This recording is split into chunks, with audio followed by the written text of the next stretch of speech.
It all kicks off at Sakura Makoto's school. One day he's called in and straight up told he's expelled.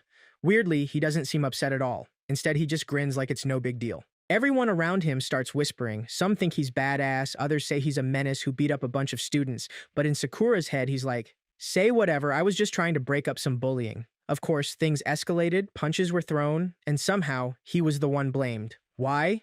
The bully he tried to stop just happened to be the son of the student council's head honcho, so yeah, he got the boot. As he's leaving, guess who's outside waiting? The same jerk. He throws out a smug comment about Sakura getting kicked out. Sakura doesn't even bother replying, just walks past him. That clearly ticks the guy off, so he kicks Sakura from behind, then starts rambling about how Sakura should know his place and stop acting like a hero when he's just some background extra. Back at home, things don't get any better. His parents explode on him, his mom's upset, his dad's yelling at both her and Sakura. They're all blaming each other, but mostly him. He finally snaps, storms out, and when his dad tries to stop him, Sakura throws back, "What's the point? You're all just blaming me anyway." He ends up alone on a bridge, lost in thought. He's thinking about how adults never talk straight, how society's all about fake rules and expectations. None of it makes sense to him. All he wants is to live freely, no nonsense. That's when something catches his eye. A weird new building across the way. He doesn't recognize it, and even stranger, there are a bunch of others just like it. He's trying to figure out what's going on when the ground starts to shake. Not just a little, like a mini earthquake. When it stops, he turns around, and there's another building behind him, one that wasn't there a second ago. He spots stairs leading down inside and gets curious, checks online, and turns out people everywhere are talking about it.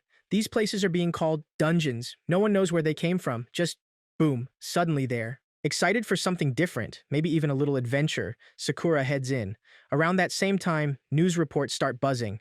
Earthquakes, lots of them, hitting all over the globe around 6 p.m. Japan time. No epicenter, just tremors. And then these strange buildings showing up everywhere. Some people had already gone inside and, well, it didn't go great.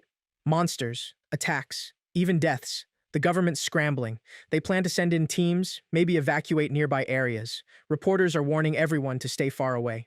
But Sakura? He's already made up his mind. He's going in. Back inside the dungeon, Sakura was looking around, totally amazed by how weirdly cool the place felt. Out of nowhere, a voice echoed. It said something about a level system starting up. He looked around, trying to figure out where the voice was coming from, kind of puzzled, but curious. Then the voice explained, if he just said status open, it'd show stuff like his current stats, what he had with him, and any magical gear. That made Sakura light up. It felt just like a video game. So of course, he shouted, status open. The info popped up and, well, his stats were super low. The system started explaining more, but Sakura cut it off, saying he already understood the basics. The system apologized, thinking it was just trying to help, and offered to erase the extra info. Sakura was like, nah, it's fine. Leave it there. The system sounded weirdly cheerful about that. He then asked how the whole skills thing worked. The system said once he leveled up, he'd either get a brand new skill or power up the ones he already had. Right then, he unlocked his first one, Infinite Level Up Fire Magic Skill. That name definitely grabbed his attention. He asked what the infinite part meant, and the system explained it, let him keep getting stronger way beyond normal limits. Suddenly, a slime popped up in front of him. The system told him it was time to try out his new magic. All he had to do was aim and call the skill's name. He pointed and yelled, Fire Magic Level 1! And sure enough, fire burst from his hand and roasted the slime. The system let him know he'd just leveled up and that the tutorial was over. Feeling good about it all, Sakura asked what he could call the system. It said he could pick any name, so he went with Dropping Out Chan.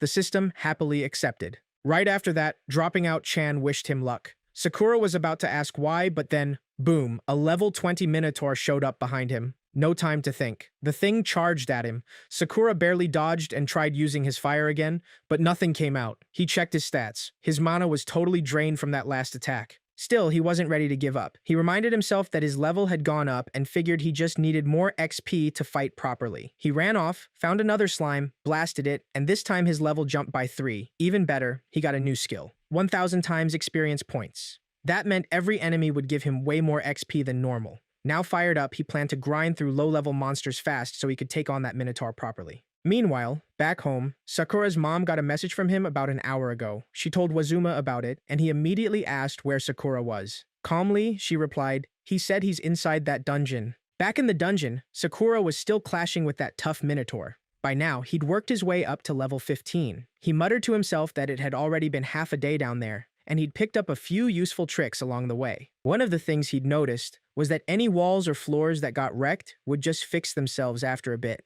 Same went for monsters. They'd come back after a while, but never seemed to leave the dungeon area. That gave him a small edge. When he couldn't get a good hit in anymore, he gave up and dragged himself over to the stairs to sit. He sat there thinking, should he text his mom? Should he leave the dungeon for a break? He also realized something odd. Once he got close to the stairs, the monster wouldn't follow him. That gave him an idea. He left the dungeon and took some time to rest and recharge. Still, he couldn't shake the feeling that he was backed into a corner. No MP, no food, no energy. While he was still trying to recover, a bat-like monster showed up, but he couldn't do much. He was completely drained from fighting the Minotaur earlier. In desperation, he figured maybe the weaker monsters he fought before had respawned. So he went back to the earlier parts of the dungeon and took them out again. Thanks to that 1000 times XP skill, every battle gave him a massive boost. He shot up to level 25 in no time. Eventually, he faced the Minotaur again and actually managed to land a solid hit. He finally took it down. That win sent his levels soaring, up 18 levels in one go, putting him at level 43. The whole experience blew his mind. It was way more intense and way more fun than he ever expected. 2 weeks later, the camera panned to the outside world. TV news was flooded with footage of crowds gathering near dungeon gates. Everyone was talking about it. The UN had even called a global meeting to figure out whether or not these mysterious dungeons should be open to the public. Japan's president stood up and made a case for unlocking access. He pointed out that whatever they were finding in these dungeons, items, systems, everything, none of it made sense based on current science. That meant it might hold the key to understanding a whole new kind of reality. Someone else at the meeting raised a concern, saying that just because these things were powerful didn't mean they should be made available to everyone.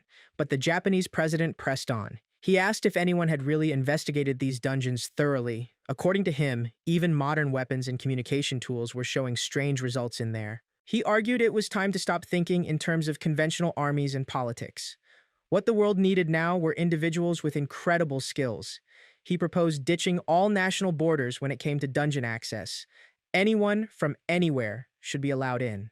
To keep things balanced, he suggested the state could buy dungeon loot from players. That way, there'd be structure and control. Of course, he acknowledged the risks. People could get hurt, or worse.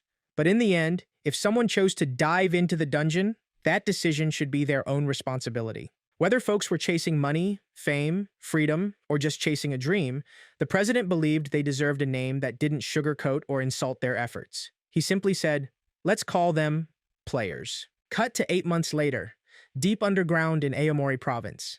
A group of players stood in front of a massive entrance, gearing up to raid the 5th floor of a rank 40 dungeon labeled Q rank, White Dungeon. The players were in the middle of a tense standoff with a strange new creature. This one didn't look anything like the usual minotaurs they'd fought before. Aya glanced over at Hiro, asking if he was all right. Hiro gave a shaky, "Yeah," and then nodded toward the monster, pointing out how weird and different it seemed compared to what they were used to. Aya quickly suggested they retreat. Whatever this thing was, they clearly weren't strong enough to take it down. But Hiro suddenly yelled at both girls to get out of there. He insisted that if all 3 of them tried to run, they'd just get wiped out together. Someone had to hold the monster off. Aya froze, staring at him in disbelief. "What are you even saying right now?" she asked, her voice tight with panic. But Hiro didn't budge. He told her not to argue and to just trust him this once. No matter how much she pleaded, he kept walking toward the monster. The moment he got close, the thing didn't waste time. It swung a punch and sent Hiro flying like a rag doll. The girls screamed, begging him to run away. Dazed and hurting, Hiro lay on the ground, struggling to move. As the monster got ready for another strike, his thoughts drifted to his past. Memories of being unfair and harsh to his younger sisters hit him hard.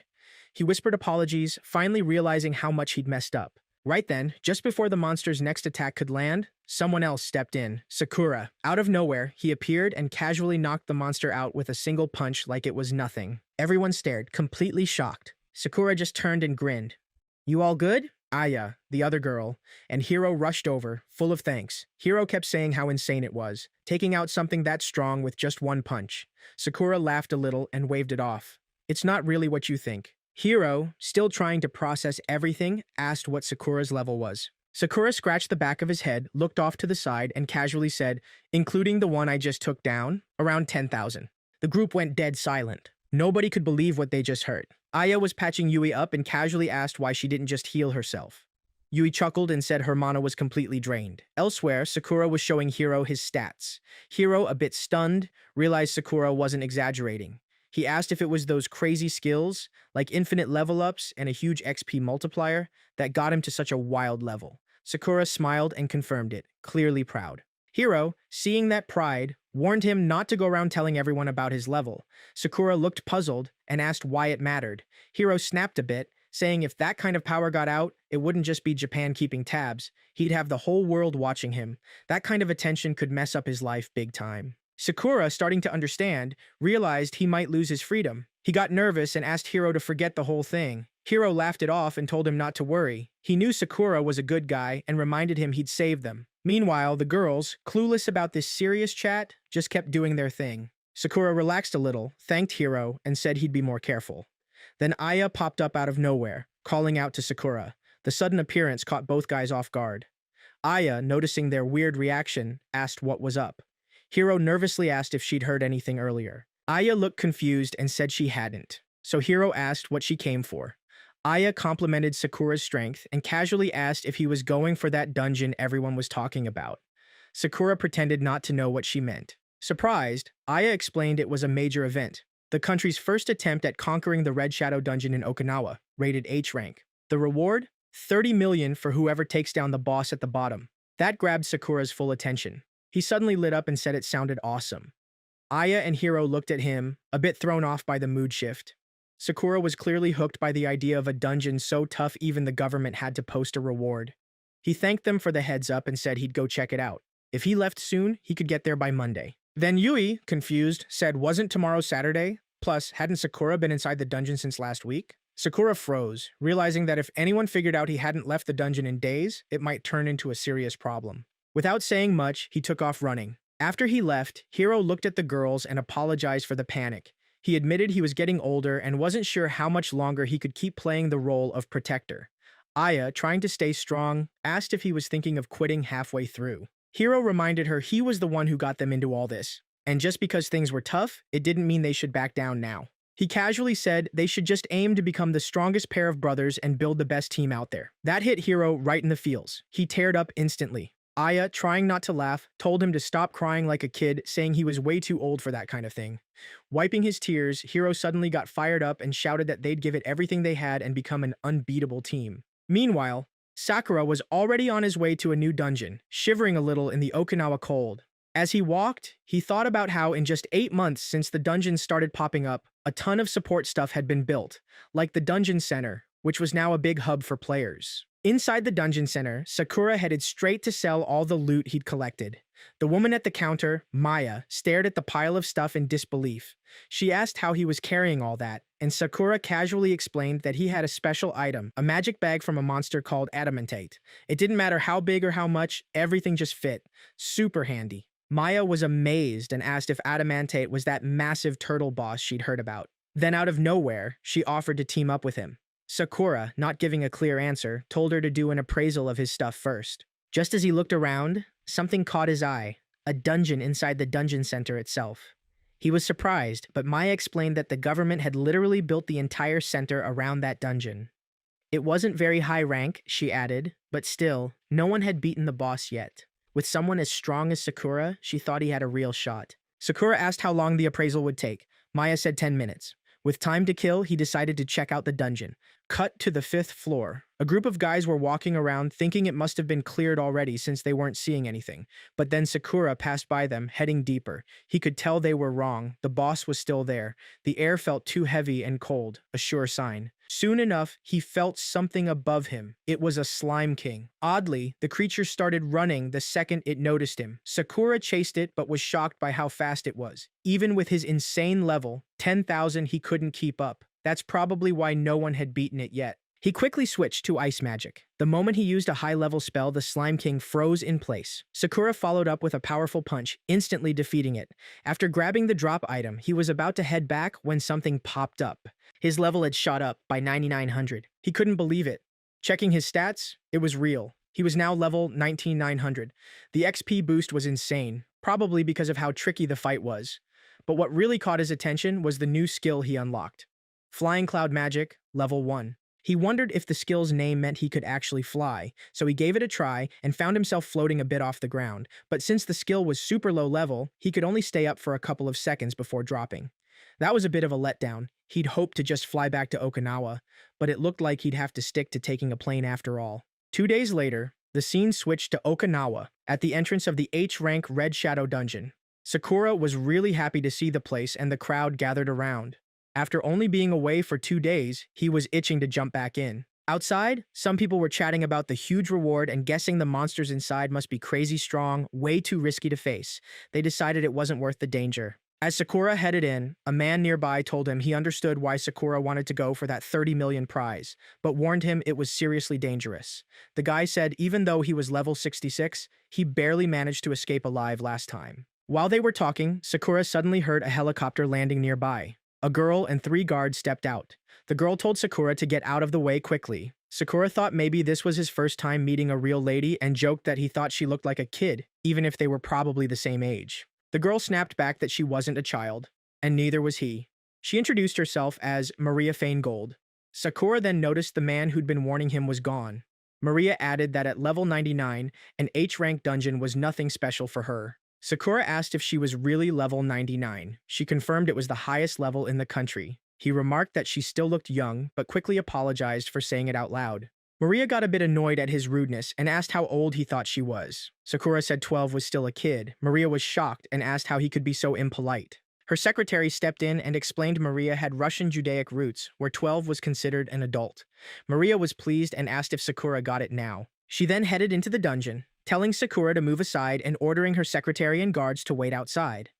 As she disappeared inside, Sakura thought maybe level 99 really was enough to explore alone. Suddenly, he heard Maria's secretary apologize. He asked if she'd said something, but she said no, it was nothing. Inside the dungeon, Sakura had just beaten a monster and was surprised because he hadn't seen any other monsters so far. The dungeon's inside looked pretty impressive too. Then he heard someone shouting for help. Tensing up, he looked towards the voice and saw a girl running, chased by a monster, begging for help. It was Maria, the young level 99 player, calling out if anyone else was in the dungeon. Sakura saw her and wondered what she was up to but quickly told her to duck. Then he used his strongest fire magic, level 10. Maria got scared when she saw it and quickly crouched down. After the monster was defeated, Sakura went to Maria and asked if she was all right. He was confused by the look on her face. Maria said she hadn't asked for his help. Sakura asked why she would say something so obvious that wasn't true. Maria stood up and said she could handle herself and didn't need help. Sakura, still calling her a kid, asked why she ran away earlier. Maria got angry and said she wasn't a kid, and her name was Maria. Sakura asked again why she ran from the fight since she was level 99. Maria said it was because she had never actually beaten a moving monster before. When Maria said that proudly, Sakura got annoyed and asked why she was bragging about it. He wondered if her whole level 99 story was fake. Maria said no and explained that her helpers would fight the monster until almost beaten, then she would finish it off to get experience and level up. Sakura got upset hearing that, but forced a laugh and told her to be careful next time she came back.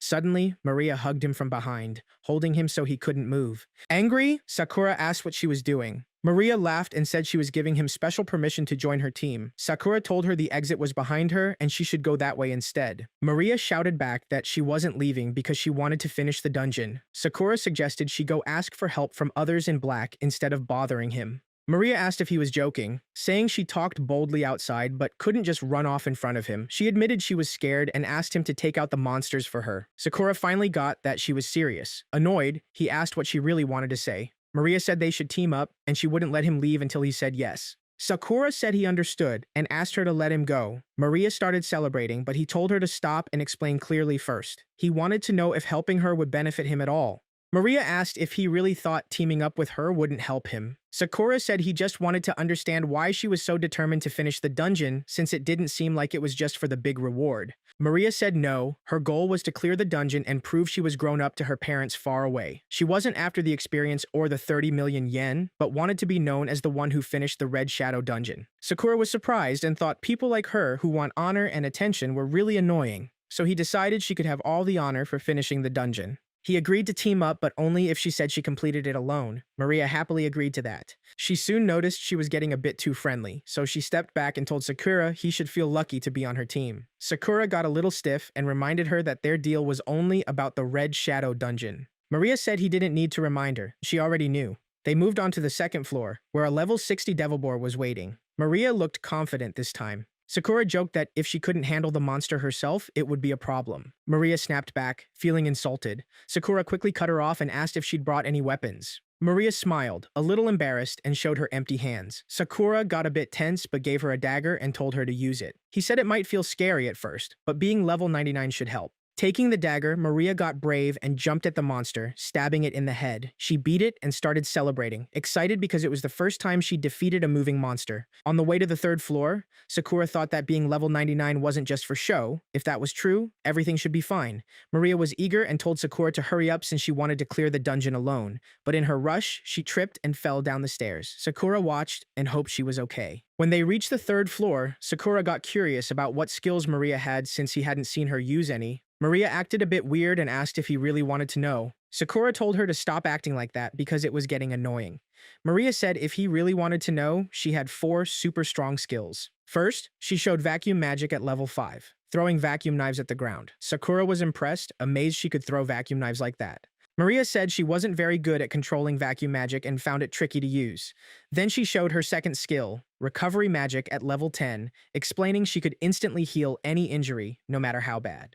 While Sakura was still thinking about that, Maria revealed her third skill, revival magic at level 1. Sakura was shocked and asked if she could actually bring people back to life. Maria said it seemed like she could, and wondered if she was the only one in the world with that power. Sakura thought it sounded like a glitch from a game. Finally, she mentioned her fourth skill, a super rare one that gave her 10 times the usual experience points. Sakura was surprised and asked if that was really that rare. Maria looked confused at his calm reaction and asked why he wasn't more impressed by a skill that multiplied experience by 10. She explained that whenever she defeated a monster, she got 10 times more experience than others. She asked if he'd ever heard of a skill that powerful. That's when Sakura realized why she'd reached level 99. He started wondering if there might be others with skills for infinite leveling up, something he'd never considered. Maria glared at Sakura angrily. Feeling tense, he asked what was wrong. She said it was nothing and then asked what skills he had. Sakura wondered why she was so mad and thought talking about crazy skills like 1000 times experience or infinite leveling was over the top. Sakura didn't like rumors getting around, so he knew he had to be careful. Then he showed Maria his own skills. Fire magic, ice magic, lightning strike magic, all at level 10, and flying cloud magic at level 1. Maria was blown away by each magic he showed. She told him how cool it was to have so many top-level skills, and even a flying one. She said he was really strong and amazing. Sakura thanked her for the compliment. Then she asked if she was the strongest after him. Sakura got a bit nervous hearing that. Maria asked if having so many magic skills meant Sakura was also level 99. He hesitated, but Maria took that as a yes. She got excited, saying they were 2 level 99s on the same team, making them the strongest duo, and she'd be the leader. Sakura smiled and agreed with her. He thought the whole thing was kind of weird. Even though teaming up made sense, working closely with someone else was a bit shocking for him.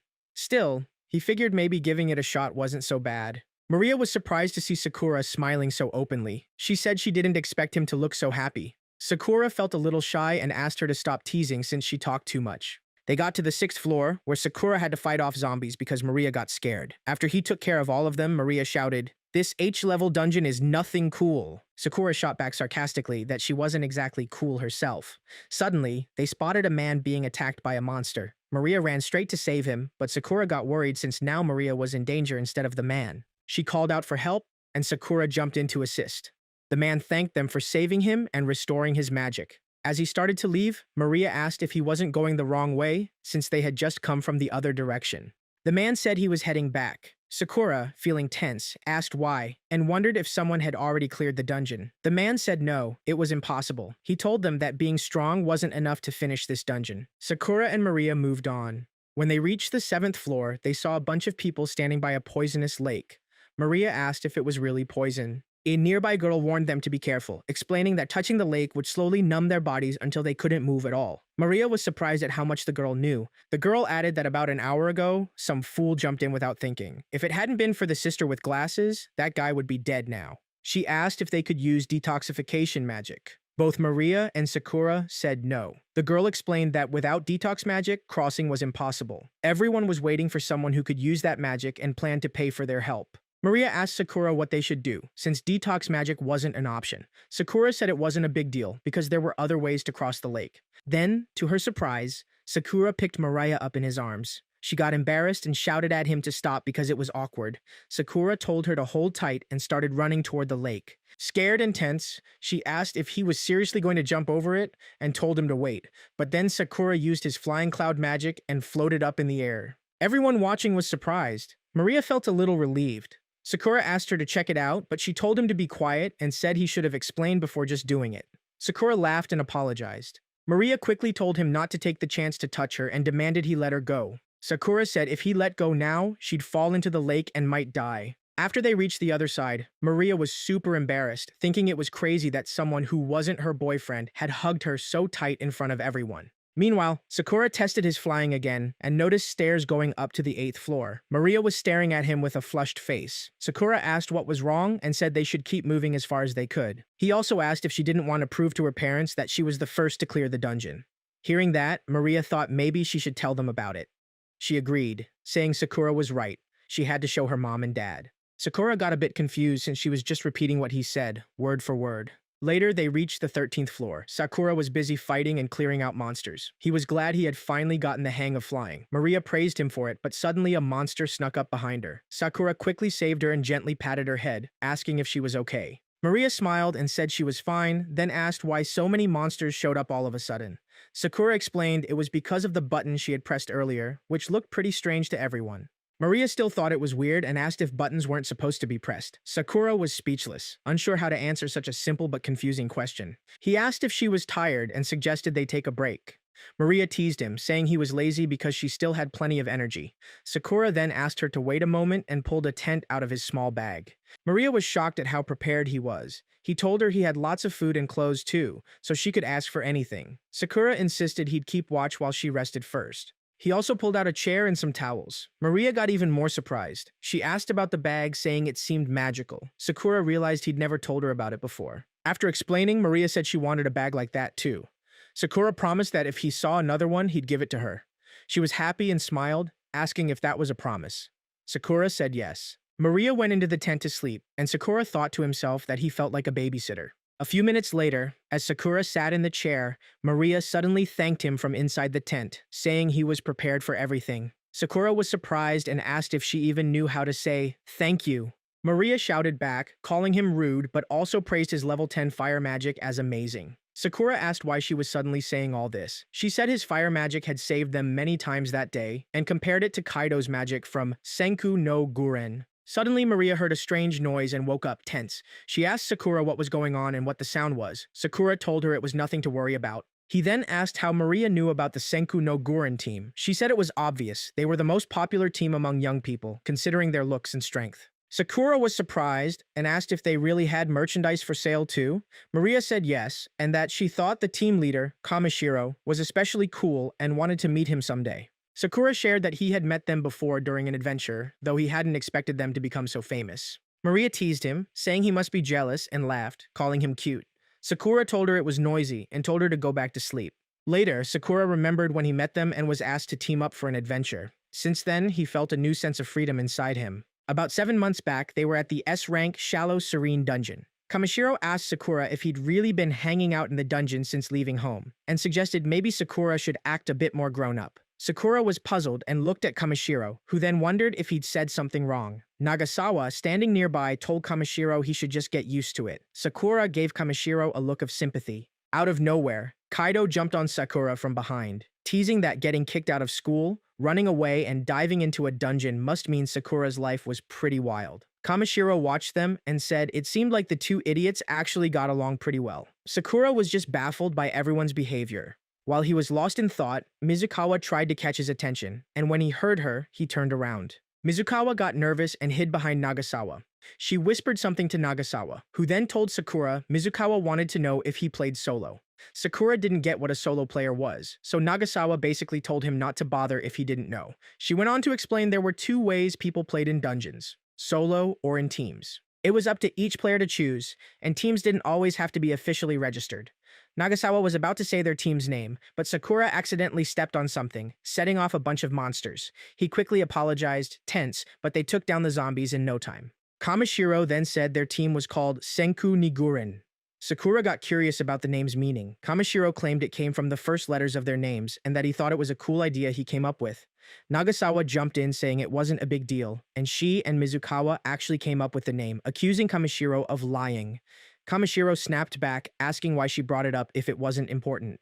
Nagasawa said she was just annoyed. Meanwhile, Sakura wondered why he wasn't expected to do anything strong. Suddenly, a monster bird swooped in, but Sakura quickly kicked it down. Then Kamishiro and the others rushed over, asking if he was all right. Kamishiro told Mizukawa to use healing magic, which she did, while Sakura was left confused about what was going on. Without warning, Sakura passed out, and when he came to, he was lying under a blanket. Kamishiro asked how he was feeling. Shocked, Sakura said he thought he'd just fainted. Kamishiro explained that it was poison from a creature called the poison bird, which had a venomous gland in its head. Sakura was confused about the poison part.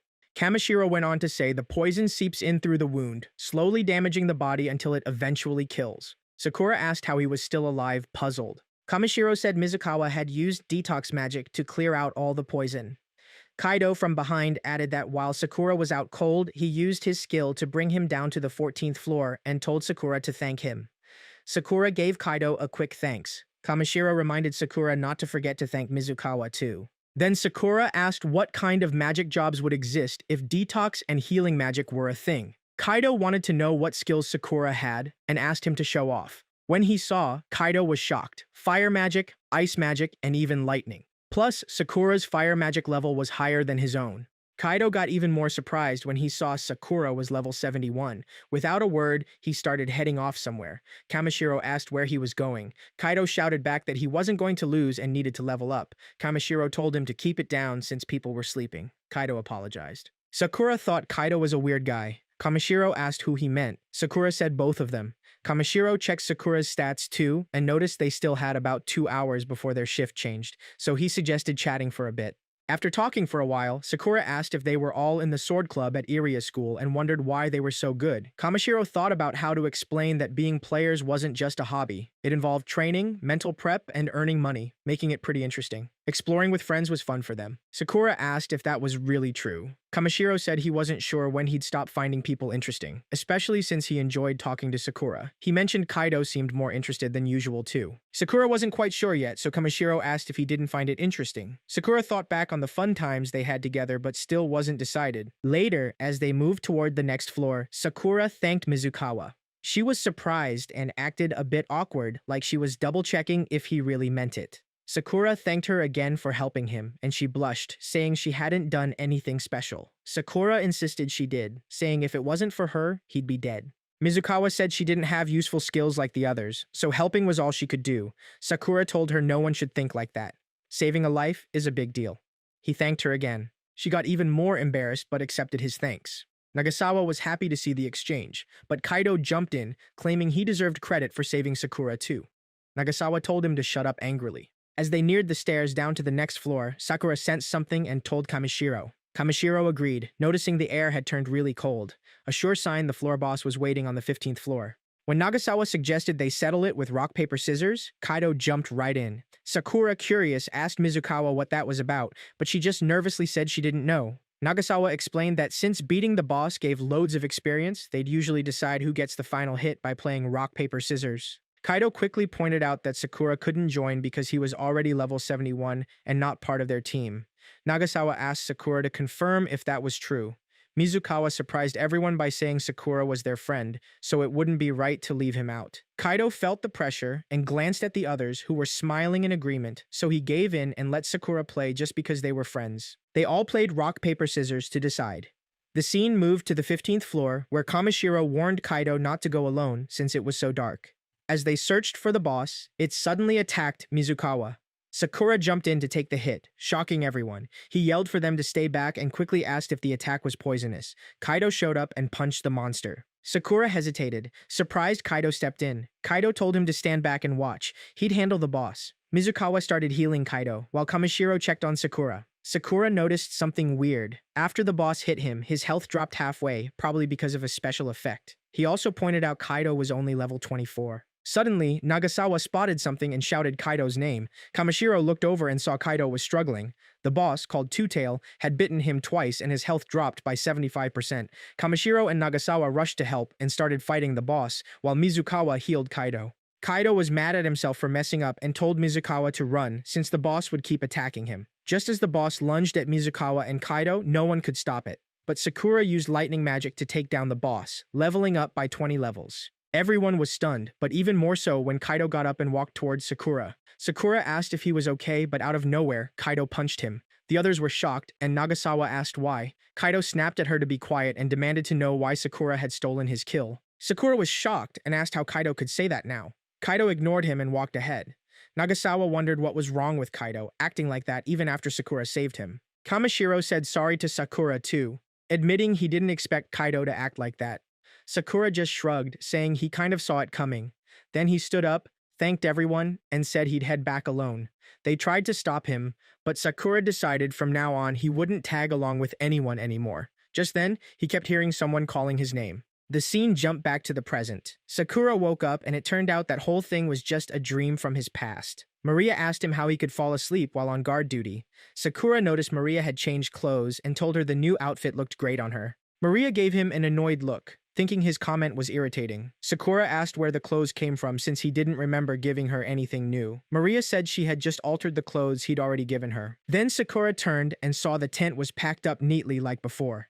He wondered how something he found too complicated to set up was now packed away so easily by Maria. He praised her for being great at handling chores. Maria smiled and said it was nice to hear that, but called it funny to say she was unexpectedly good at it. After that, they moved through the dungeon floors steadily, clearing them one by one. Now on the 19th floor, they somehow got lost. Sakura smiled and said it was the first time he'd seen a dungeon so maze-like. Maria asked why he was laughing. Sakura explained that if you keep one hand on a wall in a maze and follow it, you'll eventually find your way out. Maria was amazed and asked if that really worked and why. Suddenly, Maria heard some voices and told Sakura she thought someone was talking nearby. Sakura agreed, saying it felt like a scene straight out of a horror movie. Maria got scared and told him not to say things like that because it was too creepy. Sakura apologized for the comment. Just then, Nagasawa and the others showed up. Nagasawa was happy to see Sakura and greeted him warmly, saying it had been a long time since they last met. Back then, Maria was watching a show about the Senku no Guren team. Her secretary mentioned that Maria's dad really admired their skills. That got Maria fired up to be like them and work hard to become a top player herself. When Sakura showed up, everyone was surprised. Kamishiro thought it was just a coincidence. Nagasawa got curious about the kid with Sakura and teased if she might be his girlfriend. Meanwhile, Maria got super excited, shaking Sakura and shouting that this was the Senku no Guren team she saw on TV. Sakura told her to chill since he already knew. Maria then started talking about the team. Kaido had some unique powers and used strong buffs to beat enemies like a true fighter. Nagasawa fought with amazing speed and beautiful kendo moves, both powerful and graceful. Mizukawa was praised for her versatile skills, always backing up the team and helping them win. When it came to Kamishiro, Maria admitted she didn't know much about him. Kamishiro asked who she was. Maria blushed, stepped back, and hugged Sakura, feeling awkward after their eyes met. Sakura apologized for Maria, explaining she was a huge fan of all of them. Nagasawa walked over and said Maria was cute, then asked her name. Maria froze, shocked that Nagasawa called her cute. Then Mizukawa recognized Maria and asked if she was the professional model from a popular magazine. Sakura was surprised to hear that. Maria nodded and said she was honored Mizukawa knew her. Now it made sense why Maria had asked Sakura why teaming up with her wouldn't help. Kamishiro wondered what a model like Maria had to do with Sakura. Sakura explained they met at the dungeon entrance and teamed up temporarily to help her out. Hearing this, Nagasawa suggested they team up again. Kaido and Sakura were both shocked by that idea. Maria was thrilled and asked Nagasawa to make sure she really meant it. Sakura decided to form the team for Maria's sake since he had promised her. Still remembering Kaido's last punch, Sakura hoped everyone would back them up. Kaido didn't seem to care and told them to do whatever they wanted. Nagasawa was happy and invited Maria to join. As they moved on, Sakura noticed everyone was kind of famous, Maria as a model and the others as skilled players. He felt relieved that he wouldn't get too much attention. Later, Nagasawa whispered something to Kamishiro. Then Kamishiro went over to Maria and offered his hand. She happily shook it and smiled. Nagasawa was glad to see them getting along, but then a monster showed up. Sakura took it down with a single punch. Kaido stayed mad through dinner. During the meal, Mizukawa's hand accidentally touched Sakura's, which embarrassed her and made Sakura nervous too. Everyone laughed, and they enjoyed a fun moment together. The scene then jumped ahead to the 20th floor of the Red Shadow Dungeon. Seeing the floor boss, Kaido warned everyone not to touch it no matter what. Sakura said if Kaido's life was at risk, he'd step in to help. Kaido yelled at Sakura not to even think about it. Kamishiro told Nagasawa to get ready to support Kaido if needed, and Mizukawa to prepare her healing magic. He also told Maria to stand back. With that, they began the fight against the floor boss. While Kaido was still locked in battle with the floor boss, Kamishiro turned to Sakura and apologized softly. She said she knew that if they hadn't teamed up, Sakura could have probably defeated the boss all by himself. Sakura looked at her, puzzled. Kamishiro shrugged it off, saying it was nothing and that Kaido's victory meant the fight was over anyway. Sakura admitted he did want to fight the boss himself and act freely, but he wasn't sure how to explain his feelings beyond that. He then started wondering aloud about the real reason behind his craving for freedom, even though he himself wasn't truly free. He told them it was strange, but also interesting to think about. Suddenly, without warning, a strange blast erupted around them, filling the entire area with thick smoke. When the smoke finally cleared, Sakura's heart sank. Everyone was lying unconscious on the ground. It was the doing of the floor boss called Nine Tails. Sakura's anger flared up fiercely. He felt like he was being forced down a path he never chose, and this cruel, undeserved loss of freedom was something he simply couldn't forgive. Outside the dungeon, Takota Koko, the dungeon reporter, was streaming live. She told viewers that a crowd was gathering at the H-rank dungeon in Okinawa province. Some sources said her early coverage was catching the attention of young people, especially since the Senku no Guren team was inside the dungeon. Without realizing she was still on air, Takota got excited about the chance to get their autographs and maybe even interview them later. Then she snapped back to the broadcast and asked if it had been 5 days since the government announced the reward, wondering if anyone would clear the dungeon. Back inside, Sakura tried punching the Nine-Tails monster, but it didn't work. Then he noticed Mizukawa sitting up, looking okay. He rushed to her, asking if she was all right. Mizukawa, still shocked, asked what had happened, realizing everyone else had been defeated. It was both painful and shocking to her. Sakura put a hand on her shoulder, explaining that the others were badly hurt because of the Nine-Tails explosion, but Mizukawa might have avoided the worst by staying behind him. He asked her to use her healing magic since she was the only one who could help. As the Nine-Tails attacked from behind, Sakura tried ice magic, but it melted instantly. He told Mizukawa to look after everyone while he got ready to fight. She seemed worried, but he told her not to stress and to focus on healing. Sakura then used fire magic, but the monster blocked it easily. He thought maybe physical, ice, and fire attacks weren't working because the Nine-Tails' body was made of fire. Then, he floated up using cloud magic and launched a lightning attack as a last shot. The monster defended itself and pushed the lightning back at him. That moment made Sakura remember his school days, a time when he felt powerless. He recalled getting flowers stuffed in his shoes and angrily demanding who did it. Sakuraba mocked him, saying he wouldn't have the courage to face life if he were in Sakura's place. Furious, Sakura threw his bag at Sakuraba's face, which led to his group attacking him. Sakura said he couldn't fight back then, but if he had, maybe his classmates and teachers would have stood by him, and he might still be in school. Still, he decided not to dwell on those painful memories, because now he had something worth protecting. Back in the present, Sakura decided that if one move wasn't enough, he'd keep fighting with everything he had. Suddenly, Maria called out to him, and he was glad to see her. She told him not to be tense because he was the strongest. Encouraged, Sakura unleashed a series of lightning attacks on the Nine-Tails, teasing the monster that it was out of its league. He wondered if this time could be different from when he felt weak before, determined to protect what mattered most. In the end, the Nine-Tails was defeated, and Sakura leveled up by 417 levels. After Sakura's win, Maria started cheering loudly, and one by one everyone else began to recover. Sakura felt relieved knowing everyone was safe. Kamishiro gave credit to Sakura, saying none of this would have been possible without him. Mizukawa also praised how strong he was, and Maria kept going on about his power. Then Kaido called out to Sakura, saying he wouldn't lose next time, and even apologized for their last fight. Mizukawa asked Kaido to speak up, but he said if they had energy to shout, they should use it to get better and come back. Mizukawa pointed out that Kaido was actually louder than usual. Kamishiro announced they had finally cleared the H-level dungeon.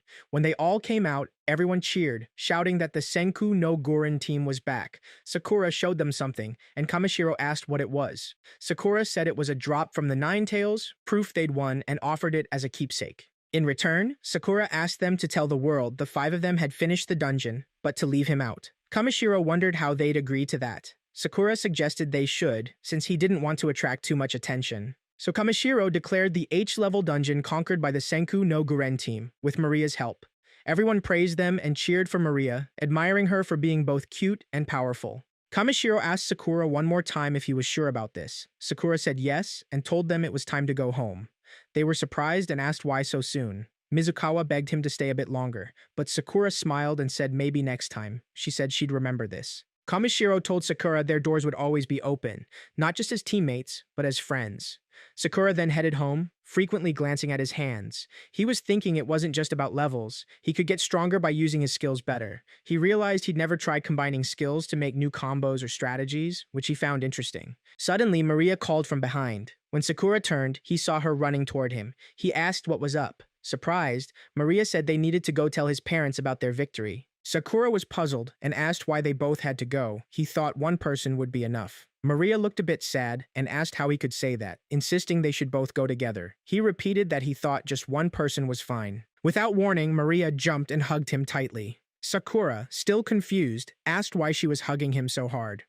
Maria smiled and said they'd been through so much together, adventuring, talking, eating, fighting, and there was still so much she didn't know about him. She told him she'd always been happy, growing up surrounded by her parents' love, but she knew the world outside had many more amazing things. She believed that if anyone could understand that, it was Sakura, and everyone would agree. So, she said he shouldn't worry, and they should go tell his parents together. Sakura, still confused, asked what she meant. Then, thinking about his past, he told Maria she was really amazing. He admitted that about 8 months ago, he'd fought with his parents and hadn't gone back home since. But he was still their son, and he knew he needed to apologize properly. Maria paused for a moment and said she'd also be upset if Sakura didn't care about his parents. Maria then said that once Sakura became a true gentleman worthy of her, they'd meet again. Sakura smiled, said goodbye, and agreed they would see each other again. Maria bragged that they were the strongest team after all. Sakura laughed, shook her hand, and agreed. The scene shifted to Morioka province at Sakura's house.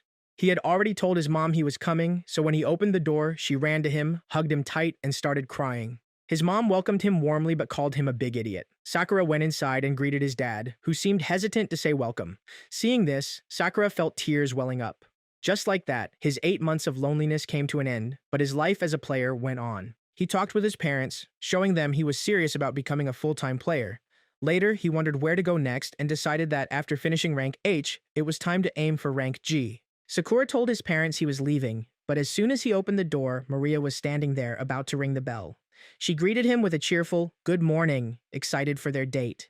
Sakura felt nervous and quickly shut the door. Maria got mad at his reaction. Sakura finally stepped outside and noticed that Nagasawa and Mizukawa had come along with Maria. Both greeted him with a cheerful, "Good morning," and reminded him of his earlier promise, maybe next time, in Okinawa. They pointed out that this time, that next time, had finally come. Nagasawa added that Maria had told them she would be heading back home next week, so this outing was also their chance to say goodbye to her. Mizukawa awkwardly apologized for crashing the moment. Sakura replied that he was planning to go on a dungeon run.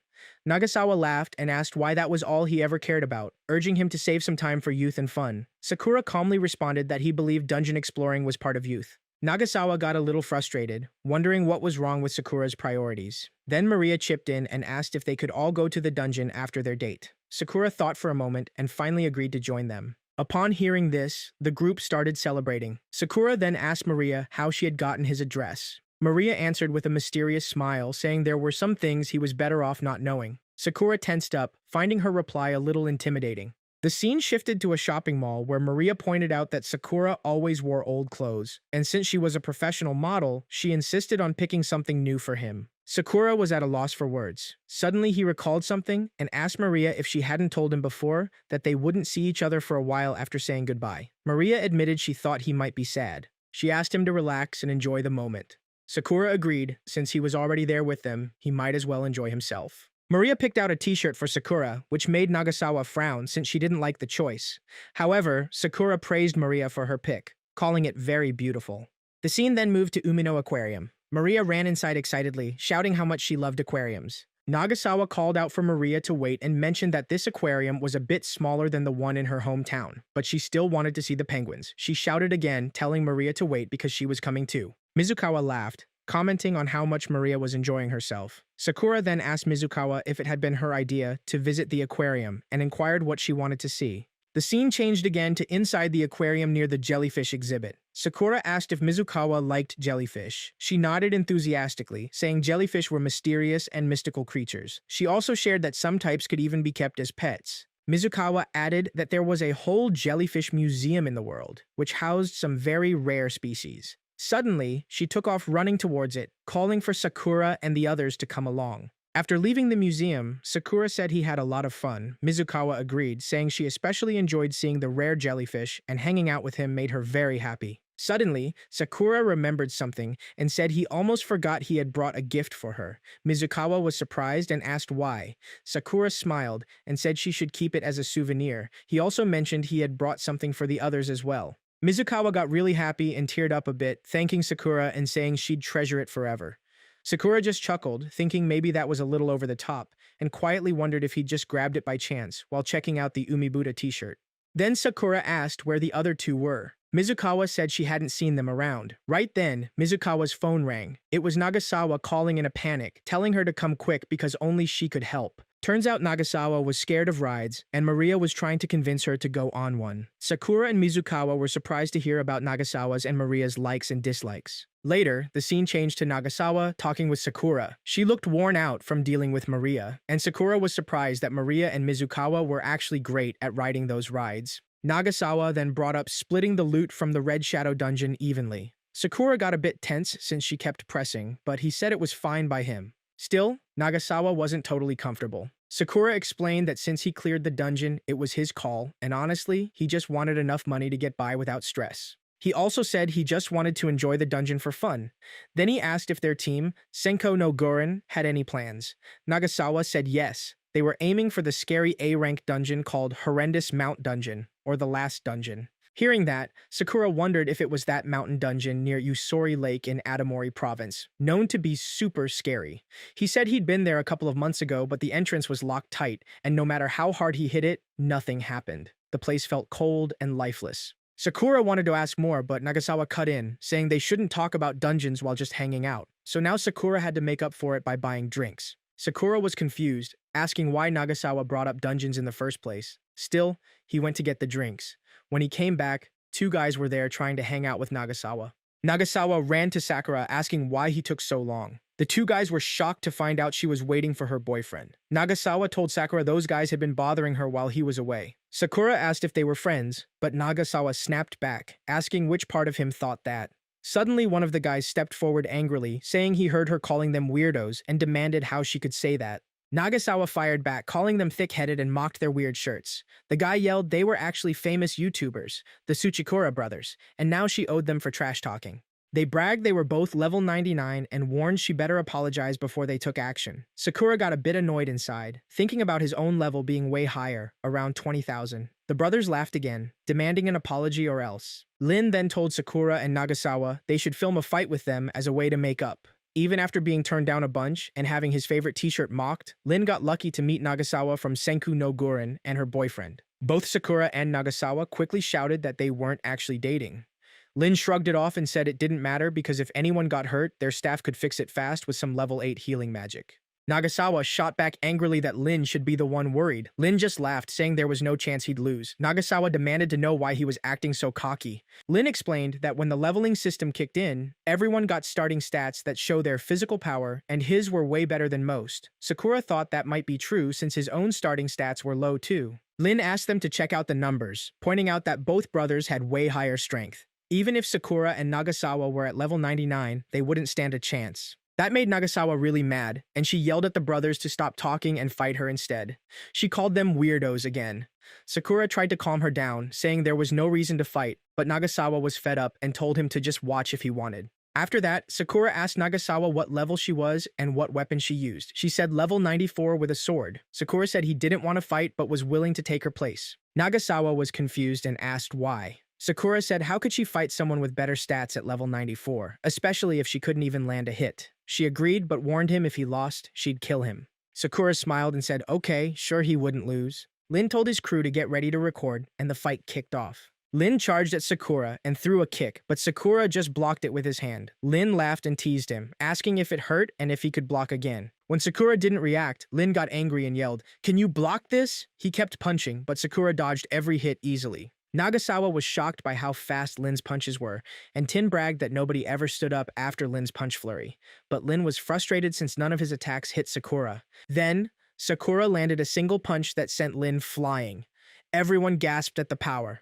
Sakura got nervous, worried he'd accidentally used all his strength. Tin shouted it was impossible Lin could lose and accused Sakura of cheating with magic. Tin cast air magic with both hands, but Sakura jumped to dodge. As he jumped, he wondered if, like healing magic, someone could use both hands to stabilize a spell. He figured he'd ask Maria about it later. Suddenly, Sakura noticed Nagasawa behind him, about to get hit by the air magic. He quickly ran, grabbed her, and put her on his shoulder to protect her. Tin was stunned that both Sakura and Nagasawa dodged easily and realized he'd lost. Suddenly, a dolphin plush flew out of nowhere and smacked Tin right in the face, knocking him out cold. Sakura quickly checked if Nagasawa was okay, realizing he'd dodged without even noticing she was right behind him. Nagasawa, strangely blushing, quickly regained her composure and asked Sakura if the stuffed toy he'd just thrown wasn't supposed to be a gift for Maria. Sakura tensed up, realizing he'd messed up. Later, Mizukawa and Maria were surprised to find the Tsuchikura brothers casually sitting and chatting with Sakura. Mizukawa asked Nagasawa, confused, if those guys were her friends. Nagasawa snapped back, asking from what planet Mizukawa saw them as friends. Then she turned to the brothers, demanding how long they planned to stick around. But honestly, both brothers were low-key intimidated by Sakura and admitted they'd follow his orders forever. They quickly apologized to everyone and left. Nagasawa, totally drained by the whole mess, suggested they should head home. Mizukawa and Maria agreed, but Sakura got annoyed and told them to hold on. They still had a dungeon to clear. He asked if they were coming. Maria happily said yes, excited about the idea. Mizukawa also said she was fine with it if everyone agreed. Sakura looked at Nagasawa to see what she thought, but her face told him she probably just wanted to go home. The next day, Sakura checked his phone and got tense, seeing that the fight video with the Tsuchikura brothers had gone viral, already 800,000 views. He was surprised by how famous those brothers were, but also mad they'd filmed him without asking. Just then, his phone rang. It was Kamishiro. Sakura was surprised at first, then remembered they'd swapped numbers back in Okinawa. Kamishiro greeted him and said he'd seen the Tsuchikura brothers' video. Sakura grumbled, saying he was unlucky since he didn't want any attention. Out of nowhere, Kamishiro asked Sakura what level he was at now. Sakura blinked, asking him to repeat. Kamishiro clarified that he wanted to challenge Sakura to a one-on-one fight, confident he could beat him. A few days later, deep inside the G-rank Blue Cave dungeon on the 20th floor, Sakura was busy fighting dragons and clearing them out. Suddenly, stronger dragons showed up and attacked him. Sakura got excited. This was the real challenge he'd been waiting for. One by one, he took down the dragons, and his level kept climbing as he fought. The story then flashed back to Sakura's last conversation with Kamishiro. Kamishiro had said that from the moment they met, Sakura had shown him his status board, which had skills with crazy experience points and unlimited leveling. At first, Kamishiro thought it was funny, but after seeing Sakura fight the Ninetales and beat the Tsuchikura brothers, he realized Sakura was way past level 99. Sakura wasn't sure what Kamishiro was getting at and nervously asked why he wanted to fight him and what the point was. Kamishiro laughed and said he knew it probably didn't mean much to Sakura, but he had always gotten everything he wanted easily, feeling like he was on top of everything before and after the leveling system existed until Sakura showed up. So Kamishiro wanted to really push himself and try to beat Sakura. Sakura felt tense and didn't know what to say. Kamishiro went on and said he wasn't expecting to fight right then and there, knowing Sakura had his own life. Whenever Sakura was ready, Kamishiro would be too. Back to the present, Sakura checked his stats and saw he'd hit level 23,011. He wondered if Kamishiro was right, maybe even he wouldn't know how to beat someone like that. Then suddenly, something dropped from above. It was a girl. She cried out in pain as she landed, making Sakura turn around to see what happened. The girl got up and ran to him happily, asking if he was Sakura. Surprised, Sakura asked how she knew his name. She said she'd watched the Tsuchikura brothers' video and thought he was really cool. She also asked if he was the one who beat the dragons, and Sakura said yes. Excited, the girl got close and introduced herself as Iso Miki, thanking Sakura for saving her. Sakura said he didn't remember saving anyone. Iso explained she'd been swallowed whole by a monster, and if Sakura hadn't fought them off, she'd have been stuck there forever. Sakura got nervous, wondering what was going on with her or if she'd taken something. Then he noticed she wasn't the only one without gear or weapons. He stared at her, lost in thought, which she took as a staring contest, and stared back, trying to show confidence. When she looked straight in his eyes, Sakura got tense and quickly looked away. Iso took a moment to enjoy her win, grinning and saying she'd never actually lost before. She reminded Sakura about their deal that whoever lost would buy burgers. Sakura argued he never agreed to any bet and asked if she'd been alone in the dungeon since he hadn't seen anyone else. Iso said yeah, she'd gone solo. Sakura was surprised, thinking there was no way someone could get to the 20th floor of a G-rank dungeon alone, without gear or weapons, unless they had unlimited level-ups or something. He asked her what level she was. She checked and said she was level 22. Then she admitted shyly that she was 18 years old. Sakura was shocked and told her that it seemed impossible to survive a G-rank dungeon at that level. Iso got curious why Sakura thought she was lying and told him to look at her stats for proof. While they were talking, a dragon suddenly appeared, grabbed Iso in its mouth, and flew off. Sakura was shocked, but realized if Iso really was level 22 and had gotten that far, he needed to figure out how she managed it. He watched the dragon tossing her around, blowing fire, almost like it was playing with her. Using his magic cloud power, Sakura swooped in to save Iso from the dragon. When he got her back, he was surprised to see she didn't have any injuries at all. He wondered what kind of person she really was. Meanwhile, Iso was just smiling, happy, and said they were holding hands. After Sakura got Iso safe, he asked if she was alright. She just said she was okay. When he pressed how she could be fine after all that, she laughed and said it was obviously because he saved her. Sakura said he didn't mean just the rescue. He meant how she took fire straight on and got swallowed by a dragon without a scratch. Iso smiled and said it was thanks to some special powers she hadn't told anyone about.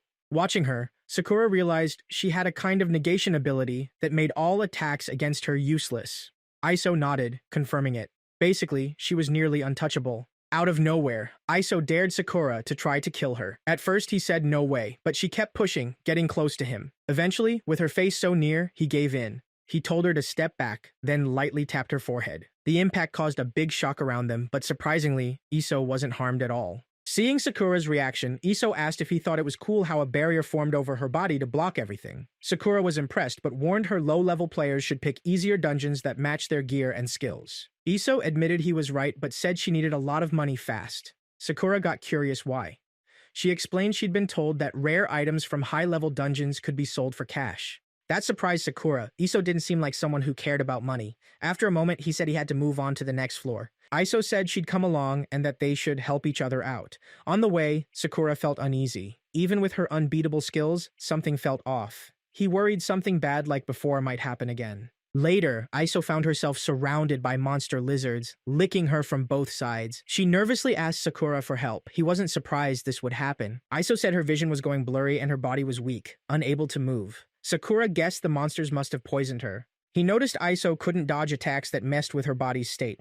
After they beat the lizards, she was saved but still poisoned and paralyzed. Sakura gave her some detox herbs, thinking maybe he was treating her like a pet.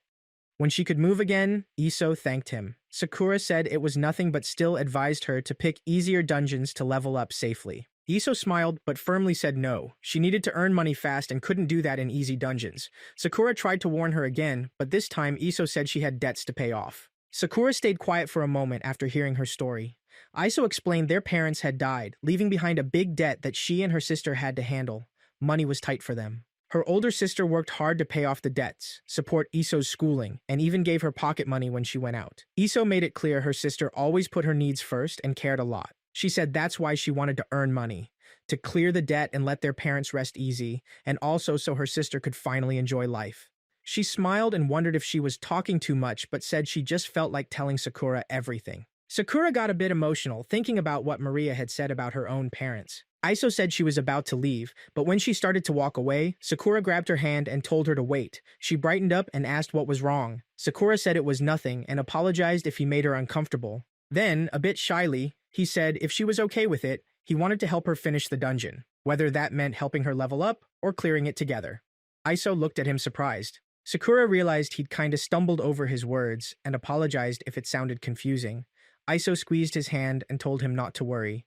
She wouldn't forget his offer and hoped he'd keep helping. Sakura wondered if he would have said no before, but maybe Iso's determination made him change his mind. Mostly, though, he thought it was just too risky to leave her alone. On their way, Iso said it felt like having a little brother around. Sakura thought maybe she saw herself as an unreliable older sister. Iso admitted she felt lonely going it alone. But having Sakura, who she said was level 20,000, with her made her feel safe. That shocked Sakura so much his face changed instantly.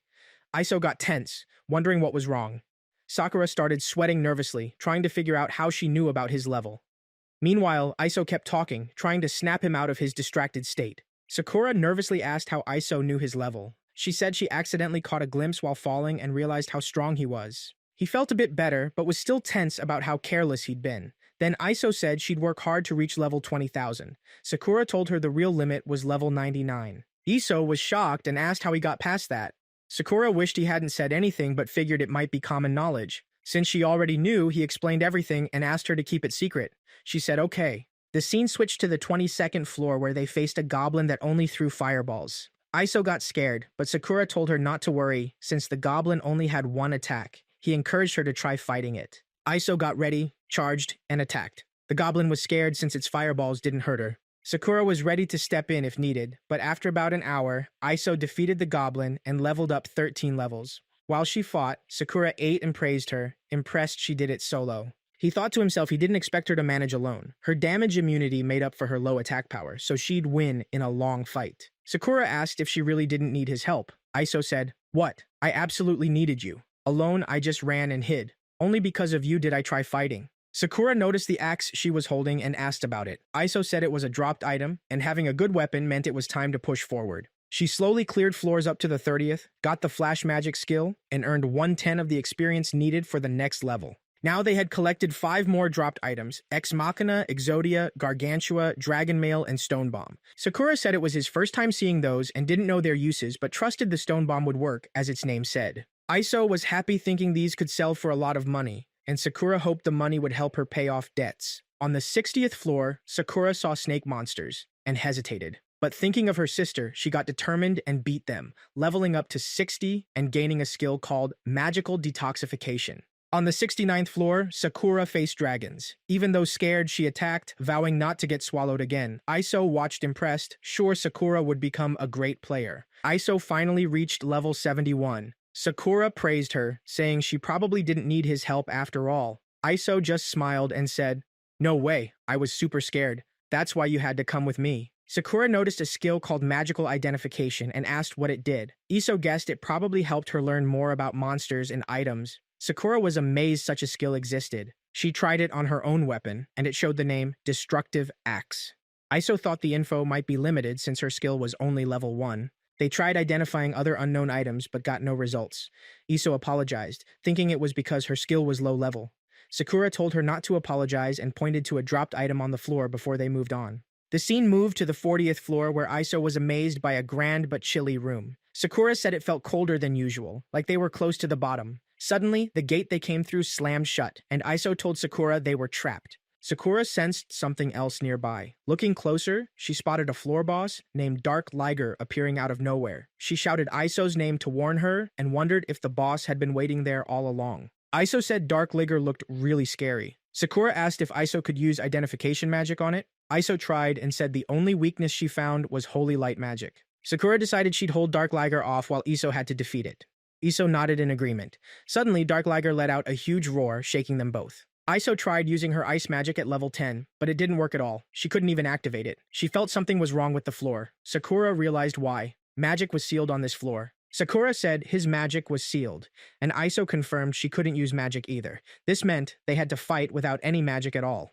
Suddenly, Dark Liger charged at them. Iso told Sakura to leave the fight to her. Iso swung her axe, but when Dark Liger got close, its body split apart like slime. Iso was shocked, and Sakura tried to stay calm, realizing this boss seemed nearly impossible to beat. She thought she might still handle it, even without Iso's help. Then Sakura realized something was off. Dark Liger was sealing magic, but as a floor boss, it shouldn't be able to do that. While thinking, she saw Dark Liger attacking both of them and quickly pushed Iso away. Iso shouted Sakura's name worriedly. Sakura reassured her she was okay, even though Dark Liger's slimy body was swallowing her whole. Iso said there was no way she was okay. Despite using all his strength, Sakura was still trapped inside the slime. He told Iso to get away and warned her not to touch anything. Dark Liger swallowed Sakura completely, leaving Iso shocked and speechless. Inside, Sakura found himself in a strange space, unsure if it was the boss's stomach or some other dimension. Suddenly, he heard Iso calling him from below. He realized he was trapped inside a crystal in that room and decided to break out. He punched the crystal with all his might. It was tough but not unbreakable. He kept punching, hoping Iso could hold on. Meanwhile, Dark Ligger attacked Iso, who defended herself with the axe but fell down. As she fell, an item called Gargantua slipped from her dress. While dodging attacks, she heard a cracking sound. Looking down, she saw Gargantua had cracked open. Suddenly, a huge explosion rocked the floor, forcing Dark Liger to take a defensive stance. From the cracked item, a giant Gargantua appeared. Iso was amazed and relieved, feeling less alone now. Sakura, watching, wondered how Gargantua would fight Dark Liger. Gargantua punched back at Dark Liger, but just like Sakura, it got swallowed too. Iso tensed up, worried. As Gargantua fell beside Sakura inside the slime, Iso got an idea. She shouted she wasn't finished yet and would use another item if needed. She pulled out Exodia and showed it to Dark Liger, but nothing happened. Frustrated, she shook it, pulled it, then opened it. It looked like a lighter. She lit the lighter, and suddenly a strange creature appeared from it.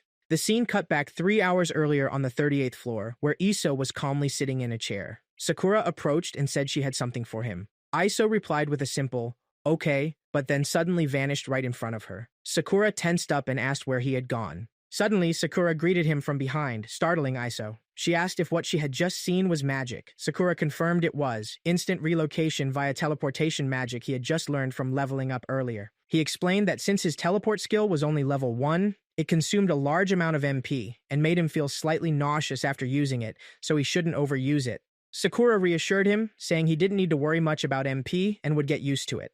Iso smiled, finding the whole thing fascinating.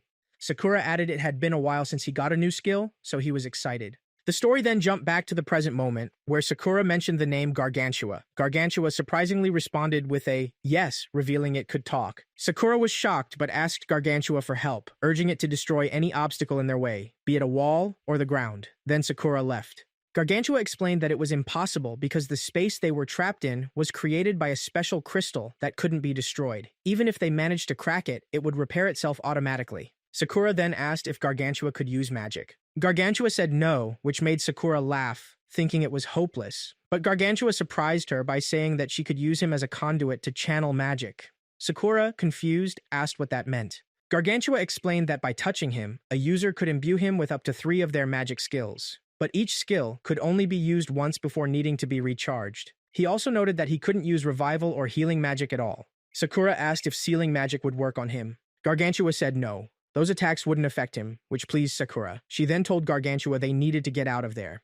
The scene shifted to Iso, who asked the strange fiery creature if he was Exodia. Exodia confirmed, introducing himself as the blazing spirit rising from hell. Iso, tense, told Exodia she didn't like him at all. Exodia was surprised and asked why. Iso explained that in middle school, a boy who acted exactly like Exodia had flirted with her. Exodia apologized but asked her not to compare him to such clumsy teenagers. Exodia pointed out that Dark Ligger seemed afraid of him and wouldn't dare approach them. He added he wasn't there to chat or waste time since he was ignited by the fiery depths of hell and had been speaking like that for a very long time. Iso, confused, asked what he was rambling about. Exodia told her to simply make a wish, promising he would grant it.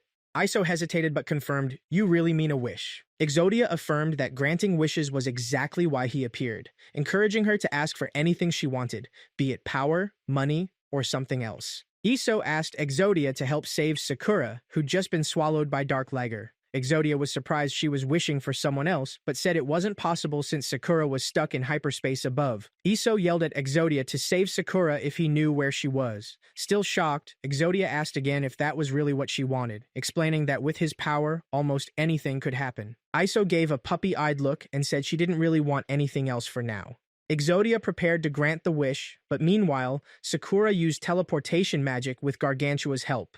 Exodia said Iso's wish couldn't be granted after all. Then they saw Gargantua and Sakura appear near Dark Liger.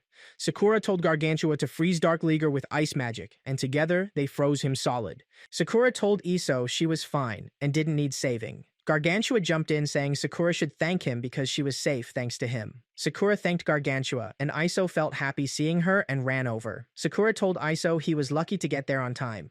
Iso was confused and asked, "On time for what?" Sakura said she was just about to use her precious wish to save him, but she wanted to keep it for herself. She suggested Iso could finish off Dark Liger instead. Iso was surprised and asked if she was serious. Sakura said yes, reminding him he promised to help her beat the dungeon. Iso happily gave Dark Liger the final hit and finally reached level 99. Iso picked up a dropped item called Dark Sphere. Sakura asked what it was, and Iso guessed it must be something awesome. Then Exodia appeared from behind and asked if they were going to keep him waiting, telling them to say their wish. Iso apologized. While Sakura was amazed Exodia waited so patiently. Iso thought for a moment and said she didn't have a wish right now. Exodia said he liked Iso because she was interesting and told her she could call him anytime. Sakura asked if that was really okay. Iso said Exodia already helped a lot, so now she had to handle the rest herself. Sakura laughed, saying Exodia didn't really do anything. Iso was impressed that even after everything, Exodia said that. She gave Exodia and Gargantua a high five. Sakura wondered how much they'd get from all this, and Iso suggested they get something to eat first. The scene switched to the dungeon center where Sakura was surprised and asked if Maya really said 100 million yen. Maya said no, that was just a rough guess, explaining that 100 million crystals were expected to become the world's new energy source. She then asked if they knew that magic appraisal showed the Dark Globe's energy was hundreds of millions of times stronger than normal. Sakura and Iso were amazed. Maya added that even though it was just an estimate, the local dungeon center didn't have the power to set its price, but she was sure it was very valuable. She asked if it was okay to contact Iso once they confirmed the price after checking further. Iso said yes, but Sakura realized Iso didn't really get what Maya meant. Maya asked them to wait and confirmed they had cleared the Blue Cave dungeon. Sakura said yes. Maya explained that since the Red Cave dungeon was cleared, anyone finishing an unmapped dungeon would get a reward. Sakura and Iso looked confused, so Maya realized they didn't understand. She then said clearing the Blue Cave dungeon would earn them 3 million yen once the center confirmed it. Maya asked how they wanted to split the money. Sakura said to give it all to Iso. Iso got angry and said no. Sakura tried to explain it was because Iso cleared it. Iso asked Maya to split it evenly since they both cleared the dungeon. Sakura tried to stop her, but Iso warned her not to make her mad because she could be scary. Maya and Sakura smiled, finding it funny that quiet Iso could get so angry. After leaving the dungeon center, Iso was super happy about the money, thinking her sister would be surprised. She asked Sakura if he was close to Gargantua and wondered if he could sell the item to him. Then she noticed Gargantua wasn't going back into the dungeon. She asked if he didn't want to go back. Gargantua pointed to the entrance and said he was too big for the door and his job was done, so he planned to stay there and rot. Iso told him not to say such negative stuff. Sakura thought for a moment and asked Gargantua if he wanted a new job, to guard him while he slept because monsters kept waking him up. Gargantua said he'd be happy to. Sakura then apologized to Iso for not asking first since Gargantua was hers.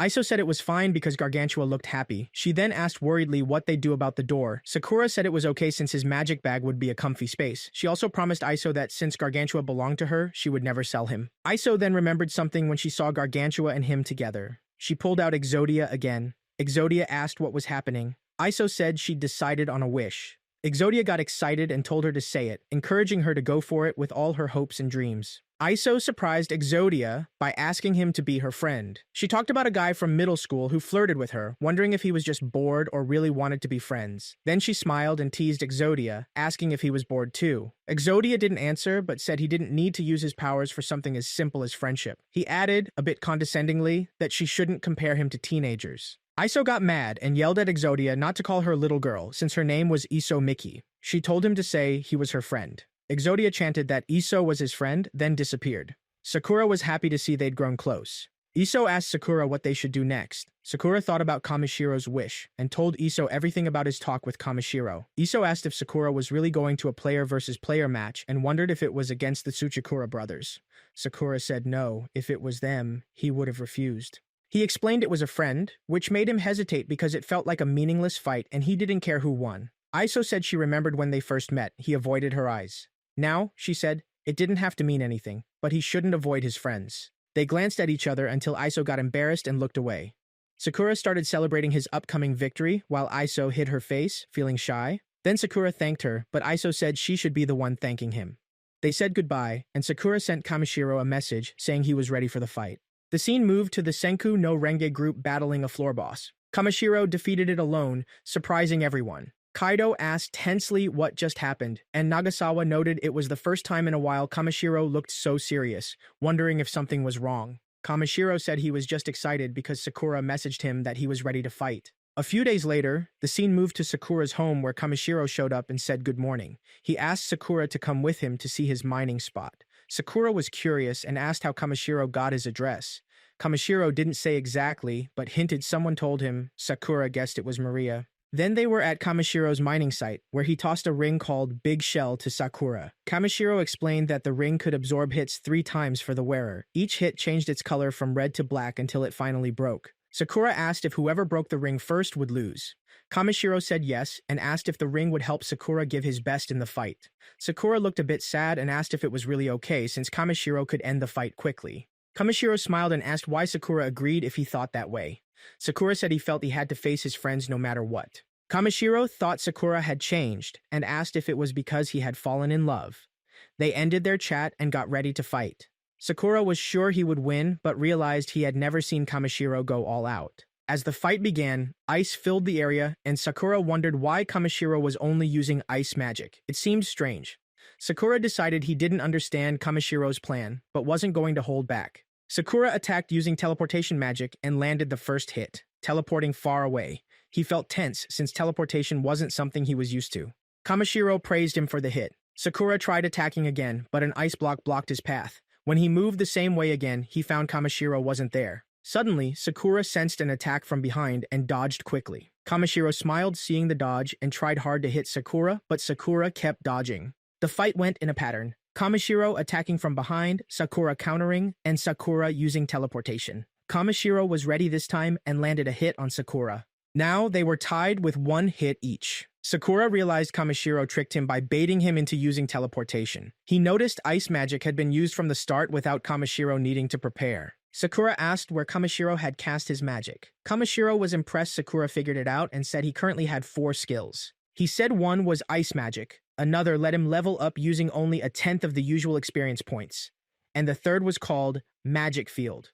Sakura was curious and asked what Magic Field was. Kamashiro explained that Magic Field was a spell working within a certain area, and its effect could change a lot depending on who used it. His version, called Magical Domination Expansion, let him cast magic freely inside that space. Suddenly, the entire area filled with Kamashiro's ice magic. To avoid it, Sakura teleported up into the air. Kamashiro said Sakura's moves were too easy to predict and that he was really bad at reading his opponent. He added that he already knew Sakura would dodge upward and to the right. When Sakura teleported up, Kamashiro expected it and launched another ice attack from behind, landing his second hit. Kamashiro shouted that he had checkmated Sakura. Kamashiro's childhood showed him surrounded by classmates asking for help with their studies, and all he did was smile. He had this habit of smiling instead of saying things he couldn't put into words. His parents always told him not to let the world around him affect his focus and to keep pushing hard. Working hard felt natural to him.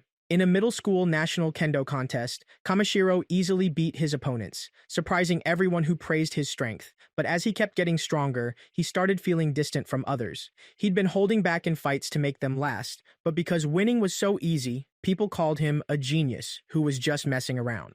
Fast forward to now, Kamashiro wondered if he'd ever have a real, thrilling fight. Sakura had gotten huge boosts like infinite level-ups and crazy experience, but Kamashiro noticed all his moves were easy to predict. At first, Kamashiro thought Sakura's skills were the real deal, but that wasn't it. Sakura said Kamashiro was good, though by good he meant just average since he was starting to use his true power. Kamashiro attacked with ice magic from all sides, but Sakura dodged without trouble.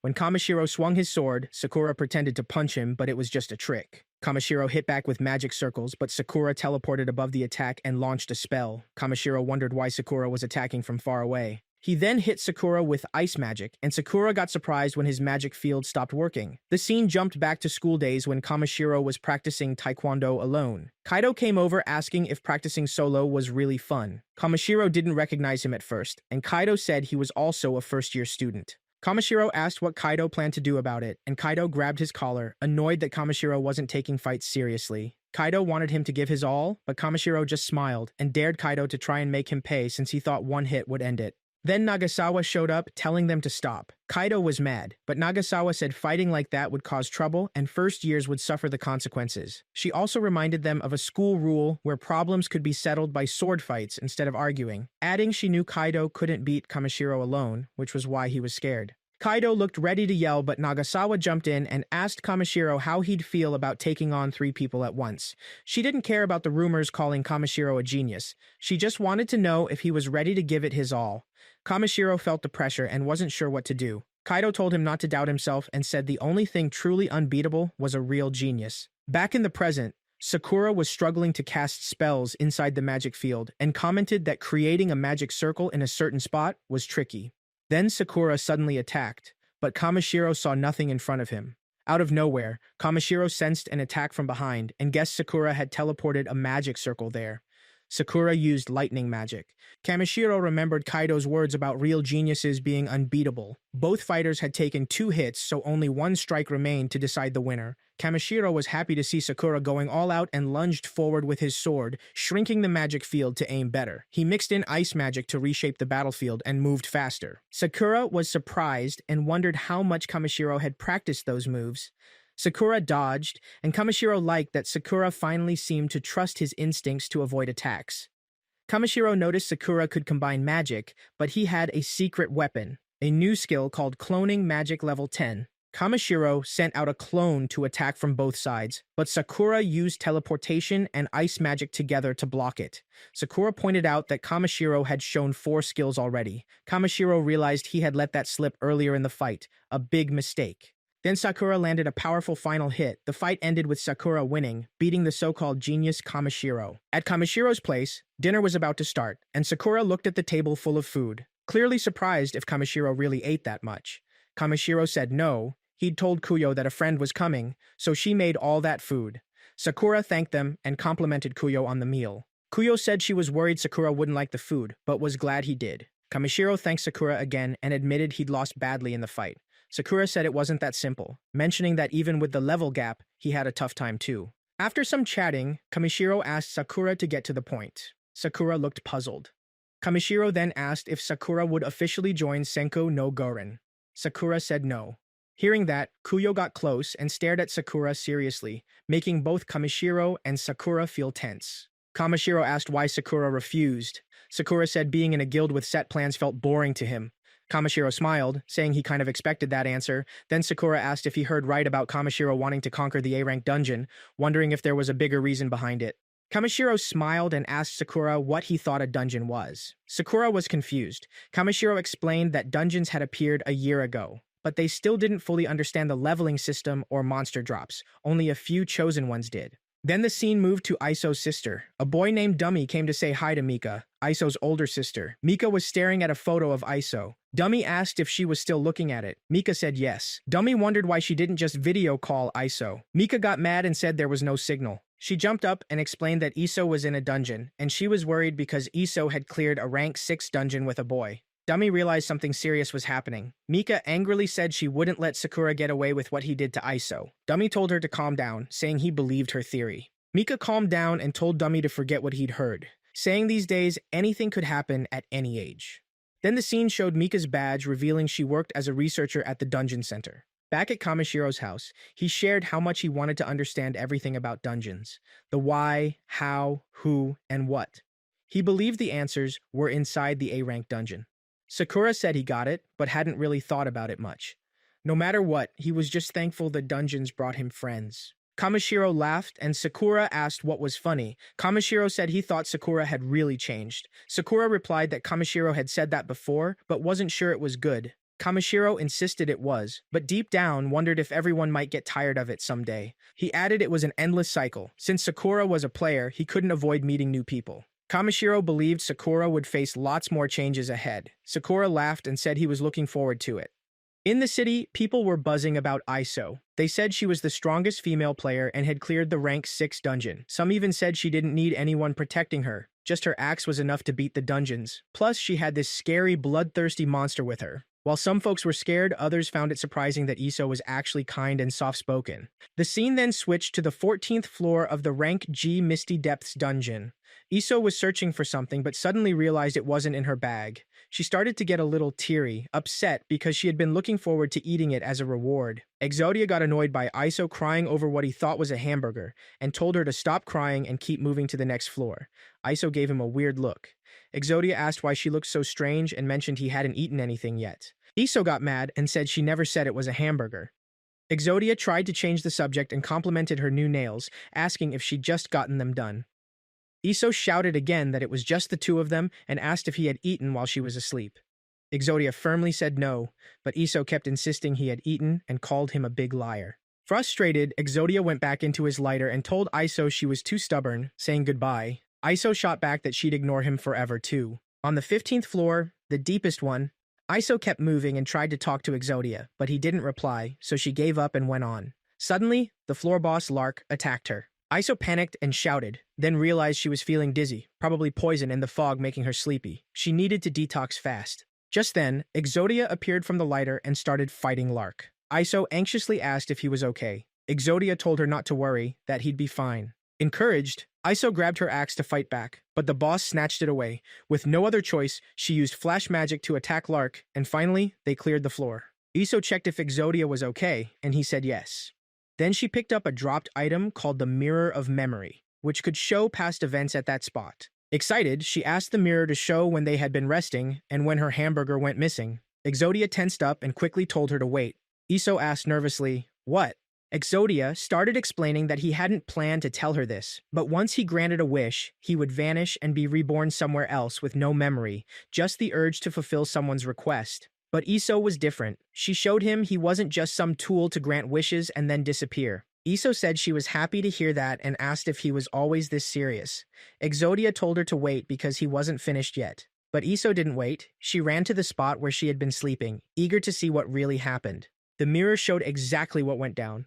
A monster tried to grab her bag, but Exodia popped out to save it. In the chaos, her hamburger fell from the bag. Then Exodia secretly ate the hamburger. Iso caught him doing it and was sure he had lied to her. She said she felt worse about the lie than losing the burger. Exodia claimed the mirror must be broken. Iso got mad and asked why he lied. Exodia apologized and said she always seemed to love hamburgers so much. He got curious about how they taste. He added he didn't tell the truth because he thought she'd be mad at him.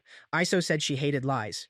Exodia apologized again, saying he didn't realize. Then she asked if he actually liked the hamburger. He said yes. Iso said they'd have hamburgers together after the dungeon. She also said sorry, admitting she hadn't known he liked food too. As they left, Iso asked Exodia to finish what he wanted to say earlier. He tried to brush it off, but Iso insisted she really wanted to know. Exodia finally said he had never actually planned to grant her wish. Iso was confused. When they reached the dungeon exit, she stepped out, cheering that she'd cleared another dungeon. Then she thought about telling Sakura and started typing a message. Exodia asked why she didn't just call. Iso wasn't sure why, but said it felt weird when it was Sakura on the other end. Exodia thought for a second and sneakily hit the call button on her phone. Iso yelled that he was bullying her, and Exodia laughed. Sakura answered, saying hello. They started talking, realizing it had already been a whole year since the dungeons showed up. Before Iso called, Sakura had been busy since finishing the Blue Cave dungeon with Iso about 2.5 months ago. Without thinking much, he focused on clearing as many dungeons as he could. His level was around 40,000, and he'd picked up some new skills like healing himself from status effects, resisting magic, boosting magic power a lot, and needing way less experience to level up. Because of this, a lot of people noticed him, praising him or even crushing on him. One day, while Sakura was out, Sakuraba suddenly appeared and asked for his autograph. Seeing Sakuraba made Sakura remember old times. Sakuraba told Sakura he'd heard rumors that Sakura was the guy who took advantage of Team Senku no Guren, hiding behind the top solo player Iso Miki, and that he was known for staging a fight with the Tsuchikura brothers for fame. Sakuraba said he was happy to meet Sakura, but also called him a useless kid. His friends said Sakuraba was better since he just cleared a J-rank dungeon. Then Sakuraba asked Sakura to hand over his wallet, thinking it'd be no problem. Sakura quietly watched them, while Sakuraba's friends mocked him. Sakura thought Sakuraba hadn't changed and was still a jerk. After Sakura left, Sakuraba and his friends got tense, wondering where he went, and decided they had to catch him because they felt insulted. Then Sakura teleported away, since he didn't want to waste time with them. By accident, he bumped into a boy and said sorry. The boy asked if he was really Sakura, and Sakura asked if the boy's name was Izuin. At that moment, Sakura remembered back when his teacher questioned him. The teacher said Sakura had claimed he was trying to stop Izuin from being bullied, and that's why he fought Sakuraba. Sakura agreed. The teacher pointed out that none of Sakura's classmates knew about any bullying, and Izuin himself denied it too. Because of this, Sakura got expelled. Back in the present, Izuin said he had been following news about Sakura and admired him as a player. Sakura asked if Izuin was a player now, and he said yes. Izuin added he'd dropped out of school and respected Sakura's courage. He apologized for not admitting he was bullied, which led to Sakura's expulsion. Sakura said it was fine since Sakuraba and the others were really to blame. Izuin thought Sakura must be popular with girls, but Sakura told him to keep quiet since he was just speaking honestly. Izuen thanked Sakura again for helping last time and asked how Sakura saw him. A friend, classmate, or just a bullied kid? Sakura honestly said he didn't really know. Sakura was about to say something more, but Izuen cut him off with a quick goodbye. Sakura felt a bit uneasy, but said goodbye too, and they each went their own way. While Sakura was thinking about the F-rank dungeon he wanted to explore, Iso suddenly called him. He picked up fast, surprising Iso. Meanwhile, Sakuraba and his crew were still looking for Sakura when they ran into Izuen. Sakuraba was happy to see him and joked about having some useless trash to deal with that day. He smiled and invited Izuen to chat. Back with Sakura and Iso was telling the story about Exodia and Hamburger. Sakura laughed and asked Exodia if anyone could resist something that tasty. Exodia agreed, knowing Sakura got the joke. Iso got annoyed and teased that Exodia and Sakura were teaming up now. Sakura laughed again, making Iso blush. She said she liked seeing him so cheerful because he looked different. Exodia said Sakura seemed pretty pumped up too. Then Sakura asked Iso if she remembered when he told her why he dropped out of school. Iso said yes. Sakura said he tried to push it out of his mind, but deep down it still hurt bit by bit. He felt powerless since he couldn't help, and his absence made Izuen's bullying worse. But meeting and talking with Izuen today made him genuinely happy. The scene then switched to Izuen and Sakuraba. Sakuraba and his gang were apologizing because Izuen had beaten them all by himself. Izuen laughed sarcastically and told Sakuraba to say sorry for not being the useless nobody he used to think he was. Sakuraba got angry and yelled how someone like Izuen could beat them when they were all level 99. Izuen just laughed and revealed his real level was 10,000. Turns out, there was another player with infinite leveling, but this one was corrupted by pride over his skills. A few days later, at the G-rank dungeon called the Dungeon of Endless Desert, Sakura woke up to some voices. He wondered why he'd been out cold. When he opened his eyes, 2 people were asking if he was okay or still out. Sakura remembered he'd been poisoned. The boy told the girl to bring out the panacea they had. Sakura stood up and thought back to a time he'd accidentally eaten a poisonous eggplant and passed out. Seeing him move, they checked if he was really alright since they'd thought he was paralyzed. They were surprised he was fine. Sakura explained it was because he had a skill that lets him recover from status effects. He wondered if they were really going to use such an expensive medicine on him. The 2 were amazed by his skill. They didn't know abilities like that existed. The boy introduced himself as Utsuka Eiji and the girl as his wife, Hiroko. Sakura was surprised they were a couple. Utsuka asked if it was Sakura's first time in the dungeon and warned it was really dangerous. Sakura nervously said he was already level 99. Hiroko didn't believe it, thinking no one above 90 would get knocked out by a poisonous eggplant so easily. Utsuka asked to see Sakura's status bar, genuinely concerned. Sakura hesitated, but they started patting his head, telling him it's no shame to be low level since everyone starts at 0. Sakura wanted to refuse but didn't want to tell the truth, so he just said he wanted to clear the dungeon. Hiroko asked if he really wanted to finish it and offered to help. Utsuka agreed, saying it was too risky for Sakura to go alone. Sakura wanted to say no, but felt they truly cared and remembered Kamishiro telling him to meet new people if he kept playing. So, he accepted their help and thanked them. They patted his head again like a kid, telling him not to worry and to ask for help anytime. Sakura told them to stop messing with his hair. Then they moved on to the dungeon's 2nd floor, where many paths appeared.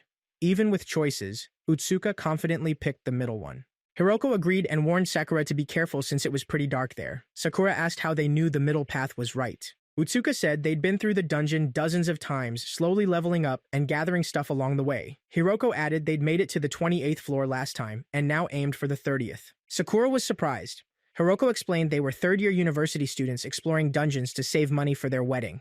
They'd been friends since kindergarten and wanted a big, fancy wedding. She asked Sakura if he liked anyone, promising to keep it a secret. Sakura said no, not interested in anyone romantically right now. Hiroko looked surprised and asked if he really wasn't close to any girls. Sakura said he did have some girlfriends. Hiroko got happy and said he'd probably catch feelings for someone soon. Listening to them chat, Sakura got a bit tense, thinking maybe he should just leave to avoid more personal questions. He thought about his childhood friend, a girl he knew before his dad remarried, and wondered if he was remembering right or not. As they reached a floor with monsters like Yellow Bee and Earth Dragon, Hiroko told Sakura to hang back since it might be dangerous. Hiroko used level 5 explosion magic, blowing up the area and kicking up lots of sand. Sakura wondered how they'd see anything now. Then Hiroko cast level 5 location magic to find the Yellow Bee and told Utsuka it was at 2 o'clock. Utsuka didn't hesitate and took down the Yellow Bee. Sakura was impressed by their teamwork. First blinding the monster, then using magic to find it. Suddenly, an earth monster showed up behind Sakura. Utsuka told Hiroko something felt off because he hadn't spotted the earth monster near the yellow bee. Hiroko quickly tried location magic again, but by then Sakura had already defeated the earth monster and her magic found nothing. They hadn't seen Sakura take down the earth monster and wondered if the explosion had done it. They checked on Sakura and found him buried in the sand. They asked how he got buried and warned him not to wander so far. Sakura picked up a dropped item, and they figured he'd been wandering alone, scolding him. When Sakura came back, they scolded him like older siblings or parents. Sakura said he was fine and felt happy because they were genuinely kind. Seeing his smile, they told him not to distract them with it and to just let them scold him. The scene then shifted after some time, with Hiroko asking Sakura, "He was actually quite strong, right?" Sakura didn't know what to say. Hiroko mentioned that she had definitely heard the name Sakura Makoto before, but she hadn't told Utsuka yet. She laughed, imagining Utsuka's reaction once he found out about Sakura. Sakura responded that he understood and laughed along with her. Hiroko then said she was glad they met Sakura and that they might face the floor's boss on this run. She admitted she was honestly very scared and unsure about it. Sakura asked her why she had chosen to enter the dungeon if she was so afraid.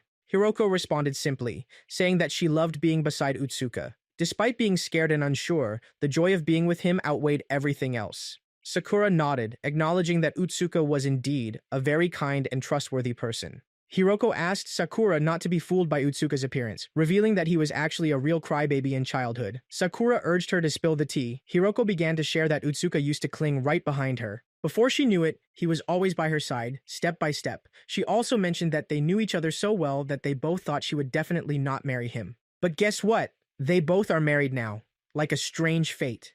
Sakura was smiling as she heard this. Hiroko got a little angry and told him that if he kept smiling like that, she would get mad. Sakura said that he hoped they had the best wedding ever. Hiroko thanked him for his wish. Sakura then thought of giving her a gift for the wedding and started searching in his bag. Seeing this, Hiroko got confused about what he was doing. After that, he gave a dragon pearl to Hiroko as a gift. She confirmed if he really wanted to give it to her. Sakura responded that he didn't have anything better than that for the time being.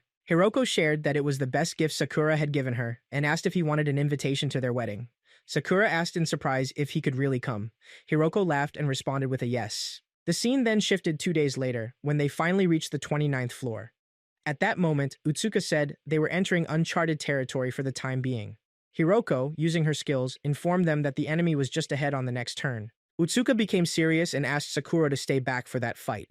As they approached the enemy, they saw it was a monster named Masked Mon. Utsuka commented that he had never seen such a monster before, and although its recommended level wasn't very high, they still needed to be careful. Suddenly, Masked Mon used magic and their surroundings changed from a tunnel to a wide open area. Sakura was shocked and wondered if they were really in that place, as he remembered being in a tunnel just moments ago. Suddenly, a monster named Adamantite appeared behind Sakura, but he easily defeated it with one punch. Afterward, Sakura wondered aloud that an Adamantite should be a floor boss in another dungeon. As he was thinking, another monster appeared, a mechanical knight of level 107.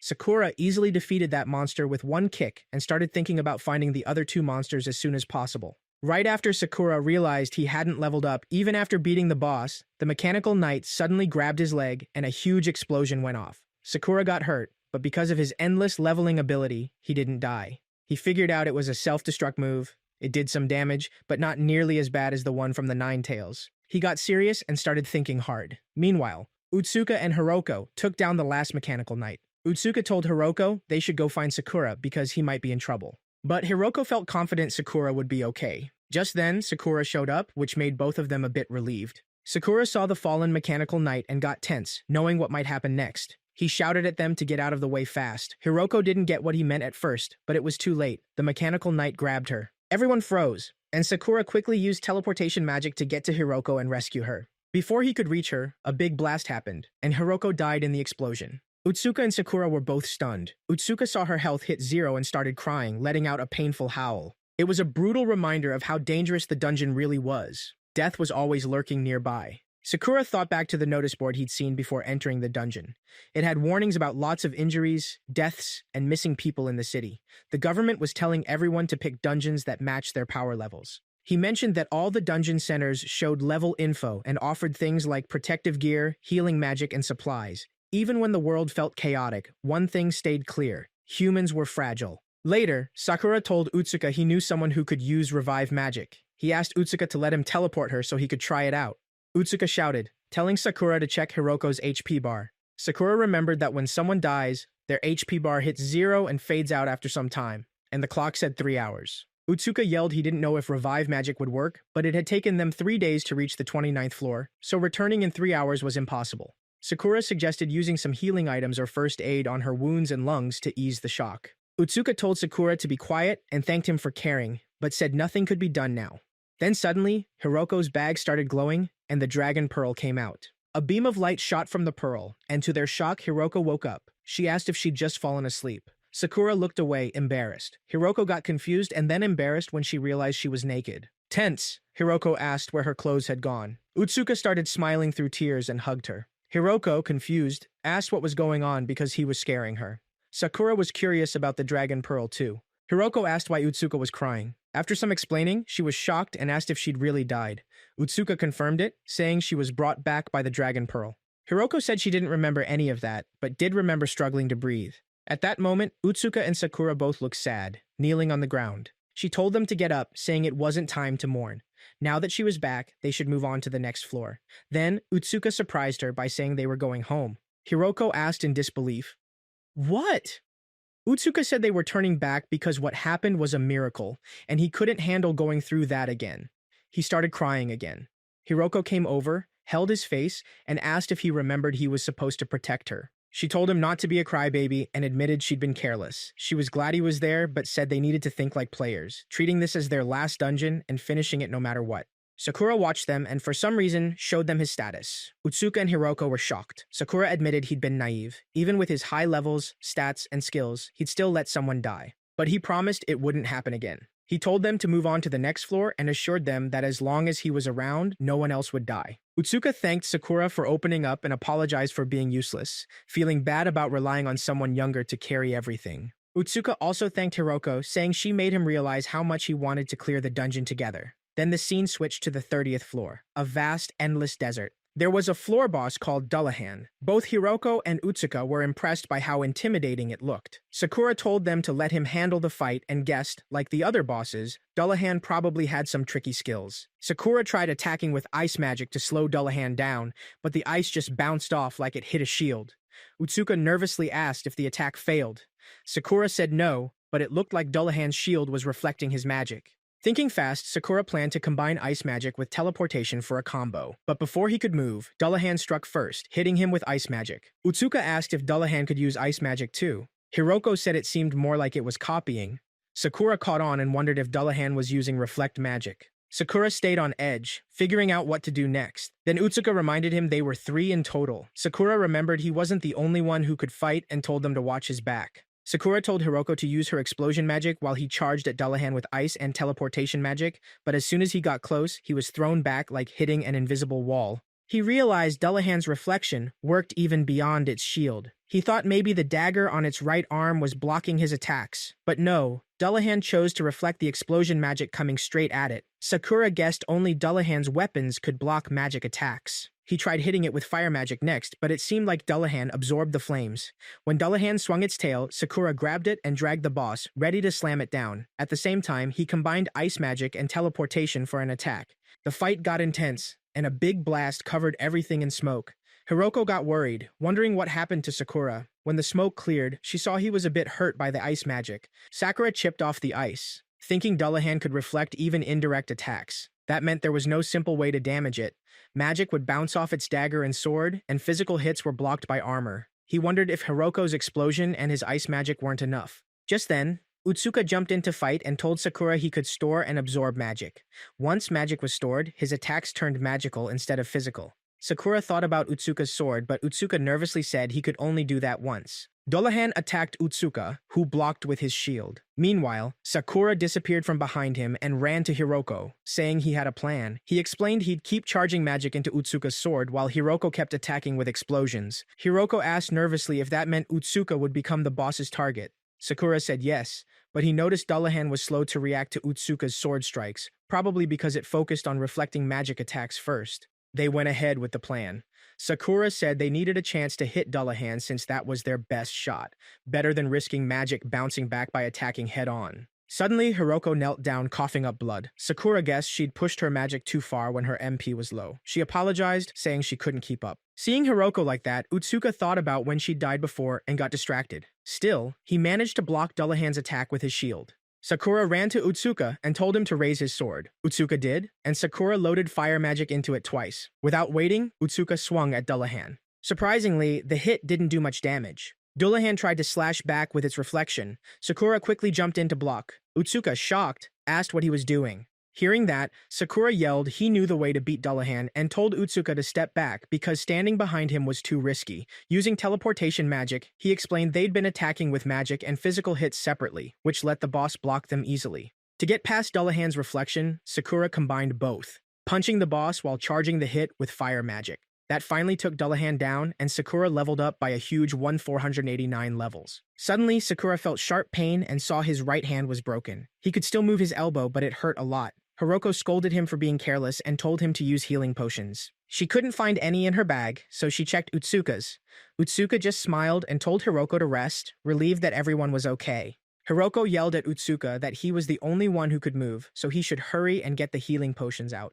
Utsuka realized he'd totally forgotten first aid in the excitement and apologized. Then he gave them both potions and bandages. After some time, the scene moved outside the dungeon center in Tokyo. Sakura was amazed by how huge the place was. He'd never seen a dungeon center that big before. He asked Utsuka if he could go inside for a look. Utsuka told him to calm down and said they were really tired, so Sakura would have to wait. Sakura apologized. A few minutes later, they all sat on a bench inside. Hiroko was already asleep from exhaustion. Sakura guessed the long wait must have worn her out. Utsuka explained that the Tokyo Dungeon Center usually bought items at higher prices for research, which attracted a lot of players, causing the usual 1-hour wait. Sakura nodded, understanding. Utsuka said the best part of his day was the mix of being worn out from dungeon crawling, seeing how much they earned, and having cute, carefree Hiroko sleeping beside him. Sakura asked if Utsuka really planned to retire after this. Utsuka said yes. For him, the dungeons didn't mean much. It was just her that made it all worthwhile. Utsuka then told Sakura not to tell Hiroko because it was embarrassing. Sakura laughed. He reminded Utsuka to keep his level secret too, so no one would notice. Utsuka agreed, saying he couldn't tell anyone. Then their number was called, and Utsuka woke Hiroko since it was their turn. Later, Hiroko and Utsuka were surprised that the floor boss's drop was only worth 500 yen. The receptionist, Lily, confirmed it. She said the Sword of Karma was a powerful weapon that could deflect magic attacks but lowered the wielder's speed to 0, basically cursing them and making them unable to move. Utsuka got tense, scared since they'd touched it. Hiroko reassured him that Lily had touched it too, without any problem. Sakura thought the sword looked really strong and asked Utsuka if it was okay for him to take it. Utsuka agreed, saying Sakura was the one who defeated the boss. Lily added that besides the sword, they got 7 other items, and with the dungeon clear reward, their total was 6,335,000 yen. She asked how they wanted to split it. Utsuka told Lily to split it half for Sakura and half for his family. Sakura got shocked and gave Utsuka an angry look. He told Lily to divide it into 3 equal parts for all of them. Hiroko and Utsuka got a bit nervous but smiled, realizing Sakura had caught them. Sakura said he knew it might feel awkward, but they had to accept it and plan the best wedding ever. Hiroko praised Sakura for being so kind. As they started to leave, Lily stopped Sakura and said they had something for the player ranked 6th, Sakura. The 3 looked at Lily confused, and Sakura asked, "What rank?" Lily was surprised and explained that the government had released a ranking based on income a few days ago to motivate players. When they looked at the leaderboard, they were shocked to see Sakura at 6th place with total earnings of 53,905,000 yen. Hiroko couldn't believe that Iso, the top player, was just 18. Sakura was surprised too and noticed the whole Senku no Guren team was on the list. Then, seeing Maria's name and her team included caught him off guard. Utsuka was shocked and asked if Sakura really knew Maria, the model. He also spotted Izu and Yoda ranked 15th with a big income. Lily explained the rankings were only about earnings, and the true strongest would be decided at the upcoming tournament. She gave Sakura an invite card, saying the higher-ranked players got first picks. Sakura wasn't interested and said he wouldn't join. But then Hiroko stepped in and took the invite for him, telling Sakura he didn't have to join if he still didn't want to by the tournament day. Sakura hesitated, but Hiroko said it was better to keep options open and urged him not to miss such a chance since he was really strong. She even added, "Who knows how long we got?" Sakura took the card, still wondering what they were thinking and what would happen if he did join. Out of nowhere, people spotted Sakura inside the dungeon, talking about him everywhere. Some wanted autographs, others asked for money. Utsuka was shocked and asked if Sakura was really that famous. He apologized for bossing him around earlier and wondered how to make up for it. Sakura found Utsuka's sudden change weird but said it was fine since he did the same sometimes.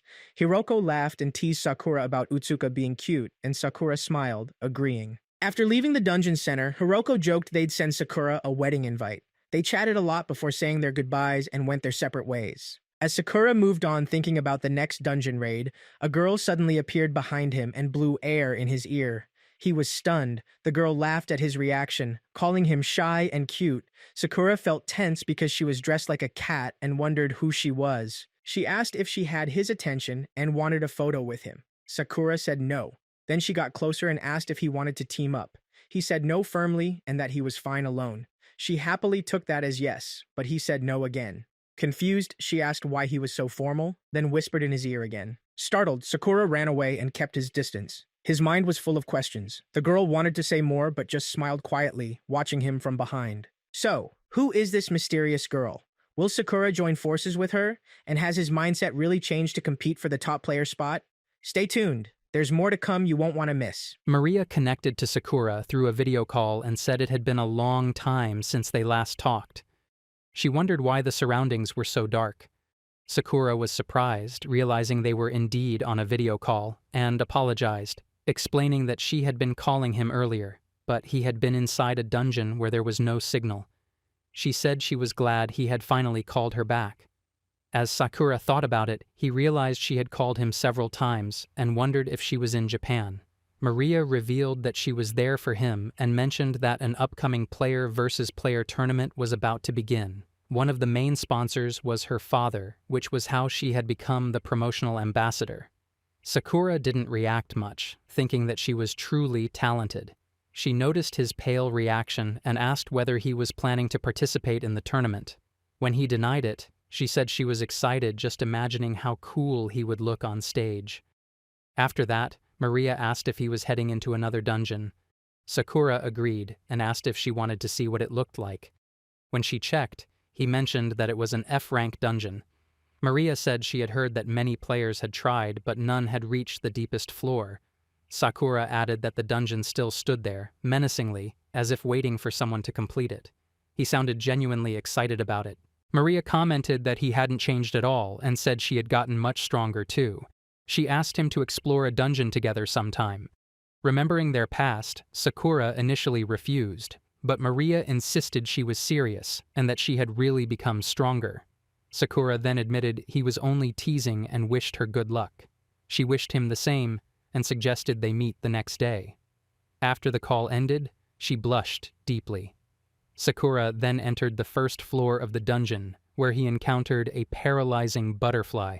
Judging by its name, he assumed it was a poison-type monster and used arch-nemesis to defeat it, gaining 114 levels in one go. He thought that the experience points were increasing rapidly and noticed that his skill progression had improved, now requiring only 1/50th of the previous experience to level up. As he continued exploring, he found an item and realized that the recommended level didn't seem to match the amount of experience earned. Certain monsters, in particular, provided far more experience points. He recalled that there was a website documenting the experience points dropped by each monster type. The item in his hand was labeled Paralyzing Powder, which reminded him of his earlier conversation with Utsuka and Hiroko, when Utsuka had asked why he chose to become a player. Sakura had replied that it was because the world of players was interesting, comforting, and free, a place that accepted people like him, who didn't care about fame or money. But after delving into the dungeon, he realized that everyone else was striving for something greater, even willing to risk their lives to explore. He began to wonder if his casual attitude toward it all was acceptable. Utsuka had told him that over the past year, medicine had improved greatly, with dungeon items being used not only to enhance health, but even to cure previously incurable diseases. It was thanks to the items players brought from dungeons that such progress was possible, and Sakura's contributions had helped many people. Utsuka reminded him to hold his head high, as that was something truly worth being proud of. Sakura stopped reminiscing and was now battling a unicorn, which he swiftly defeated, gaining 23 levels and obtaining 3 items. a last potion, a unicorn's horn, and the sword of twilight. He had no idea what those items were used for and wished he had the identification skill. He recalled that when players leveled up, there was a chance to increase their magic level, learn a new skill, or simply gain a level. The theory was that the higher the level, the higher the probability for those dice rolls, making it easier to learn new skills. As he checked his own skill list, he wondered why he had so few abilities despite the number of levels he had gained. He questioned whether it was because of the infinity level up trait, and if there was any way to change that, thinking it would be nice to know what each skill actually did. Looking around, he sensed someone's presence. Suddenly, Medusa, a giant monster covered with writhing snakes, appeared and attacked him. Sakura managed to defeat her easily, gaining 11 more levels. However, he was shocked to find himself unable to move, realizing that Medusa's petrification effect had taken hold. It was unbelievable. He felt a pang of guilt for Utsuka and Hiroko, thinking how sorry he was for them. Deciding to wait for his body to recover naturally, he was startled when he saw the girl he had met earlier suddenly return. The girl approached him, saying it was amazing and that she hadn't known he could recover like that. Sakura wondered if she was the same woman he had seen at the dungeon center. She introduced herself as Yumasaki Kirara, mentioning that she was 15 years old and that he could address her casually. There was no need to call her that woman. She said he could simply call her Yumasaki or Kirara, adding that her blood type was O and that she was level 79. Sakura then wondered why she was so eager to join him. Kirara asked if he had been too hasty during the interview, and if that meant she was already accepted. Growing excited, she said she had become a player just to meet him. Then, embarrassed, she quickly asked him to ignore that remark. She explained that with her invisibility and ninja step skills, monsters wouldn't be able to detect her presence, and she could also use level 6 identification magic, assuring him that she would be useful to his party. Sakura thought about her invisibility skill and admitted to himself that he wasn't opposed to forming a party, though at the moment he didn't see any particular reason to. As he hesitated, Kirara looked disheartened, assuming he was about to refuse. Sakura clarified that he hadn't said anything yet. She then asked about his infinity level up, which took him by surprise.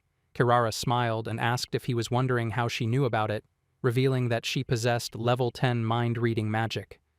She said she might have startled him, but that the skill allowed her to read anyone's thoughts, so when he thought about the identification magic or the infinity level up, she immediately knew. Sakura questioned whether she was trying to threaten him, but Kirara looked confused and said it wasn't like that at all. She explained that she had only learned about his leveling ability just then, and the reason she had become a player in the first place was because of him. She even swore it was true. Eventually, Sakura agreed to form a party with her. Although she mentioned that monsters couldn't sense her presence, he reminded her that it would still be dangerous for her to wander alone. Sakura still couldn't understand why Kirara wanted to stay there, but she didn't seem to be lying. She grew cheerful, asking how he had figured that out, saying it was really fun, and teasing him not to tell her that he could read minds too. Sakura replied that he couldn't, saying he wasn't that overpowered. He added that since she was in the dungeon, she should enjoy her stay and that she would be safe as long as he was around.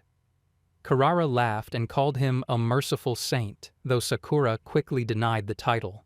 After some time, as they continued walking, he thought about her invisibility and ninja step abilities. Even when she was right beside him, he couldn't see her, and he felt as though he were walking alone.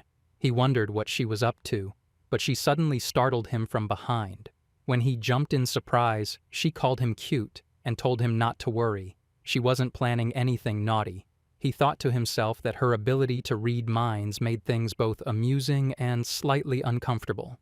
She lightly poked him, telling him not to be so negative and explaining that she had no choice. The effect lasted for a while once activated, and it was a level 10 skill after all. Sakura tried to clear his mind, but random thoughts kept popping up. When he began thinking about grilled mochi, Kirara immediately asked if he was hungry. Suddenly, a monster appeared in front of them. Sakura confirmed that Kirara was indeed invisible and told her to step back as the creature prepared to attack. He asked whether she had moved away, and she replied that she had. Sakura then defeated the monster, increasing his level by 14. Karara observed that his attack had used septuple magical efficiency, remarking that seeing level 10 magic used at that range was incredible, though the mana consumption sounded impractical. Sakura said he probably wouldn't need it, but admitted that it was still a cool skill. She then mentioned that once players reached level 99, their magic level stopped increasing and they couldn't learn new skills. However, by resetting their level, they could level up again to acquire new abilities. She wondered aloud whether not resetting sounded better and asked what consumption meant in that context. Sakura admitted he had no idea either. A moment later, he discovered an item on the ground. When he picked it up, Karara used her identification magic to check it and found that it was a healing seed. She explained that if they planted it and waited half a day, it would grow into a tree bearing medicinal and magical herbs. Sakura was impressed and thought it would be helpful if she could appraise his other items as well. Karara said she could, but teased him for asking with his mouth open, saying it wasn't polite. Sakura handed over his belongings, and she identified each item for him. He thanked her afterward, and she happily said she was proving useful to him. At that point, Sakura noticed that he could finally see her again. Kirara explained that it was because she had been using her skills non-stop since morning, and her mana had drained completely. Sakura suggested that she should take a rest, to which she playfully asked if he was worried about her. He replied that she had helped him with the items, though in truth he was more concerned about her mind reading than her invisibility. She smirked and reminded him that her mind-reading magic was still active. They dug a small hole to plant the seed, and soon the sprout began to emerge. Sakura glanced at Karara, wondering if something was wrong with her. She denied it, but when she noticed Gargantua standing nearby, she grew curious about what it was. Gargantua greeted her politely, asking to be allowed to guard her while she slept. Karara was surprised and remarked that it looked like a dove, then said she would leave things in Gargantua's care. Sakura told her to go ahead and rest. Thanking him, she went inside the camp and lay down to sleep. Outside, Sakura remained with Gargantua, who commented that Karara was truly a lovely girl. Sakura replied that she was more on the annoying side. Inside the tent, Karara blushed furiously, thinking about how much she liked Sakura. She felt completely captivated. Her heart had been struck by a smooth criminal, as she put it, and she couldn't stop thinking that he was really cool. At the same time, she worried that if she didn't try to make a better impression, things might turn awkward between them. While she was lost in thought, Sakura called out to her, wondering if she was even listening. As he opened the tent flap, he told her he was cooking something and that if she was hungry, she could come eat. Embarrassed, she quickly pulled the curtain closed, saying she needed to clean off her makeup and calling him an idiot. Gargantua quietly told Sakura that he might have come at the wrong time. Realizing that, Sakura apologized to Karara. She felt even more flustered, thinking that perhaps he still hadn't figured out what was really going on. The next morning, she did her makeup and came out to say good morning, only to find that the tree had grown incredibly fast. Sakura was flying in the sky, observing it, and mentioned that it just needed a bit more pruning before they could leave. He wondered if she wanted to give it a try too, and when he asked, she agreed.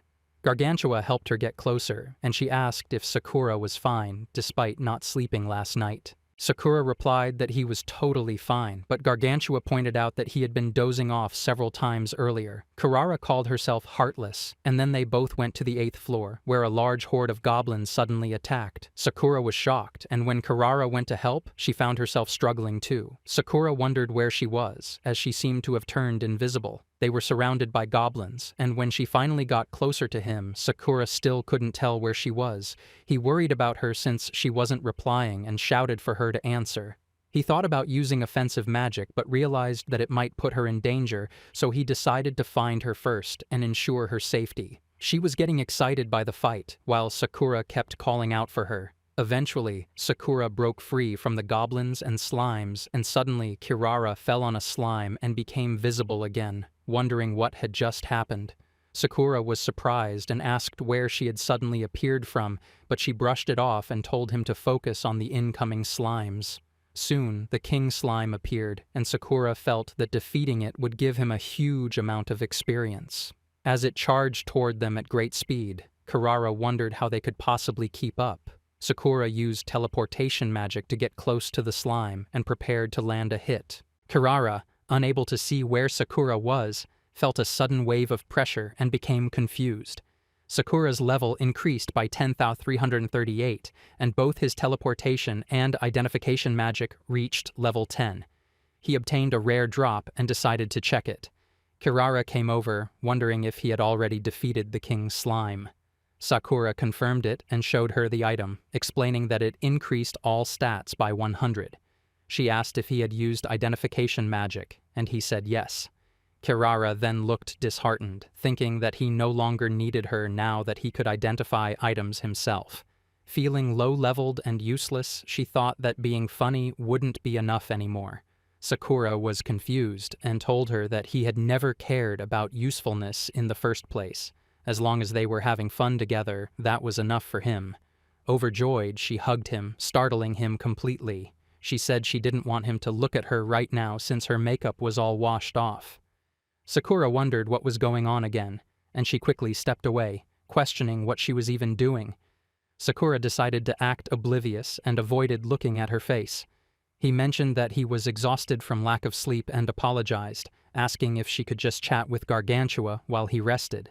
As he fell asleep, Gargantua sat in front of Kirara, who felt embarrassed, thinking that Sakura might hate her now because she had gotten too excited and overdid things to the point that he wouldn't even look at her anymore. Gargantua remarked that it seemed like Kirara liked Sakura. She looked confused, but he told her not to worry, as Sakura had already fallen into a deep sleep barely 10 seconds after closing his eyes. She smiled faintly and agreed, saying that Gargantua was quite observant, then admitted that Sakura was really special to her. She revealed that they had been neighbors and used to spend a lot of time together. Sakura had always cared for her when she was a shy and introverted kid. Unlike her, he had many friends, but whenever she was around, he would turn them all down just to play with her. That always made her feel guilty, and one day she gathered the courage to ask why he preferred spending time with her.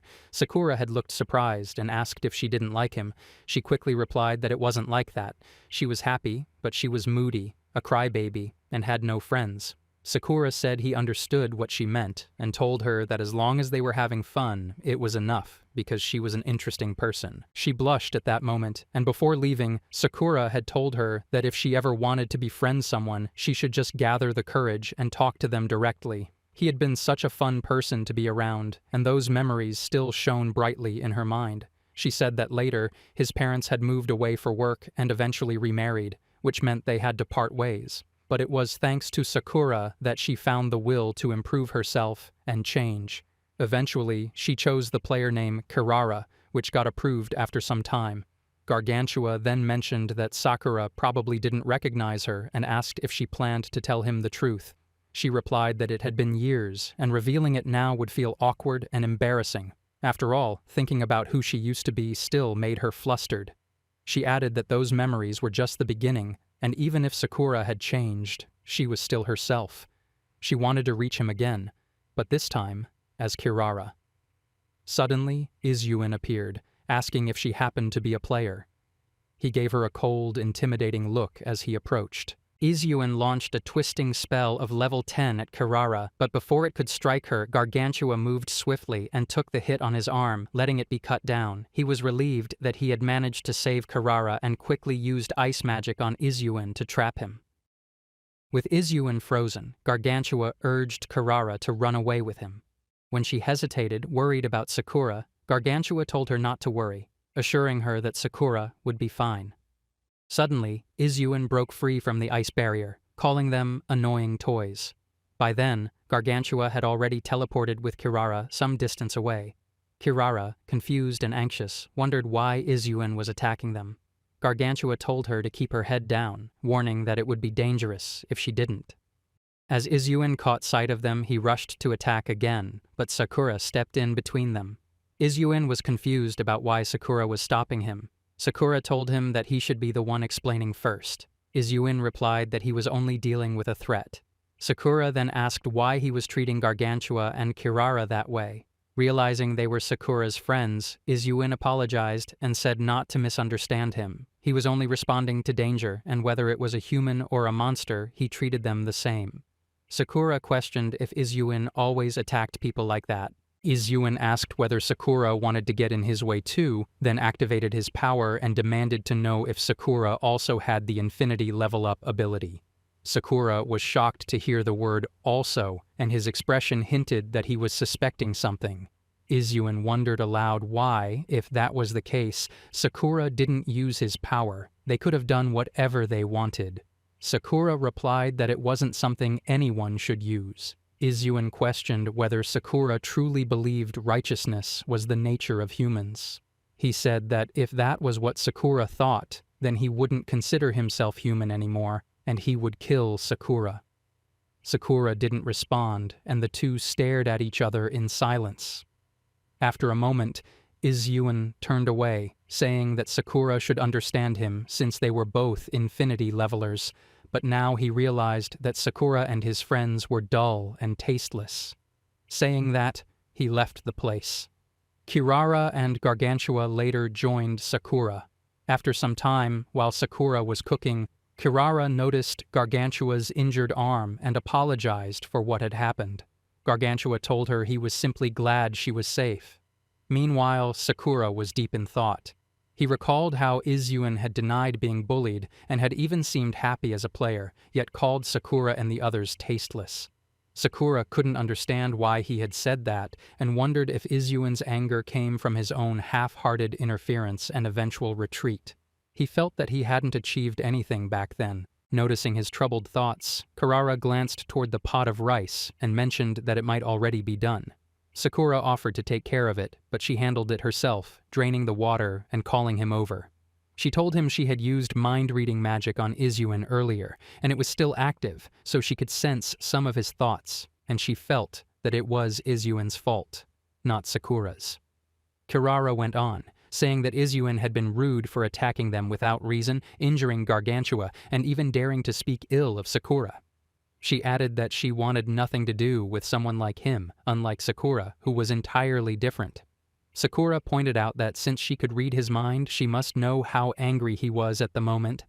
Kirara smiled faintly and explained that her magic could only sense the outer layer of the heart, not the deeper emotions within. Still, she said she somehow knew what it was like inside him because he had always reached out to lonely souls. Realizing how sentimental she sounded, she quickly looked away and said it was nothing. Gargantua then joined the conversation, saying that he too had been alone for a long time in the dungeon. Even if solitude didn't bother them much, neither he nor Sakura could stand seeing others suffer from loneliness. That, he said, was why they were able to connect with people like Izuen. Sakura replied that he wasn't even sure if what Izuen felt was loneliness. Perhaps it was something else entirely. Still, there was no point in sitting around thinking about it. He suggested they finish the dungeon ahead of Izuen and wait for him at the bottom floor after eating their meal. Kirara agreed and asked if there was a way to reattach Gargantua's arm. Gargantua reassured her that it was fine. He could still use it. Then, to their surprise, he activated a spell through the severed arm, leaving both Kirara and Sakura astonished. Using her bow and arrows, Kirara fought fiercely against the monsters. When one of them lunged at her, she activated her invisibility skill and vanished from sight. The monster, confused by her sudden disappearance, looked around frantically, only for Kirara to reappear behind it and shoot an arrow straight through its back, defeating it instantly. Sakura approached her, curious, and asked if her bow and arrows came from the device on her wrist. She explained that it was all thanks to the magical drop Sakura had given her. It was essentially a level-enhanced item. Sakura praised her efforts, and she teasingly asked him to pat her head. He wondered why, but did it anyway, thinking it was no big deal. As they continued forward, Kirara suddenly stopped, noticing a strange button on the wall.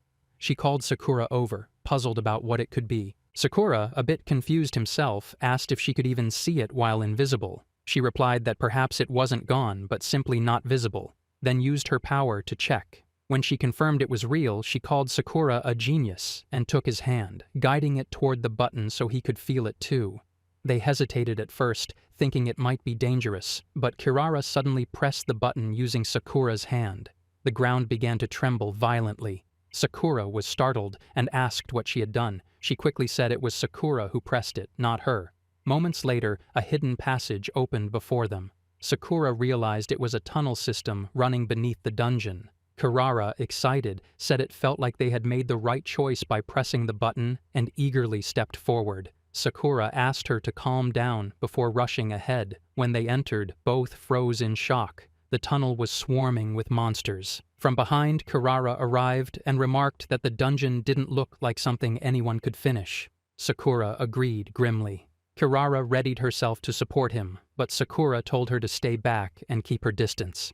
Then, gripping his weapon tightly, he charged forward to attack the horde of monsters. He defeated all the monsters, raising his level by 6,685. When he returned, Kirara helped him recover, and he thanked her for the support. She smiled warmly and said she was impressed, wondering if his level had increased significantly. It had been around 40,000 when they first met. Sakura replied that it was probably because of his skill, which only required 1 experience point for every 1,250 gained. He admitted that it practically felt like a game bug, and Kirara agreed with a laugh. After that, Sakura suggested they collect the loot and move down to the next floor. Kirara agreed, and together with Kirara, the 3 of them advanced to the 20th floor. As they descended, Kirara shivered, saying it felt cold. Sakura mentioned that it might be the deepest level of the dungeon. She wondered aloud if that meant they were nearing the end. When she slowed down, Sakura pointed out a massive chamber ahead, saying it was likely the boss room. He noticed that Izyuin wasn't there, and several entrances surrounded the area, one of them being the secret passage they had discovered earlier, which turned out to be a shortcut. The fire magic didn't seem to work in that place, meaning the only way to win would be to cut off all 8 heads of the monster at once. Still, Sakura thought it was better than facing a Dullahan. Using his identification magic, he examined the creature, eager to learn more about what awaited them. Kirara looked at Sayoth, thinking that if she got in his way, it would be better to wait outside. She decided to hold on to his bag and told him he could go ahead. South thanked her, wondering why she was suddenly acting that way. She explained that she had only glanced at his hands and asked him to treat it as if she were there with him. She congratulated him for completing the F-rank dungeon, probably being the first to say those words to him. Sayoth told her not to get ahead of herself before he left to clear the dungeon. Kirara then told Gargantua that after the dungeon was completed, she would request some more head pads. When Sakura reached the floor boss, Yamata no Orochi, he was confronted by a swarm of giant, dragon-like snakes. He easily jumped in, cutting off their heads instantly, and his level increased by 21,745. After a while, Sakura noticed that Izyuin had also arrived. Izyuin rushed to attack, but Sakura stopped him. As Izyuin moved, Sakura captured him, forced him to lie on the ground, and tied his hands. Izyuin wondered if Sakura was using teleportation magic, noting that Sakura seemed to exert barely any strength on him. He asked why Sakura was attacking them, since the dungeon had already been cleared. Izyuin remarked that Sakura needed to perform better and then used twisting magic on him, landing a strike that sent Sakura into the wall. Afterward, he placed a leg on Sakura, commenting that Sakura was truly interesting. Sakura was shocked by the sheer power, and Izyuin reminded him that he had already said Sakura would need to do better. Sakura responded by creating fire to form 2 letters. Izyuin leapt away, and Sakura soared into the sky, preparing to kick him. However, Izyuin grabbed his leg mid-air, striking the ground and then countering with a kick, taunting Sakura about how it felt to be defeated by someone else. As they looked down, Sakura was stunned by Izyuin's attacks, realizing they resembled the reflective skills of a Dullahan, almost as if he were punching himself. He took a hit while assuming it wasn't a reflection.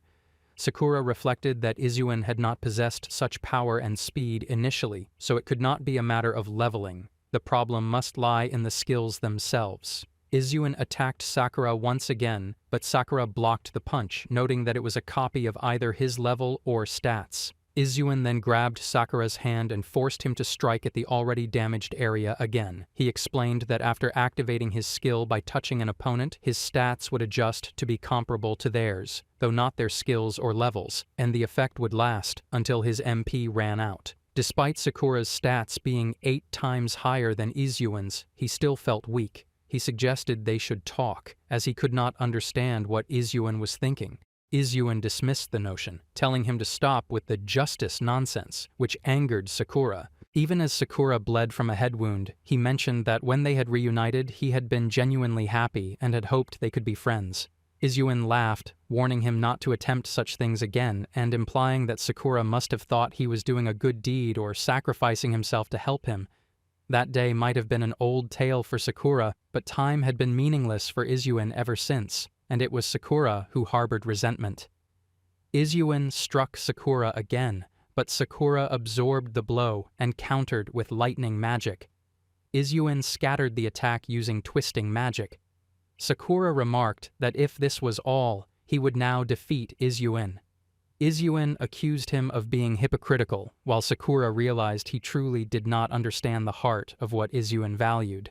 They continued battling fiercely, the force of their attacks even causing Karara to be pushed back, and the fight proceeded at the same overwhelming speed. Karara wondered what was happening and realized she could not keep up with their pace. She also questioned what Sakura was even thinking. Izuen remarked that Sakura was now revealing his true nature, noting that it was fitting that Sakura was just like everyone else. He said that in this world, level was everything, and Sakura must yearn for it. As they locked in combat, Izuen prepared to punch Sakura, wondering if he was displaying too much confidence, and noted how favored Sakura seemed. He threw Sakura into a wall, then grabbed his face and dragged him along the wall, using twisting magic once more. Sakura admitted that Izuen was right. He was a hypocrite, weak, and had a flawed personality. Surrounded by overwhelming power, he had resorted only to violence in the past. He recalled leaving behind human relationships after realizing their monotony, though he had since changed and been blessed with good people. Sakura freed himself, rising up, which shocked Izuen because Sakura now appeared completely different from before. As Izuen prepared to strike again, Sakura countered, sending Izuen flying into a wall with flying magic and even throwing him away. The battle continued, with Izuen using twisting magic to attack, and under immense pressure, Sakura rushed to strike him from behind.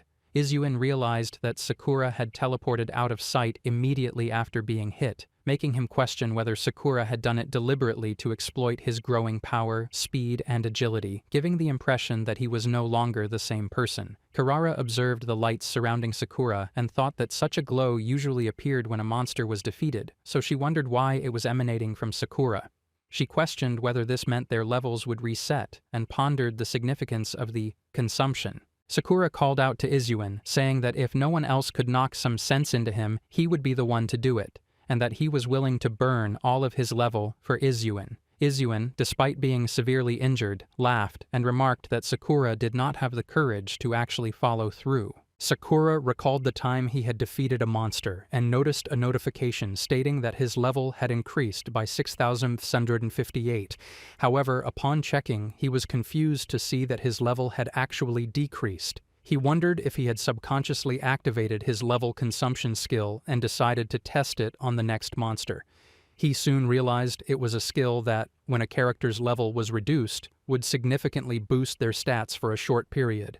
The greater the level loss, the longer the stat boost would last. As Sakura's level dropped rapidly, he resolved to use all his enhanced stats to overpower Izuen. Izuen, unsure of what was happening, watched in alarm as Sakura's stats surged and realized he needed to activate Trace again. But before he could, Sakura struck him into the wall with a punch, sending him flying into the sky. Without giving him a moment to recover, Sakura rushed to kick him. Izuen had planned to make minimal contact before using Trace, but Sakura got behind him and slammed him to the ground, believing Izuen would have no chance to react. Sakura continued attacking, and in the process, he remembered the first time Izuen had leveled up. It had been exhilarating, and he had thought that with each higher level his power would grow, he would change, and no one would bully or look down on him again. Sakura kept increasing his level, recalling the time he had faced High or Ogre, whose recommended fighting level was 120, while Izuen's was only 99. It had seemed impossible, but it had proven true if approached correctly. As he battled, he reflected on the unfairness of the system, realizing that life felt like a cruel game that was never meant to be fair, and he vowed not to be subdued again. Once, while injured, he discovered a treasure. A creature appeared and offered to grant him a wish. Izuen asked for his level cap to be removed. The creature granted it, giving him the infinity level up parameter Trace, along with a level 8 twisting magic. He felt certain that from then on no one would ever look down on him again. One day, he discovered Sakura and observed his movements. In a video, Sakura had mentioned that he also possessed an infinity level up. People assumed that Sakura's level was clearly higher than Izyuan's, but Izyuan couldn't understand why it had to be Sakura. It was Sakura and his foolish sense of justice that made Izyuan appear so pathetic. Now, however, Izyuan had gained the power to make anyone yield, and the shame of being looked down upon no longer affected him. He continued moving forward, taking the prey of others to level up himself, reflecting on the fact that they had been bullied by the same person and shared similar powers. Yet they had no choice but to leave things as they were, even if that was Sakura's way. Izyuan wondered what he had truly been seeking and questioned whether, had he known all this, there would have been any point in standing up again. In that moment, he called Sakura, who came to strike him in order to defeat him. By that time, Sakura's level had even reached 14. After the blow, Sakura fell to his knees and Kirara rushed to him, asking how he was. She wiped her tears and told him she had been worried because he looked so frightening and was bleeding. She said he must have used all his level to endure the hit and wondered why he had done that. Sakura replied that his level was currently 1, which shocked her. When they checked his stats, Sakura observed that his attributes seemed stronger than when he had first started. Kirara said she wondered whether he had been unaware that starting stats could change depending on his condition that day, and she added that he had put on some muscle since then. She reassured him that he need not worry and that he would begin leveling up easily. Sakura, however, explained that he had not been putting any effort into the dungeon because he was level 1. Kirara brightened, took his hand, and told him that she would protect him from now on, and that she should be the one to worry. Gargantua agreed, and both urged Sakura to trust them. Sakura then asked them to help lift Izyuan because they could not leave him behind. Kirara agreed. Sakura lifted Izyuan and they started heading upstairs while Gargantua and Kirara cleared the path. They found a return stone that would let them teleport to the surface once, useless if it broke on the surface, and they decided to keep it for their return. After some time, Izyuan finally woke up. Sakura told him they were outside the dungeon. Izyuan was ecstatic. Sakura then asked Izyuan whether he had ever killed anyone. Kirara looked at Izyuan and said she did not think he would kill someone. Izyuan wondered how she could be so sure, then realized he had misspoken earlier. Kirara explained that when he had attacked her, he had aimed at her face, but steered slightly to the left so as not to hit her. She had also heard the sound he made when he was hurt. Even when he had been attacking and telling her to die, she had heard a noise like someone trying to run away. Izyuan snapped that they were only showing off and threatened to break her neck. Kirara replied that she hated him for cutting Gargantua's arm, but she did not believe he was evil by nature. She thought he was a product of his circumstances. Izyuan said she should not pity him.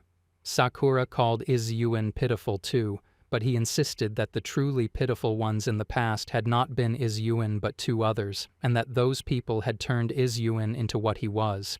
In the end, Izyuan had embraced that twisted sense of justice, and Sakura warned him that if he continued down the path of becoming a pitiful man, Sakura would beat him up the next time. Izyuan told them to shut up, saying he never wanted to see Sakura again. After that, Sakura and Kirara left the place.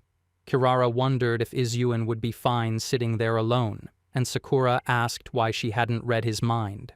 She replied that she wouldn't carelessly use her mind-reading ability like that. Sakura then thought about what she had said earlier, that there wasn't real evil in Izyuan's nature, and said that if she was right, Izyuan would figure out what to do next. Kirara asked if he really trusted her that much. Sakura teased her, saying she was the one who had trusted him first by agreeing to party up right after their first meeting. She replied that it was because he was cute. Sakura laughed at that, remembering their first meeting, but then a memory of a girl from his past crossed his mind. He was about to ask Kirara something, but stopped, wondering if he was being too sensitive. He turned ahead to keep walking. Kirara, confused, wondered aloud if he planned to leave her hanging like that. Sakura said she might have already read his mind anyway. Kirara smiled and replied that no one would ever know. They both laughed as they continued walking, and she said it didn't matter whether she had read him or not. Sakura, deep down, knew that the girl he had remembered was the same one connected to his past. The scene then shifted to Maria, who was looking at a tournament advertisement poster. As she adjusted it, a woman told her she couldn't keep putting up such ridiculous posters and should replace it with the updated one. Maria had already made Sakura the face of the advertisement, inviting players to sign up, and had even included her own photo beside his. She felt thrilled and couldn't help but think how exciting it all was. The scene shifted to March 23rd, the day the first top player battle tournament was about to begin, with Maria as the host.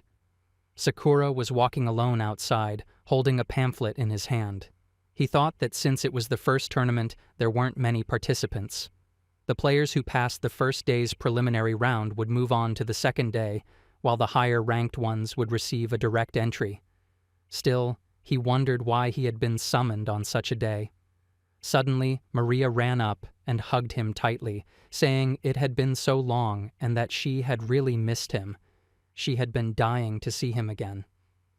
She added that she had secretly snuck out just to meet him and asked whether he had watched the opening ceremony. Sakura nodded and said that she had grown taller since the last time they met. Maria then asked what he was doing there. Sakura replied that he wanted to avoid unnecessary trouble, so he had asked everyone to meet him there instead, but questioned why she was asking that. At that moment, Miki and Kurara arrived. Sakura greeted Kurara and told Miki that it had been a while since they last met. Both Kurara and Maria looked confused, while Miki simply nodded in agreement with Sakura's words. Maria grabbed Sakura's hand and, with a curious look, asked if the two were his friends and what kind of relationship he had with them. Sakura asked Maria to calm down, explaining that they were all just friends who used to explore dungeons together. Miki agreed, confirming that they were indeed friends. Kurara, however, felt a bit left out, thinking that no one had ever told her about that. She had believed it was just the two of them, and that they could handle things on their own if they tried. She recalled how Sakura had once told her that he would be participating in the tournament, and she asked if she could come to cheer for him. The scene then returned to the present, where Sakura turned to Miki and commented on her hair. Miki smiled and said she had learned how to tie it from her older sister. As Sakura complimented her, Kurara didn't like it and began to feel jealous. She even wondered if Sakura had a crush on Miki, but decided she wouldn't use her mind-reading magic this time. She was determined not to lose to her. Kurara then changed the topic and asked Sakura about Gargantua. Sakura replied that Gargantua was doing fine, and mentioned it had been a week since the three of them had last been together. Kurara agreed, saying it really had been a while. Gargantua had hoped that Kurara was doing well too, since it had been such a long time since they had met. Miki added that it had been ages since she had seen Gargantua, and noted that Sakura and Gargantua seemed to get along quite well now. Sakura smiled and said it was all thanks to Miki. After some time, Mizukawa and Nagasawa arrived to call Sakura over. Maria ran up and hugged Nagasawa, who smiled and told her she had done an amazing job at the opening ceremony. From behind them, Kamishiro and Kaido approached, and Sakura was genuinely surprised to see all of them gathered there. Mizukawa teased Nagasawa, saying there she was. Didn't she have something to say to Sakura? Nagasawa smiled and wished Sakura the best of luck for the next day, saying she would be cheering for him. Sakura thanked her warmly. Maria and Kurara exchanged glances as they watched Sakura, realizing he was suddenly surrounded by 5 girls. Kaido, standing nearby, wondered aloud what all the excitement was about. A flare beast beside him commented that it didn't know either.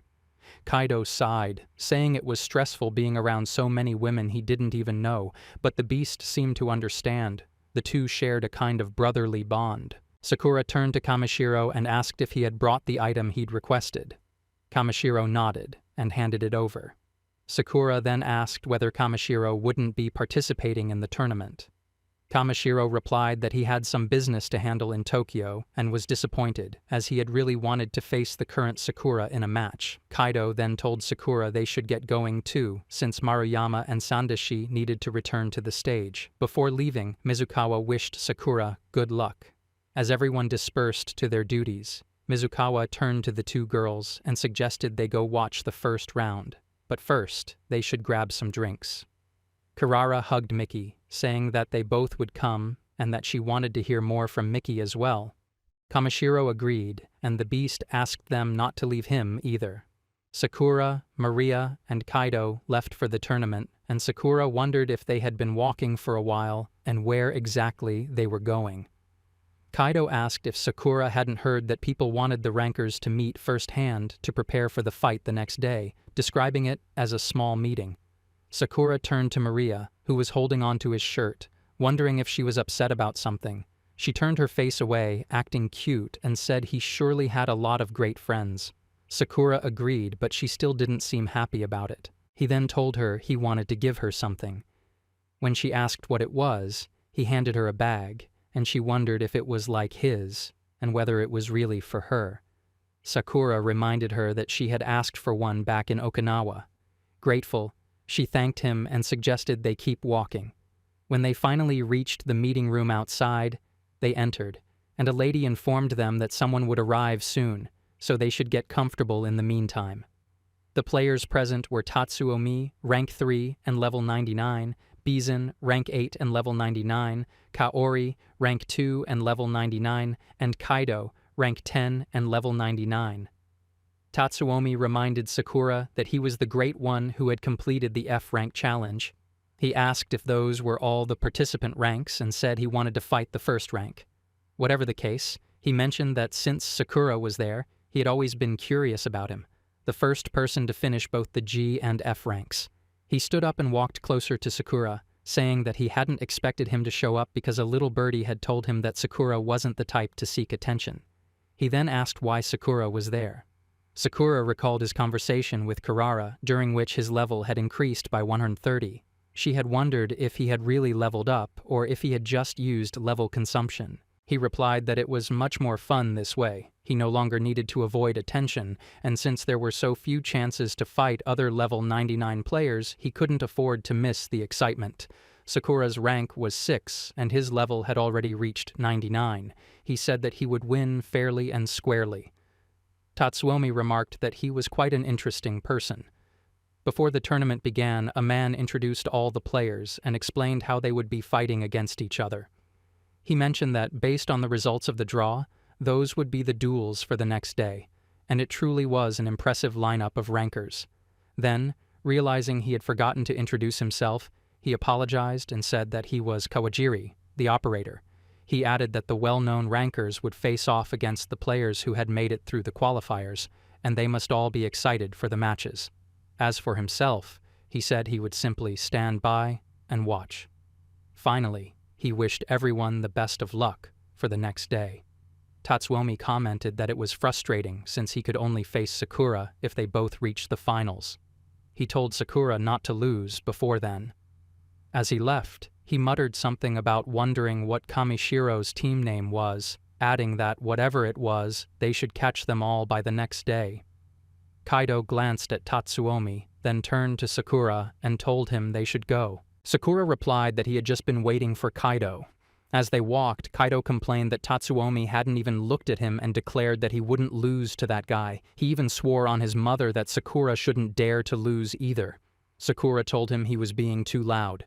Just then, a girl called out to them. Kaido wondered if Kaori was talking to him, but she didn't seem interested, so Sakura pushed him back, wondering if Kaori was talking to him instead. Kaori nodded and asked who he was. Sakura introduced himself, and there was an awkward silence between them for a moment. After that, she simply said she wanted to win, then left. Kaido was left confused about what she even meant, while Sakura thought that it wasn't just about wanting to win. Kaido commented that Sakura seemed to attract strange people. Sakura thought Kaido was pretty strange himself. Just then, Sakura received a photo from Kirara, saying that everyone was having fun and asking them to join when they were free. Sakura asked Kaido if he wanted to come along. Kaido hesitated, wondering if it was okay since he only knew Mizukawa and Nagasawa, but not the others. Sakura called him petty, which made Kaido finally agree to go. On May 24th, the host announced that the second day of the tournament battles had begun. The first day's qualifiers had already stirred up excitement throughout the arena, and now everyone was eagerly waiting for the rankers' matches. The host, a lady named Coco, introduced herself, with Kawajiri standing beside her. Coco then asked Kawajiri to explain the rules. Kawajiri explained that it would be a one-on-one match with a 30-minute time limit. There were no restrictions on weapons, protective gear, or skills. Each fighter would wear a bracelet, as he demonstrated, and whenever a contender's HP dropped by 5%, the bracelet would emit an alarm. There were 3 ways to win: removing the opponent from the battlefield, forcing them to surrender, or breaking their bracelet ring. Even if a player's HP dropped to 0, it would stay at 1 to prevent instant death, as the battlefield was equipped with safety enchantments. He reassured everyone that 20 level 10 healing magic users were on standby around the stadium to ensure safety. Finally, he announced that the winner would receive a mysterious item that not even level 10 identification magic could analyze, an artifact known as the Rainbow Egg. Hiroko and Eiji were also there, and she urged him to hurry up, saying she thought Sakura's match was the first one. Eiji replied that there was no need to rush. She shot back that it was his fault for oversleeping. Just then, Miki approached them and asked if they were Sakura's friends. Eiji agreed and asked Hiroko to grab Miki's shoulders, wondering if she was Sakura's girlfriend and saying she must be her. Miki told her to calm down, explaining that she wasn't and was just heading to where everyone was. She asked if they also wanted to come along to cheer for Sakura, and they both agreed. When they arrived, Eiji wondered who the newcomers were. Miki replied that they were Sakura's friends and that she had met them on the way. Hiroko was surprised to know that all those girls were Sakura's friends. Eiji remarked that Sakura wasn't defeating a harem accuser anymore, while Hiroko got even more excited for Sakura. Coco then apologized to the viewers for keeping them waiting and announced that the fighters were now in position for the first round. The third-place qualifier, with a record of 1 loss in 50 PvP matches, was a YouTuber with 2 million subscribers named Goku. He was about to face Kaori, a mysterious powerhouse ranked 2nd. When Kiko signaled for the match to begin, Goku said he wouldn't hold back just because Kaori was a girl and that this was going to be a true fight. He declared that he would defeat her in the arena to take revenge on Sakura and make his name known. He apologized before launching forward with incredible speed to attack Kaori, but Kaori summoned a giant dragon that struck him with its tail, completely dominating him and securing her victory. Goku admitted that it must have been summoning magic, a rare type of magic, and wondered if anyone could even defeat such a dragon. Sakura felt that it was truly amazing, and his excitement grew, sweat trickling down his face. Coco praised the scene, saying they were witnessing summoning magic, something truly unbelievable.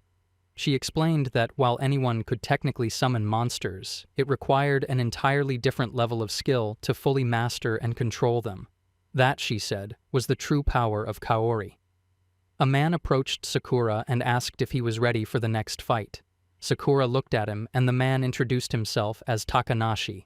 Sakura introduced himself as well, and they shook hands. Sakura then realized that Takanashi was his next opponent. As Sakura held his sword, Takanashi mentioned that he was really excited. A staff member called out to both of them, saying that their match would begin in just 10 minutes, and that they should get ready and head toward the stadium gate. As Takanashi walked away, Sakura said that he was excited too. Takanashi only smirked before leaving. After that, a man sitting nearby commented that Takanashi was the husband of the 4th ranker, Raicho. The man approached Sakura and mentioned that although Takanashi had shown great skill during the qualifiers, he had never actually displayed his full strength yet, and his performance wasn't particularly glamorous. The man then introduced himself as Sito, the 2nd-ranked qualifier. Sato added that he believed Sakura, too, hadn't revealed his full strength yet. He then compared Kaori to a princess captured by an evil dragon and claimed that only Sato, the great prince, could rescue her. To ensure his own performance looked as grand as possible, he said, Sakura would also need to shine brilliantly in his match. Saying that, Sato turned and walked away. Just then, Kirara walked up to Sakura, asking what that scaredy cat had said. Sakura was surprised to see her and wondered why she was there. She replied that she came to help him ease his stress and, besides that, to talk with him. Sakura asked if she was feeling fine. She nodded and said she was just curious about the sword Kamishiro had given him and whether he was really going to use it. Sakura recalled his earlier conversation with Kamishiro, where Kamishiro had asked if he was really entering the competition while remaining at level 99. He had said that if it was truly about strength and interesting brain chemistry, Sakura would have to think differently. Sakura had asked if Kamishiro wasn't planning to participate himself, and Kamishiro had confirmed it, explaining that something important had come up on that date. Sakura had said that was quite fortunate. Kamishiro had then made a proposal. During their talk, Sakura had found the discussion quite interesting, though he had admitted he wasn't really a sword-type fighter. Kamishiro had replied that he had already taught Sakura something before. Even though Sakura was a bit rough, there was potential in him. He had explained that the sword would disable Sakura's passive skills that consumed no MP, such as decouple, up to 10 times, while providing strong magical efficiency and resistance. In exchange, his active skill MP cost would be reduced by half. Kamishiro had compared it to a typical trade-off system found in video games and said he believed Sakura would make good use of it. Returning to the present, Karara commented that Sakura seemed really happy and that he looked very cute when he smiled like that. She asked him to give her his hand, saying she wanted to make something in it. Sakura said he didn't need it, but she replied that he couldn't be sure of that. She was certain that once he had it, he would never lose. Finally, Coco announced the start of the next round. The first fighter was someone who had drawn attention as the first to conquer both the G-rank and F-rank dungeons, none other than Sakura. His opponent was the one who had placed first in the qualifiers, a man of astonishing power who baffled everyone by not being a ranker himself, Takanashi. Coco continued by saying they should begin the fight, calling it fate that both contestants had shown up wielding swords. As they faced each other head-on, she explained that weapons looted from dungeons were typically only effective against monsters. They might deal impact damage, but couldn't actually cut or harm the human body. She added that it would be interesting to see what would happen, noting that Sakura was considered a pioneer in dungeon exploration for his generation, and she was eager to see what his attacks would look like. As the match started, Sakura made his first move forward, but suddenly slipped, losing his balance. Goku laughed, saying it was a top-ranker moment and must have been stage fright. The crowd burst into laughter, mocking Sakura. Sakura felt frustrated by the inconvenience, while Mizukawa wondered aloud what was wrong with him. Takanashi observed that Sakura's body seemed much slower than what his mind was trying to command. Sakura told himself to get it together. After all, he was level 99. He jumped forward and swung his sword, but Takanashi effortlessly dodged and counterattacked. Sakura managed to retreat just in time, and Takanashi's blade struck the ground with such force that it shattered the arena floor. Sakura barely escaped, putting some distance between them. Coco commented in disbelief that Takanashi's slash had actually split the arena in half, wondering if he was using an enhancement skill. Then she realized it wasn't magic at all, but pure physical strength. Takanashi smirked, saying he liked the expression on Sakura's face. The skill level of every competitor was insane, he said, before calling out to Sakura to come at him again. The battle continued, and the footage was also being streamed across other platforms. Karara was looking for her friends but couldn't find them. She thought she must have mixed up the seats and wondered where she could find them now that the fight had already begun. An old lady called out to Kirara, mentioning that there was an empty seat next to her. Kirara decided to sit there and, upon looking at the lady, thought she was truly beautiful. On the ground, Sakura launched a direct fire attack, thinking he would use magic to keep up the pressure while avoiding high MP-consuming spells like teleportation. Just as he restrained his opponent with repeated magic strikes, Takanashi rushed forward and tried to punch him. Sakura stumbled back, but quickly thrust his sword into the ground to steady himself. At that moment, Takanashi came in for another strike, but Sakura managed to block it with quick reflexes. Takanashi acknowledged the block with admiration, and Sakura responded that he was quite familiar with spear attacks. The battle raged on as Coco commented that the contestants were exchanging brilliant blows, and even the clash of their weapons sent shockwaves that left the spectators stunned. All of Sakura's friends were worried, wondering what was happening to him, while Miki remarked that Sakura actually seemed happy. Sitting beside the old lady, Karara heard her say that Takanashi had always been passionate since his youth, and like a child, would do whatever he pleased, no matter the situation. His fiery spirit, she added, had spread to others, including herself. Kirara responded that Sakura was the same and that the two would probably get along quite well. Koko continued to announce that the fight had been going on for 10 minutes, with both contestants gradually draining each other's HP. She wondered aloud who could have predicted such an incredible fight. Takanashi questioned why Sakura had stopped using magic, to which Sakura replied that it was simply more fun without it, and that winning through magic alone would be meaningless. Takanashi laughed, saying he had been waiting a long time for a fight like that. He then rushed towards Sakura with incredible speed. Somehow, Sakura managed to dodge by jumping, thinking that if Takanashi landed a direct hit, he would be done for. Takanashi struck again, challenging Sakura to dodge his next attack. Sakura realized that Takanashi must be waiting for him to lose balance and fall. Then, as Takanashi leapt in to strike once more, Sakura dodged again and countered with a kick. Sakura thought that his mid-air maneuver had been quite impressive. He believed that their reflexes, visual awareness, and body control were exceptional. Even if their levels were low, their experience was equivalent to that of a level 80,000 fighter. They both kept battling until Sakura finally managed to land a strike on Takanashi. Blood trickled from Takanashi's nose, but he quickly countered by striking Sakura's hand, forcing him to drop his sword.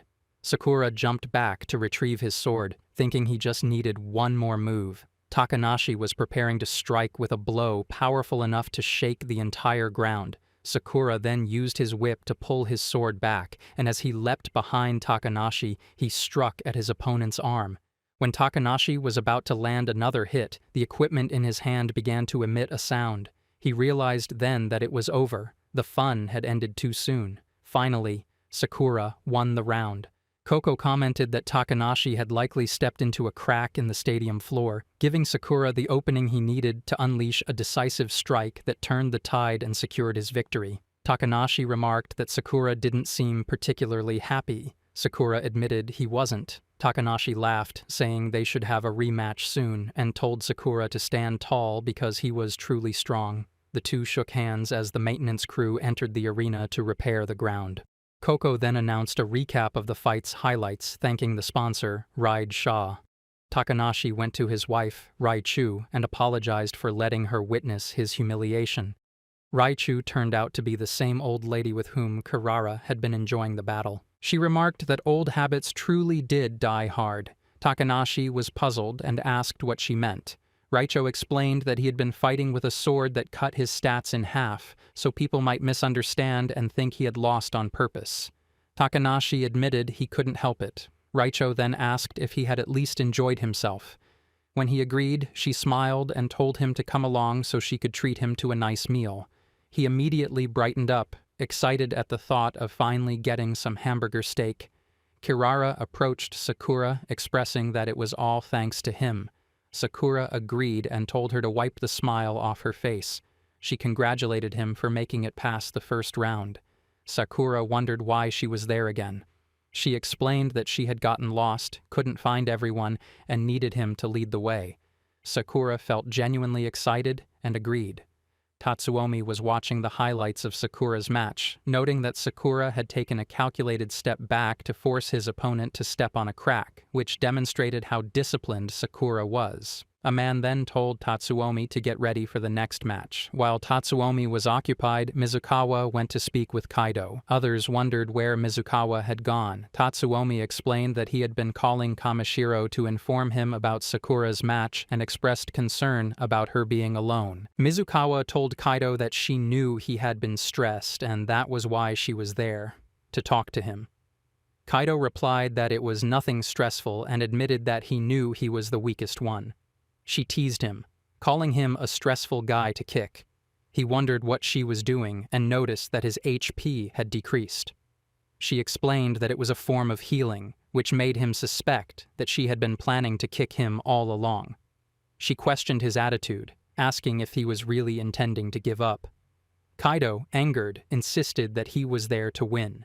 Mizukawa mentioned that it was right there and that the loudmouth guy, Shino, was about to prove he wasn't all talk. He intended to win this match and then defeat Sakura in the next one as well. Coco told the audience that they would not have to wait any longer for the fight. For the first round match, the first competitor, accompanied by the cheers of his die-hard fangirls echoing through the stadium, was none other than Tatsuomi. His opponent was Kaido, who was gaining popularity as a member of Japan's #1 party, Senku no Guren. Tatsuomi wondered about the top party, recalling that everyone only knew Kamishiro as the strongest. Meanwhile, Kaido, whom Tatsuomi considered nothing more than a minor figure, appeared and wasted no time. Kaido used level 10 summoning magic to conjure a Cyclops' arm. He stood ready with his 2 swords and remarked that Tatsuomi was quite a loudmouth himself, adding that he would let him deal with some goldfish tricks as well. As the fight began, Coco mentioned that round 1 was highly anticipated, a ranker versus ranker match. With his summoning magic, Tatsuomi was constantly putting pressure on Kaido, forcing him to stay on the defensive. Kawajiri noted that Tatsuomi's summoning was completely different from the magic Kaori had shown. Coco added that by limiting his own summoning, Tatsuomi intended to grab Kaido and throw him off the stadium, but the Cyclops did not seem inclined to cooperate. The Cyclops' weakness was magic-coated weapons, which was an annoying coincidence for Tatsuomi. He attacked Kaido, urging him to give up, claiming that Kaido was only wasting time and that his skills were limited to pathetic strength enhancement. Tatsuomi made sure never to let Kaido close the distance. Kaido managed to land a hit, causing Tatsuomi to wonder if hard work could really overcome talent. Kaido began to fall back, but regained his balance using his swords, only for the Cyclops' giant hands to attack him again. Kaido launched a skill attack, questioning whether this was the best Tatsuomi could do. Tatsuomi told him to stop being so clingy. At that moment, one of the Cyclops' hands was cut down, leaving everyone stunned. The hand continued slashing through the air, leaving Tatsuomi momentarily confused. Kaido then used his tactic to jump onto that sword and charge forward. He recalled a past battle where he had been injured while with his party, and Nagasawa had healed him, warning that if he continued wielding such a large sword, he would expose countless weak points and could have been killed. Kaido insisted that those people could not have killed him if he had defeated them first. That was the true power.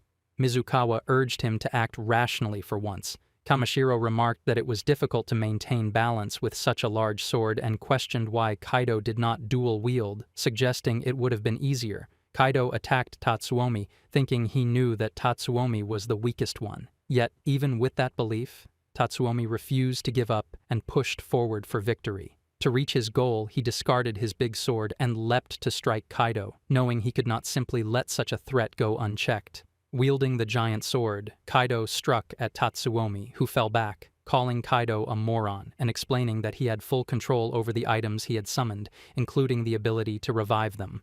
He brought the giant hand back to life, and before Kaido could react, the punch hit him, sending him to the ground. Tatsuomi wondered if Kaido was truly blind to how ineffective he was. Tatsuomi criticized Kaido, thinking that if he had joined a team, Kaido's situation would have wasted his talent. But thanks to the dungeon's appearance, Tatsuomi's talent and true power had been transformed into money, a reflection of the real nature of the world. Kaido, however, found someone talented to cling to and shouted for Tatsuomi to shut up. Tatsuomi used the revived hand to strike Kaido again, acknowledging both their strength and his talent. Kaido recalled the refusals he had faced everywhere and, relying on his skill, discarded the giant hand to rush toward Tatsuomi, declaring that perseverance was his true talent. Before Tatsuomi could react, Kaido landed a strike. Later, when Tatsuomi attempted to use lightning magic, Kaido threw one of his swords to distract him, then struck again with the second sword. When Tatsuomi summoned a shield, Kaido destroyed it and delivered a brutal series of punches. Even so, Tatsuomi managed to dodge and Kaido collapsed there unconsciously. Kawajiri wondered what had happened, and the referee called for a stop. Coco suggested that it might be because Kaido had run out of MP, but clarified that, unlike in video games, magic could still be used when MP reached 0. Continuing to use magic at that state, however, would cause immense stress on the brain. Kawajiri remarked that even thinking about it felt terrifying. Coco added that it was speculated that the M in MP might not stand for magic, but rather mind, and that everyone should take care to stay safe. She noted that it had been a crazy fight between two rankers, and although some technical difficulties had occurred, it was ultimately determined that since Kaido could not continue, the winner was Tatsuomi. After some time, Kaido woke up to find himself lying on a bed, with Nagasawa and Mizukawa sitting beside him. He wondered why he was there and where he currently was. Mizukawa explained that it was the recovery room and that Kaido had fainted, so he had been brought there. Nagasawa added that Kaido did not need to overexert himself. They then heard about the result of the next battle. Baizen had won, while Sato had lost horrifically, confirming the top 4 players. Mizukawa announced a 30-minute break. She told Kaido that Tatsuomi had mentioned earlier that their strength had been thanks to him. His pursuit of defeating Kamashiro had motivated them to keep up, and even Kamashiro himself admired it. She praised Kaido, calling him a cool and ordinary kind of person. Looking at his face, she wondered if he was crying, but Kaido shouted, questioning why he should cry over such a thing. Meanwhile, Sakura was sitting alone with his sword, thinking about his next opponent, the Dragon Summoner. At that moment, Miki approached and asked if she could sit with him.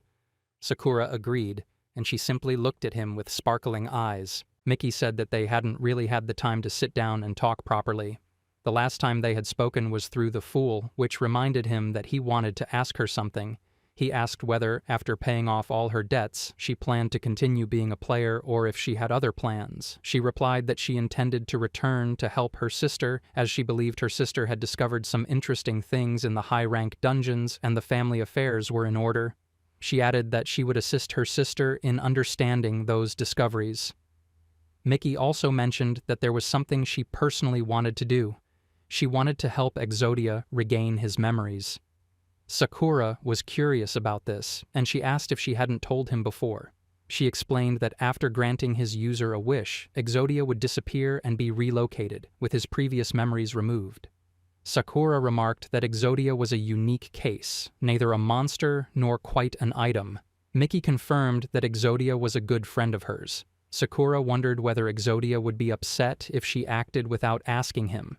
Miki reflected that wishes were meant to satisfy the deepest and darkest desires of people, and Exodia was merely a tool to grant those wishes before disappearing.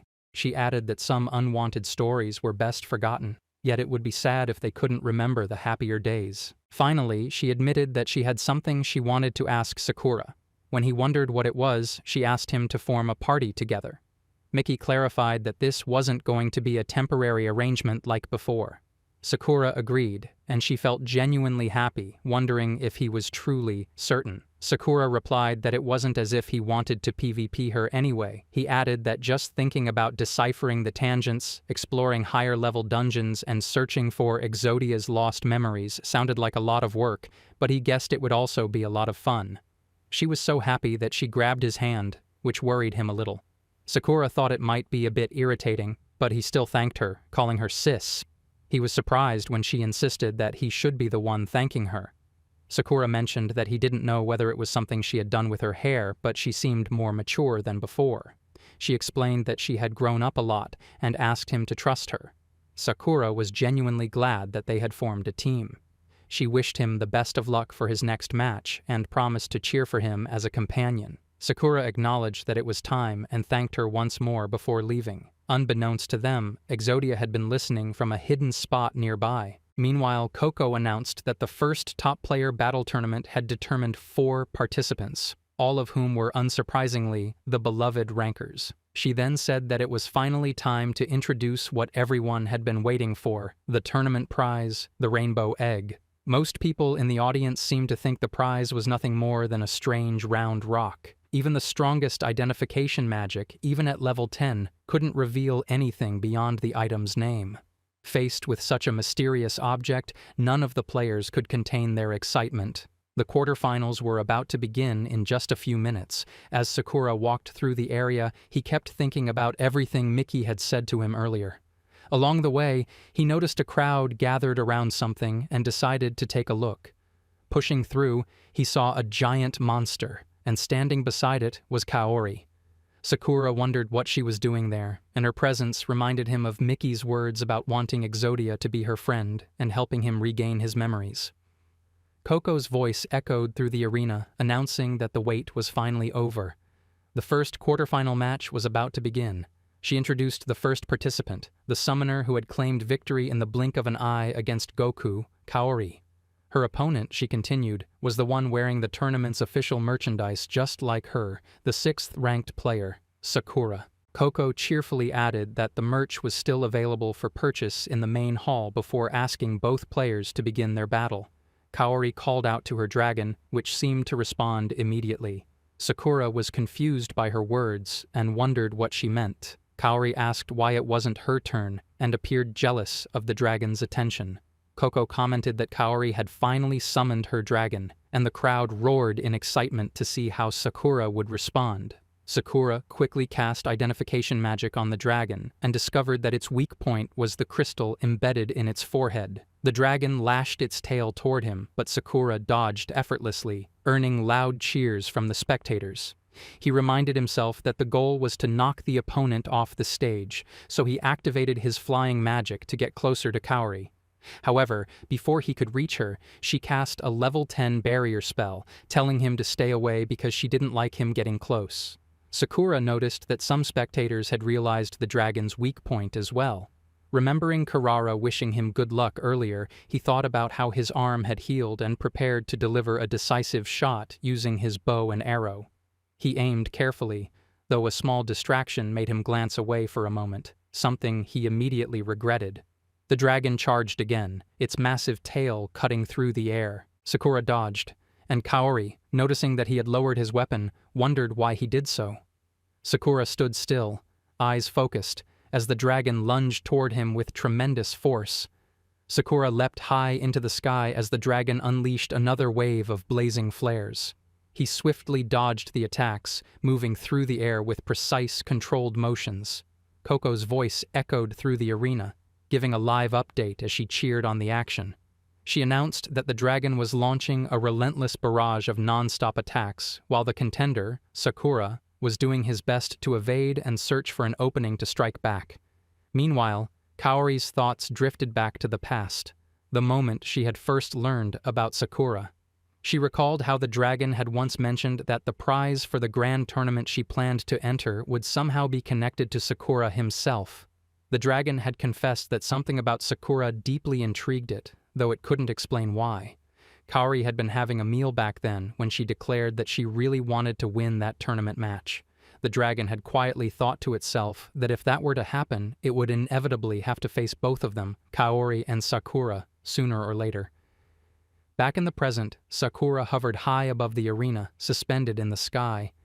Coco announced that the audience should switch to the live aerial feed being transmitted from the unmanned drones. As the screens changed, everyone saw that Sakura had stopped moving midair. Coco wondered aloud whether this was a deliberate counterattack strategy. But before anyone could find out, the ancient dragon seized the moment. It refused to let such an opportunity slip away and immediately unleashed another attack, this time using powerful fire magic that illuminated the entire sky in blazing light.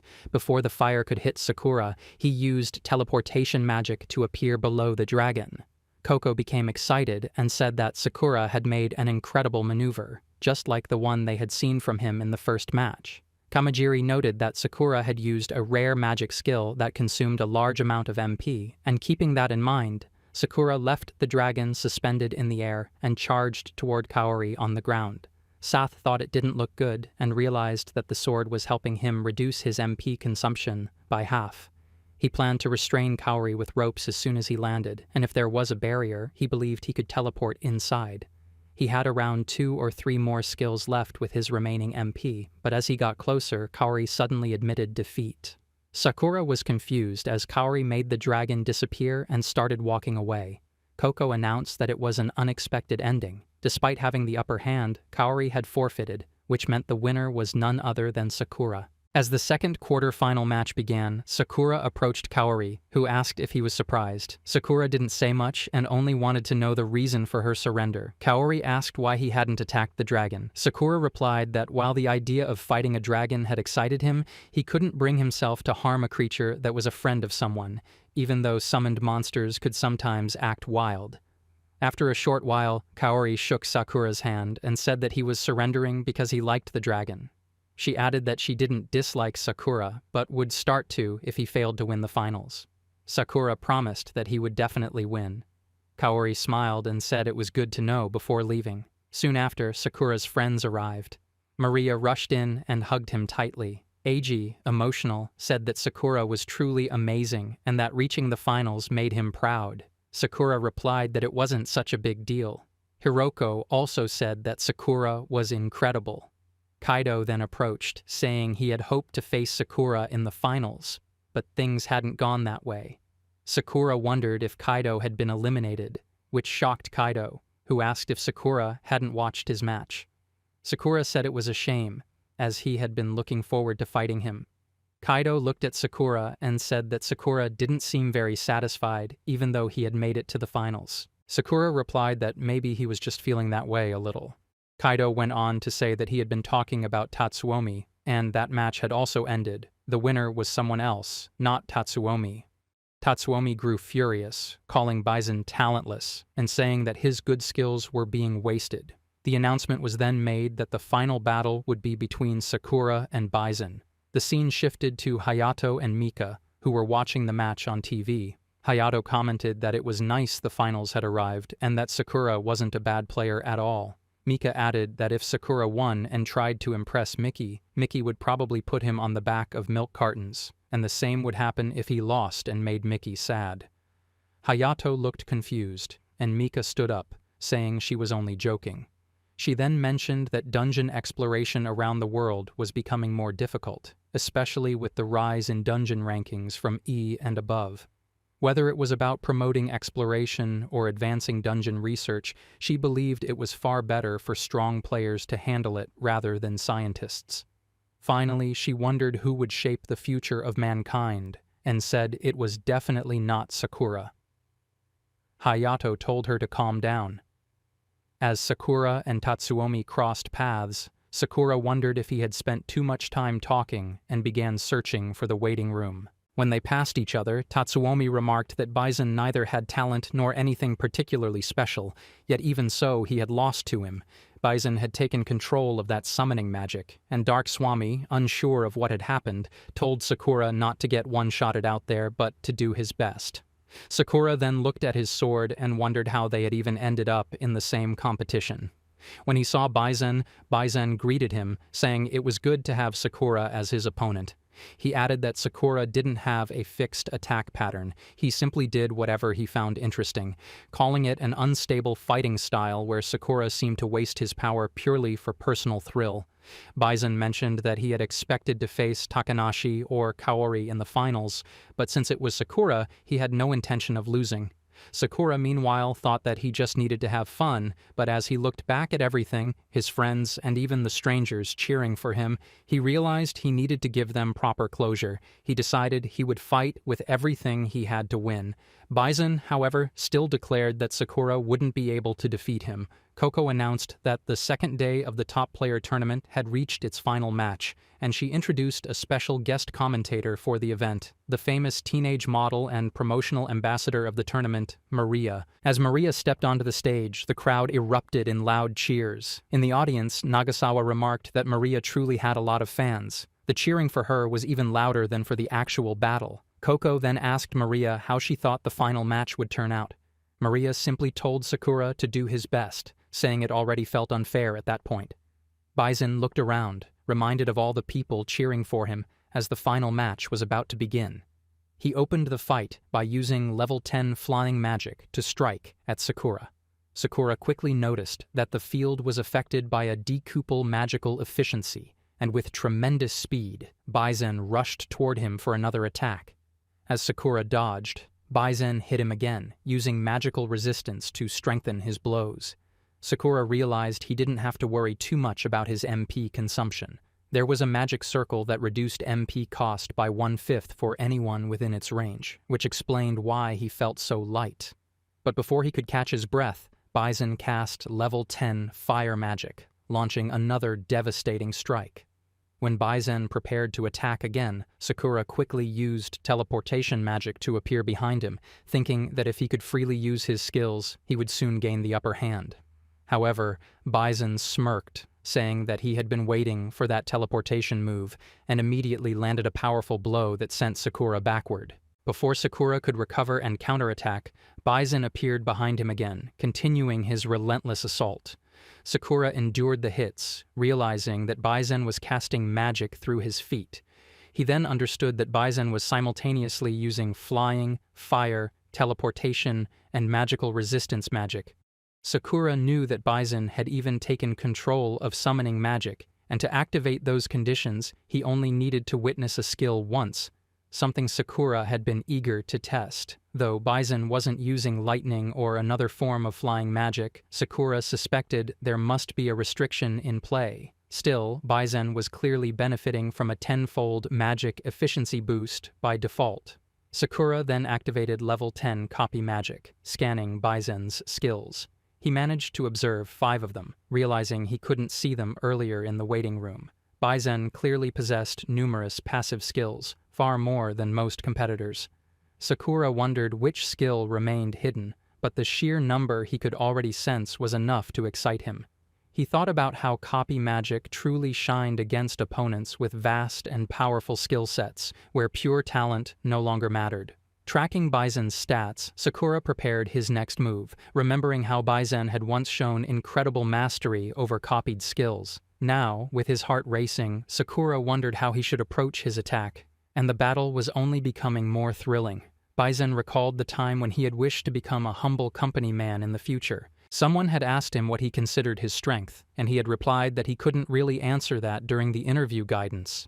That person had wondered whether Bison knew he didn't have to get so worked up about such questions, and soon after, their enemies had appeared. Bison had also wondered about getting too worked up, to which the other person had agreed. He understood that his parents wanted him to have a stable job, an ordinary job suited for a man without any exceptional talent, and a straightforward life without any ups or downs.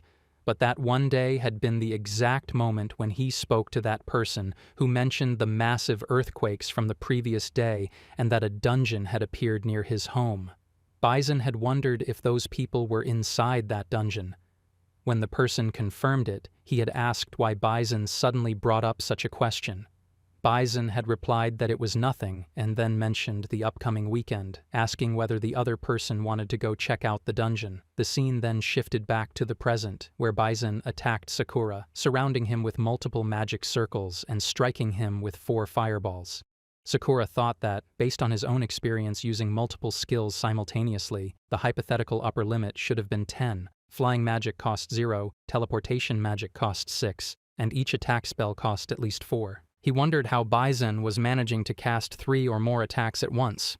Bison then landed a punch on Sakura's face, and as Sakura fell, he used both fire and lightning magic together on him. Coco said that Bison was completely dominating Sakura with his magic power. Maria was visibly worried about Sakura. Kawazira commented that it was difficult to clearly understand what was happening. All of Sakura's friends were deeply concerned and hoped that he would be fine and get back up soon. Exodia appeared next to Mickey, noting that things seemed rather hasty and wondered whether they truly were. She replied that she had been observing Sakura, pointing out that was exactly what he had been talking about with those 4 eyes. The scene then shifted to Kamashiro, who was waiting for someone while watching the entire situation unfold on his phone. A man approached him, greeting him and asking if Kamashiro was watching the match. As the man looked closer, he noticed that Bison was also present. Kamashiro wondered whether the man knew Bison. The man confirmed, explaining that Bison used to help him with conquering 1 or 2 dungeons. He added that Bison, a mercenary who contacted players online to assist with dungeon explorations, had participated in dungeon assaults that had a 100% success rate. The man explained that Bison's skill was copy magic, and his magic efficiency was 10 times normal, making his recovery rate extraordinarily fast. Kamishiro reflected on all this and concluded that Bison was more knowledgeable about the skills than anyone else and could easily be considered an expert. However, it was unfortunate that Bison had crossed paths with Sakura, who was like a curious and unpredictable monster. Sakura had a way of sensing when the battlefield was going to change, such as when an explosion occurred, and Bison had realized that he shouldn't act hastily despite his enormous advantage. Still, Bison felt a nagging sense that he might regret not finishing Sakura off. Sakura reasoned that Bison's strategy involved 3 steps. First, sending out flames and immediately removing the magic circle. Second, having the teleportation magic circle shoot the flames and then remove itself again. And third, teleporting and shooting the flames once more. This approach allowed Bison to attack from multiple angles effectively, and the fire magic was ideal for this strategy because the magic circles could be removed immediately after each attack. Sakura realized that if his level had still been as high as before, he would never have considered this strategy. He began using level 10 teleportation magic along with level 10 fire magic. Upon creating a fire circle, he immediately removed it and teleported the circle to a different spot, repeating the process quickly. He then summoned numerous fireballs around Bison to strike him. Coco, excited, remarked that Sakura had unleashed a barrage of magic spells, while Maria was visibly thrilled for him. Kawajiri commented that they were confused about what had just happened. The attack struck Bison, forcing him to sit down, while Takanashi and his wife watched. Takanashi noted that this was why Sakura was considered so formidable, with no fear in his heart. Sakura then strode forward into the darkness, continually improving himself. Being a natural seeker, he closed in to punch Bison and followed up with attacks using Levantine fire magic and Levantine flying magic. Bison, severely injured, wondered how he could have made such a rookie mistake in managing his MP. He was reminded of a time when his hand had been badly injured and a girl had urged him to run away. Reflecting on those emotions, he clenched his hand, steeling himself for the fight. Bison recalled a time in the past when he and his 2 friends had faced a skeleton monster. A girl had asked him to take an injured boy and run, but he had left Takumi with Nayu, asking her to take care of him, and had gone to fight the monster himself. Nayu had wondered if he had truly gone mad. After the battle, Takumi had survived and remarked that healing magic was incredible, as the bleeding had stopped and the scars had disappeared, leaving no pain. However, he had not been able to express his relief fully. Nayu had cried, pleading with Bison not to get worked up about it, admitting she would not have believed it without both of them. Takumi had guessed that he could not have played video games like that before. Bison had apologized, taking responsibility and suggesting the trip to them, but Naomi had dismissed it, saying it was nonsense since he had chosen that dungeon, so Sakura had no reason to apologize, as it was his own doing. Even though the situation was ordinary, Naomi had admitted that he wished he could be special like Bison. Bison had reflected that he could not accomplish anything alone and had refrained from saying such things. He noted that, though the 2 of them had been truly kind, their group had disbanded soon after, as life was not like a video game where simply having fun was enough. When Bison had been about to leave, his siblings had appeared, wondering if he was heading to another dungeon. His sister had wanted to join, but Bison had clarified that he was not going for play but for work, leaving them behind. During a battle, Sakura had thought that Bison seemed so close, almost as if he had stepped out of his mother. Bison had felt as though he were standing in front of himself, urging Sakura to surrender for a normal life and avoid risking himself. He had considered it a good chance to give up and live as an ordinary company worker. He had already seen how chasing a far-fetched dream could ruin a man and thought the tournament pointless, believing Sakura should abandon his dream. But Bison had stood up, insisting that he would not forget him if he simply quit. After that, Bison had prepared himself, and his battle with Sakura had begun, drawing excitement from everyone. People had cheered for both, including the 2 who had previously been in Bison's party. Mizukawa had commented on how suddenly loud the stadium had become, though the 2 friends likely could not hear it. Bison had told Sakura that he guessed Sakura had applied his style, and they had both used fire magic simultaneously, once again catching each other's legs.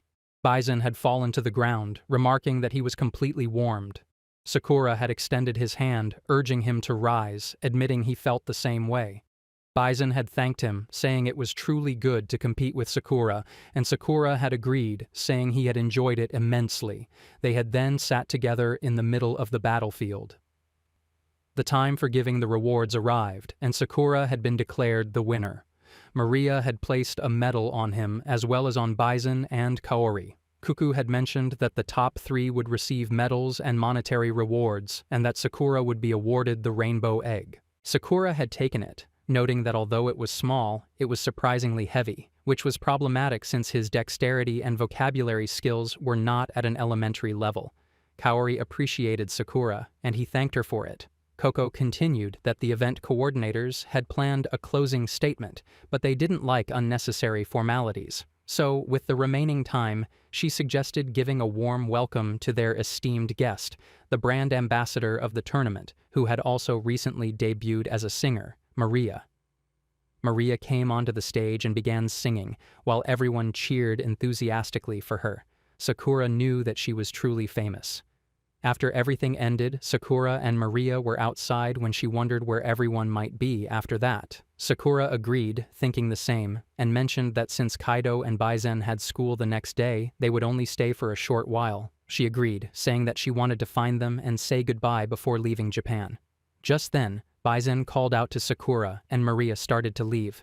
Sakura told her jokingly not to get kidnapped. As she left, Bison wondered if Maria was Sakura's girlfriend.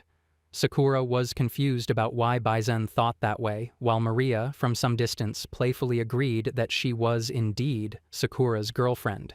Sakura then asked Bison if he needed something. Bison showed him a card, and Sakura found that it was an advertisement for Bison's dungeon assault service. Sakura remarked that Bison was a communication monster. Bison looked puzzled and asked what that meant, insisting that he was human. Sakura explained that he had been called a monster a few times himself, though those people had gone pale after saying it. Bison told Sakura to call him anytime he needed help, and even if he couldn't assist, he would still try his best. Sakura wondered why Bison was being so kind. Bison revealed that it was because of Sakura that he had come to believe being a player was actually a good thing. It had been a long time since he had felt so alive. Bison then thanked Sakura for his time and congratulated him on his victory.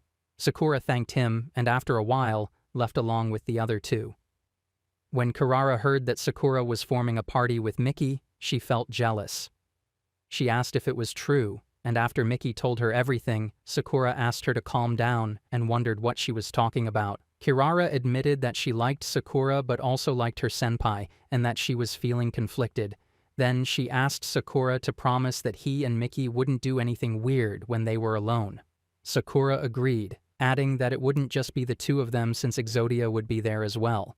Kirara complained that Exodia was a pervert too. Just then, Gargantua mentioned that he would also be there, which made Kirara calm down a little.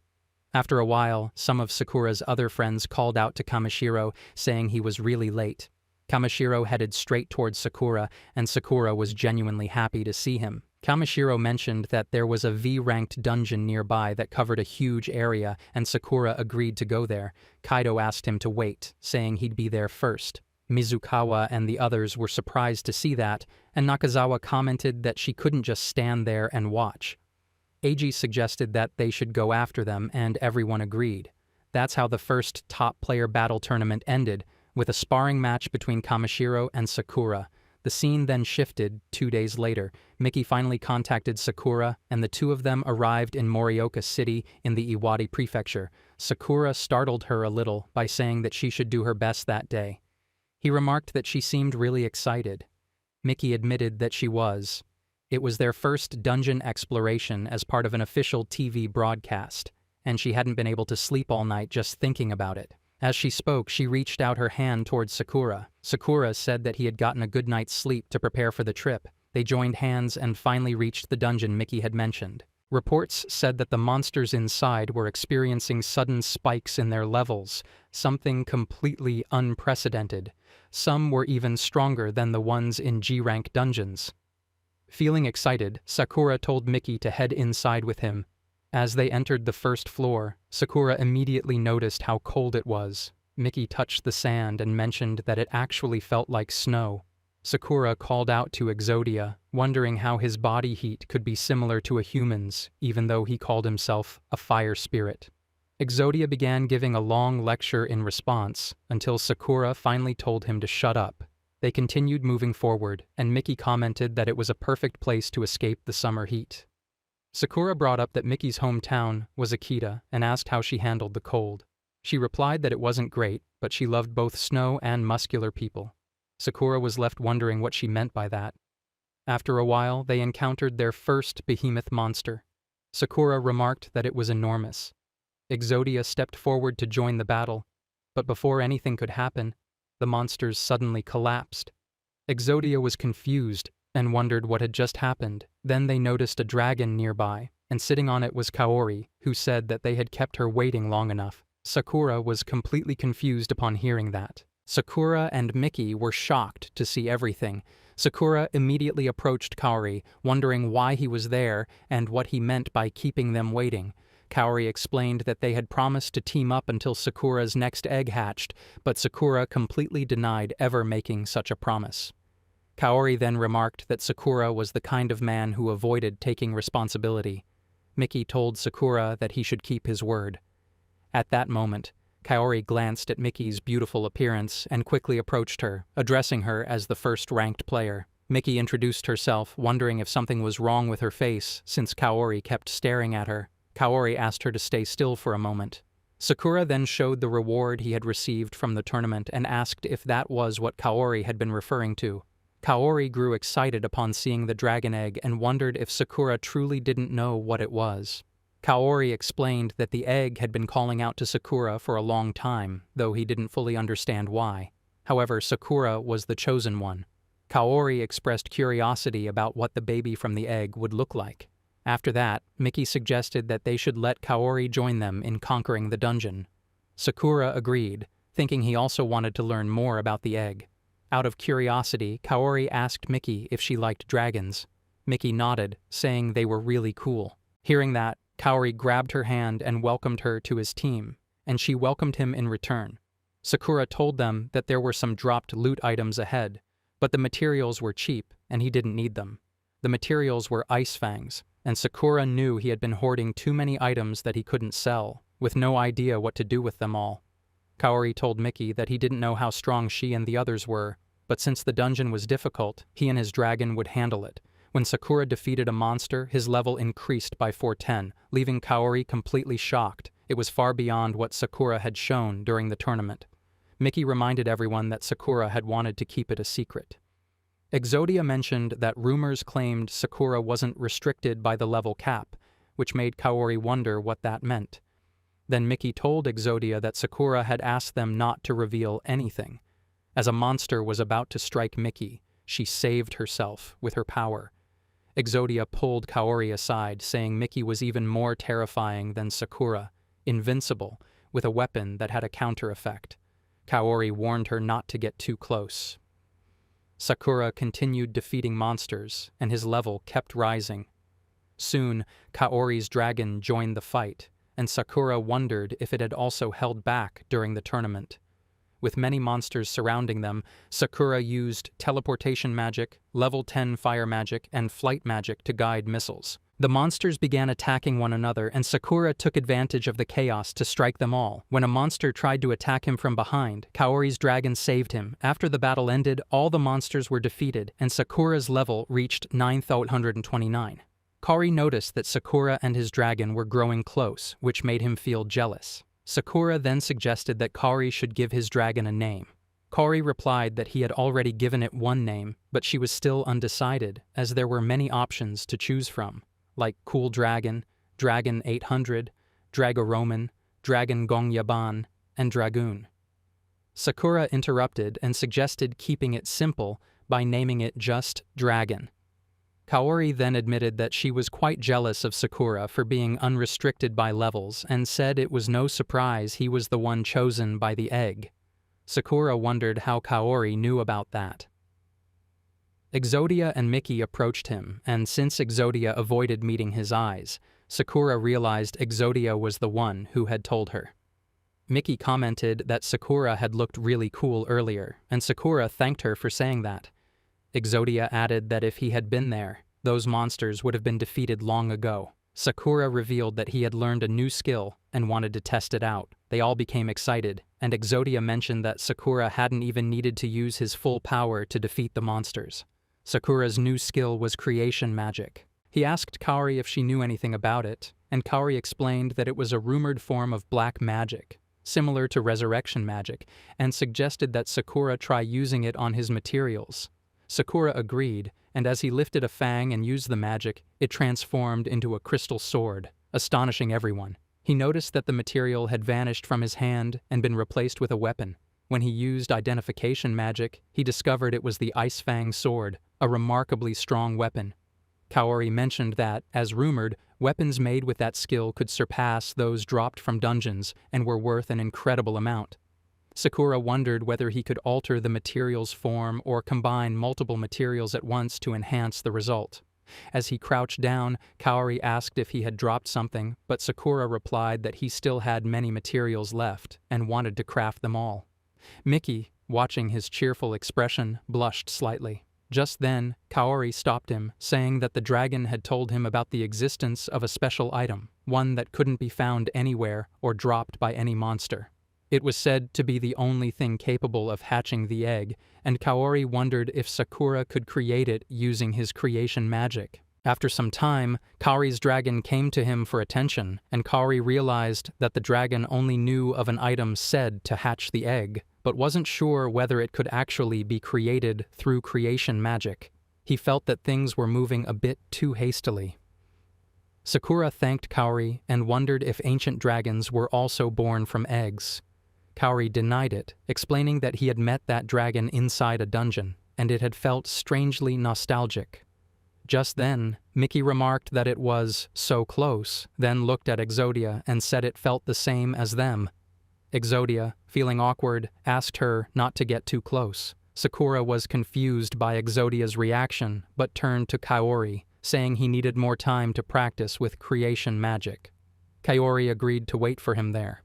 The scene shifted to the second basement floor, where Miki was examining an object curiously, wondering what it was. Sakura found it fascinating. A board that displayed the stats of beasts and animals. The item could even capture an image of whatever the user was looking at, and the photo could be instantly developed and sent in real time, even without being linked to its developer. Sakura thought it was an intriguing invention, but wondered if Miki had somehow brought a modern camera into the dungeon. She asked if he was curious about it, and Sakura replied that they only had a few shots left, following Miki's sister's orders. Miki then commented that the monster in front of them was adorable, while Sakura thought it was terrifying that something so cute had such a high danger rating. Just then, Kaori's dragon kicked something nearby, and Kaori asked if they needed the rabbit it had startled. Sakura replied that it was fine. Kaori mentioned that the experience points were valuable, and Sakura asked if he wanted to level up faster. Kaori pulled out a wand and pointed it toward his dragon, making Sakura curious. He asked whether Kaori could actually transfer his experience points to the dragon and why Kaori was looking at him as if that should have been obvious. Miki chimed in that it was her first time learning about such a thing too. Kaori was shocked and asked if they didn't know how summoned monsters could be revived after being defeated. Sakura explained that he did, but reviving them consumed a huge amount of experience, so summoners often used special items that stored excess experience points. After reaching rank 10, they could start strengthening their dragons with experience directly. He compared it to a video game system with skill trees, saying it sounded really fun. Sakura also wondered why something so important wasn't more widely known. Miki mentioned that Kaori was the only rank 10 summoner among them, saying it was really impressive. Kaori became excited, proudly saying that both he and his dragon were truly amazing and cool. Suddenly, a monster appeared, unleashing its skills, and captured Sakura, hurling him across the ground. Kaori was shocked, and as the monster turned toward him and Miki, Kaori quickly grabbed Miki and leaped aside to dodge the attack, apologizing and thanking her afterward. Sakura was badly injured and realized he couldn't move a muscle. He began to suspect that the monster's touch had inflicted some kind of abnormal status effect. When he managed to look at it closely, he recognized the creature. It was Mahapadma, the floor boss. which shocked him as it shouldn't have been on that floor. Before he could react, the ground beneath them collapsed, and the three of them fell into a lower area. Sakura found himself in a vast, unfamiliar place and wondered which floor he was on, suspecting that the floor boss had altered the environment to cut off areas, allowing it to move to the second floor. Exodia appeared beneath him, emerging from the rubble, and remarked that he only got caught up in the mess because he had been standing next to Sakura. Sakura asked if it was safe for Exodia to be so far from his summoner. Exodia dryly replied that Sakura would probably drop dead the moment he stepped out of his own bedroom. Sakura worried that Miki might have also been affected by the monster's abnormal status since it had touched her, and he said they needed to regroup with her quickly. Exodia immediately started running in one direction, urging Sakura to follow. Sakura told him to calm down, saying rushing blindly wouldn't help, but Exodia snapped at him to be quiet, saying he needed to get back to Miki as soon as possible. His words triggered a memory. Sakura recalled a moment in the past when Exodia had been beside Miki after she finished a call with him. Exodia had commented that Sakura seemed like an interesting person and suggested they explore a dungeon together. Miki had admitted that she had been feeling strange lately, and it was all because of Sakura. She said she genuinely wanted to team up with him. Exodia had been surprised, saying he didn't think that was the case, but suggested calling him anyway. When he reached for the phone, Miki took it back, insisting that such things should be said face to face, which Exodia found troublesome. Later, during the tournament, after Sito was defeated and the competitors were down to the top 4, Miki had been watching Sakura surrounded by children. Exodia had suggested they approach him since he was alone, but Miki hesitated, saying she didn't want to interrupt during the tournament. Exodia had then teased her, asking how casually she expected him to become friends with Sakura. He added that once the tournament was over, Sakura and the other boys would probably rush off to another dungeon, and Miki would only get to see him once in a blue moon. He told her that, for once, she should think about what she wanted. When Sakura was sitting alone, Exodia told Miki that he would wait there for her, and that she should go talk to Sakura. She agreed, asking him to wish her good luck before heading off.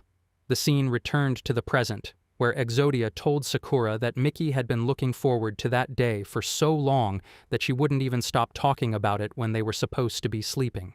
Now that they were separated, he said it was completely unacceptable. He asked if Sakura had any idea how happy Miki had been just to be part of his team, and whether he couldn't see how miserable she must be now. Sakura replied that he understood. He felt the same way as she did, and that was exactly why he was saying they shouldn't rush around recklessly. They both stopped, and Exodia, feeling guilty, asked what they should do next. Sakura then asked how Exodia usually found his way back to his summoner and whether there was any way to pinpoint her location. Exodia answered that he simply knew what he had to do. After thinking for a moment, Exodia suddenly dashed off in the opposite direction. Sakura, a bit confused, pointed out that it was the way they had come from before, but decided to follow, trusting his instinct. As they continued, they finally emerged into an open area where 3 figures were standing. Sakura called out to Miki, telling her that everything was okay now and that they had finally made it. Kaori was still beside Miki, worriedly noting that her body felt unusually hot, likely due to an abnormal status, but he had never seen a condition quite like that before. The 3 who had arrived quickly reached Kaori, and seeing Miki's state, Kaori's concern deepened even more. 3 monsters stood in front of Sakura and Exodia. Exodia muttered that they didn't have time to deal with them, but Sakura immediately rushed forward to attack. Within moments, he defeated the monsters, and his level increased by an astonishing 927. Exodia was left speechless in shock, while Sakura simply urged him to keep moving. Exodia couldn't help but praise him, saying how unbelievably cool that was. Suddenly, Sakura collapsed to the ground, realizing too late that he shouldn't have touched those beasts. He groaned and asked Exodia to carry him, telling him to bring him along to their destination. Exodia felt embarrassed by the request, but had no choice. Meanwhile, the 3 remaining beasts closed in on Kaori. Kaori, holding Miki, thought about how strong and admirable she was. He quickly summoned a barrier to shield them both and began running, carrying her in his arms. His dragon swooped down and unleashed flares upon the monsters, but Kaori warned it not to touch them directly and to destroy them swiftly instead. Without warning, sharp spikes erupted from the ground, striking toward both Kaori and the dragon. They were thrown back by the force and fell nearby. The dragon struggled to recover, trying to get back on its feet to continue fighting alongside them. Kaori looked down at Miki, encouraging her to hold on and stay strong. He reminded her that he was still ranked second, and even if it was just a bronze medal, she could trust him to handle it. As the monster lunged toward him, Kaori decided to use his special magic, a spell that scaled its damage output based on the amount of MP spent. Determined to end it, he poured all his remaining MP into holy light magic, aiming to burn the monster to ashes. He muttered that if he hadn't forfeited earlier, the two of them would have been in first place together. Just then, he noticed something happening with Miki. Her condition was worsening, and the monster nearby was crawling away to seek safety. When Kaori's dragon noticed, it swooped in to attack, but the monster split the ground open and escaped underground. Kaori rushed to Miki's side, reassuring her that everything was fine now. As he checked her, he noticed several medicines, ones for high fever, paralysis, confusion, sealing, and frostbite. Realizing she was affected by 5 different abnormal statuses, he was astonished that she had brought cures for all of them. Miki explained weakly that she had always been vulnerable to such effects, which was why her sister had told her to carry every type of antidote. She apologized for causing so much trouble, but Kaori shook his head and told her not to say such nonsense. She was the one who had saved him earlier, and he should be the one thanking her. Then he said they needed to find a way to reconnect with Sakura and Exodia. Miki was startled to realize they had become separated, and as she looked around, Kaori noticed her gaze fixed on something, an axe lying nearby. She said she believed Exodia could locate their position, but the lighter wasn't with her anymore. The scene shifted to Sakura and Exodia, who had found the lighter at the very spot where they had been separated from the others. They confirmed it was the second floor, but Kaori and Miki were nowhere to be found. As they searched, a massive shadow loomed over them. The monster before them began to transform, revealing its final form, ready to face Sakura in battle. Miki and Kaori went to the bottom floor, thinking they might meet the others there. Miki wasn't sure which floor they were currently on, but judging by the atmosphere, it seemed they were quite deep inside. Kaori agreed and wondered how long it would take them to ascend, though she thought it might be better to stay and wait for Sakura instead of moving on their own. Suddenly, she stood up and began drawing, explaining that there were many intersections and stairways in the dungeon, and they couldn't know which route Sakura would take. They remembered that when Sakura had passed through that floor earlier, there had been only one path leading to the bottom. Kaori then understood why Miki had suggested going there, though she still wasn't sure whether the others were safe. Miki replied that if it was Sakura and Exodia, she was confident they would be fine, and said it was enough to send their plan to them. The scene then shifted to Exodia, who shouted in frustration, wondering what they should do and how they would find Miki without her light. He called out to Sakura, asking what they should do next. Just then, they managed to contact Sakura through the camera he had received from Miki, which was now working. Sakura checked it and found a photo with the message, "Let's meet at the bottom floor." Exodia quickly snatched the photo, remarking that it seemed the two were safe. Sakura said that at least they could communicate, even if only one-sided. Then he found another photo showing Miki smiling, which made him wonder what was going on. Kaori, who had taken the picture, was told by Miki that there was no need to send such a photo, but Kaori replied that Miki would thank her later. Sakura thanked Gargantua for the photo, then handed the lighter to Exodia and suggested they move out. The group of 4 continued along 2 different routes deeper into the dungeon. After several battles, Sakura and Exodia reached level 11 and wondered if Miki and Kaori were there as well.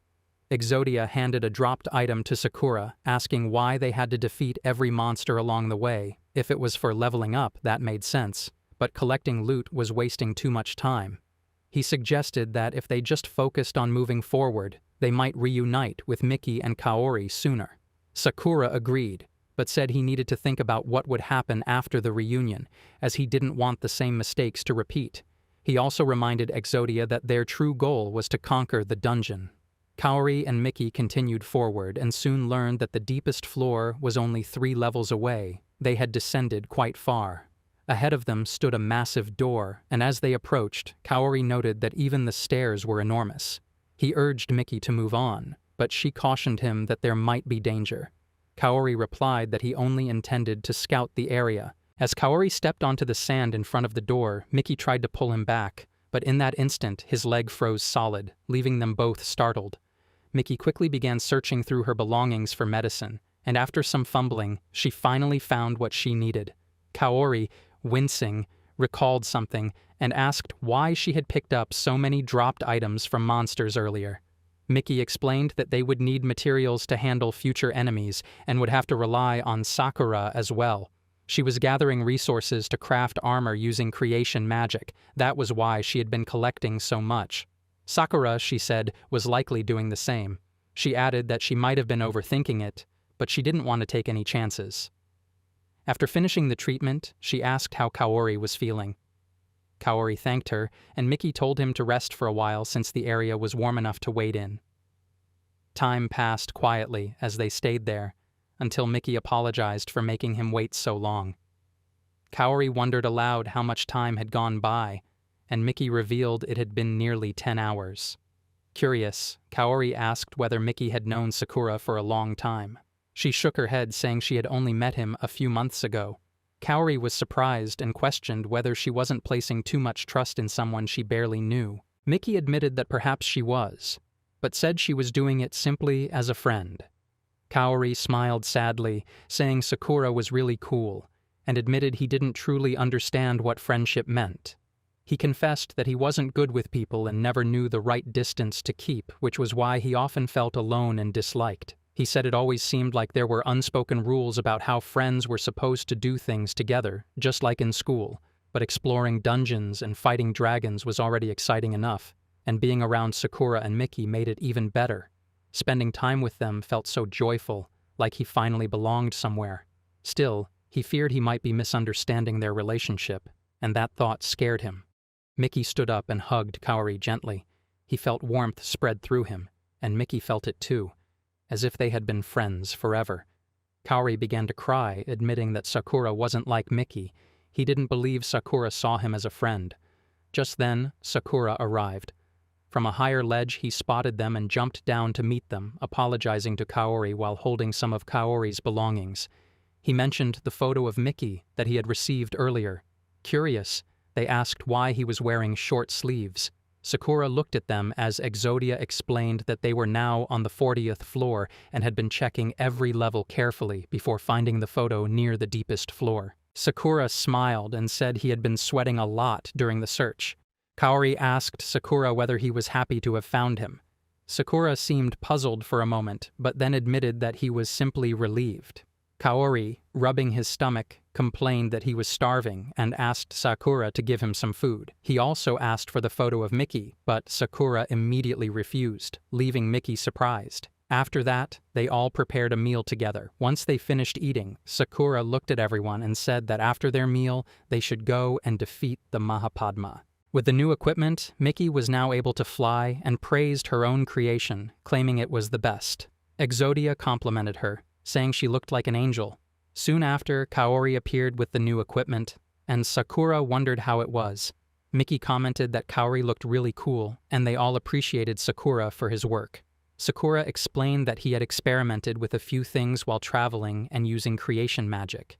By touching an item with the hand not holding any material, part of its stats and effects could be transferred to the targeted item, though its appearance might change. Kaori remarked that the technique seemed more like combination magic than creation magic. Sakura went on to explain that their solution to abnormal statuses was to drink a potion that temporarily nullified such effects, though each person could only create up to 3 of them. He mentioned that Exodia had said he was fine dealing with those statuses, prompting others to wonder who they even thought he was. Gauri mentioned that his dragon had strong resistance, so it was fine, but he wondered how long temporary actually lasted. Sakura admitted he didn't know, and they couldn't test it since only 9 bottles were available. Gauri pointed out that the entire floor would cause a freezing effect, and once their potions ran out, they'd turn into frozen meat. Sakura then showed an ice hairpin, saying he would combine the ice fang into items he had forgotten to sell. When Gauri wore it, she remarked that they finally looked like a real team, which made her feel really cool. Miki thanked Sakura sincerely, and Sakura replied that it was totally fine since they were all part of the same team. They then decided to move forward together. Miki blushed and suggested that they should choose a team name. She proposed Dragon, and Sakura commented that the name really suited her. They then proceeded to the deepest floor, the 14th. As they walked through the frozen area, Kaori remarked that it was amazing how wearing the enchanted gear kept him completely safe. Miki also said she felt so warm while wearing hers. Sakura reminded everyone to take the potions once they reached the door. Finally, they arrived at the massive door. After opening it, they drank the potion and advanced further. A short while later, Kaori called out to Sakura, pointing ahead where it was too dark to see clearly. What they saw were enormous poles, and behind them loomed a terrifying monster. Suddenly, they found themselves in a strange place filled with monsters. Kaori fought to protect himself while noticing that Miki had been captured by a group of them. Sakura continued fighting and called out to Miki, asking if she was all right. She thanked him for the help, then spread her wings and soared into the sky to fight back against the monsters. Exodia was impressed, amazed that an item could make such a difference for them. As the battle raged on, a massive explosion erupted, and Sakura's level increased by 48. Still, he felt that his progress was slow and considered using his experience points for revival. He noted that the monsters were created with minimal EXP but were still incredibly powerful. Knowing that the immunity to abnormal statuses would soon wear off, he decided he had to end the fight quickly. He glanced toward the dragon and the massive monster, realizing he needed to reach them. Kaori noticed that the giant creature wasn't showing any signs of movement and decided to let the dragon unleash its full firepower to finish it off. Just as he realized that something was about to strike the dragon from behind the giant creature, countless massive spikes shot toward it. While the others continued battling, Gauri saw in horror that his dragon had been crushed by the giant monster. Somehow, Sawtooth managed to save Kaori, but the dragon had been crushed in a single strike. Kaori was furious that such a thing had happened to his dragon. Channeling his power, he repeated the word kill several times and managed to summon his dragon once more. Sawtooth noticed Kaori jumping onto the dragon and heard him say it didn't feel good to be a loser, that it was time to fight back. However, Sawtooth stopped him, insisting that Kaori should leave the giant monster to him and focus on the smaller enemies with Miki. Kaori was shocked to hear that and protested, saying he didn't want to lose again and would fight alongside him. Suddenly, the dragon turned toward the others, and when Kaori tried to command it to retreat, it instead charged ahead to fight. Sawtooth called out to Miki, telling her that he trusted them all completely. Miki blushed at his words, and Exodia teasingly told her to stop thinking about such things and focus on the battle. Snapped back to reality, Miki wondered how Exodia even knew what she was thinking. She joined the fight again, thinking once more that she had to rely on Sakura and felt deeply grateful to him. Exodia reminded her to stay focused and stay alert. She apologized and continued battling. Then, Exodia revealed that he was the fire spirit who controlled flames, meaning he could manipulate fire-based monsters at will. Miki asked if there was any condition to use that power, and Exodia replied that she needed to gather all the flames and unleash them in a rampage. Following his words, she began to collect the scattered flames. Exodia then began his incantation, chanting words of chaos, paradise, abyss, destruction, and the age of darkness where shadows rise, invoking the black flame of darkness that had once been sealed away. At his signal, Miki released the gathered flames, and together they unleashed hellfire incineration, engulfing the battlefield in a massive inferno. The surrounding area was completely cleared of monsters. Miki shivered and admitted that it was terrifying, but Exodia assured her that she was invulnerable to the flames, so it was fine. She then blushed again, saying that Exodia was really cool. However, they soon realized that the giant creature was still alive and prepared to attack again. Kaori, sitting on his dragon, growled that he wasn't having it and questioned why they had to keep following orders. He declared that they would take the giant down themselves. The dragon agreed, saying it would keep surprising everyone for sure. Sakura reminded them that worrying too much about the team would only dull their instincts, and that depending on the situation, they all had to fight independently. He then activated his level consumption skill to increase his stats. As countless spikes shot toward him, Sakura used his enhanced speed to dodge and drive his blade into the giant monster. Recalling his battle against Ijuin, he realized he didn't need to consume all his levels at once. Instead, he decided to combine his speed boost, strike, and lightning magic, level 10, for maximum damage. He struck the giant monster fiercely, then followed up with fire, teleportation, and flight magic, guiding his attacks like homing missiles toward it. Even after landing several powerful blows, Sakura didn't stop, continuing his relentless assault with lightning magic to bring the monster down. Even after all those hits, the monster was still standing, and Sakura felt that its weakness might be different from the others. To confirm, he used identification magic, but before he could finish, a burst of holy light magic struck the monster, forcing it to stumble.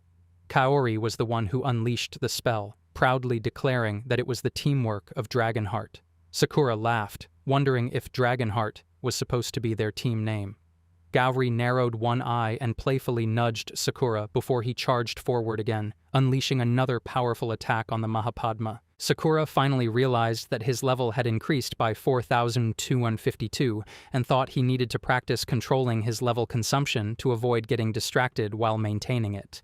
He also found it strange that he had to use such a huge amount of level just to defeat Mahapadma. Exodia and Kaori began arguing, each claiming that the victory was because of them. Exodia insisted he was the one who had cleared all the smaller enemies and therefore deserved to be called the MVP.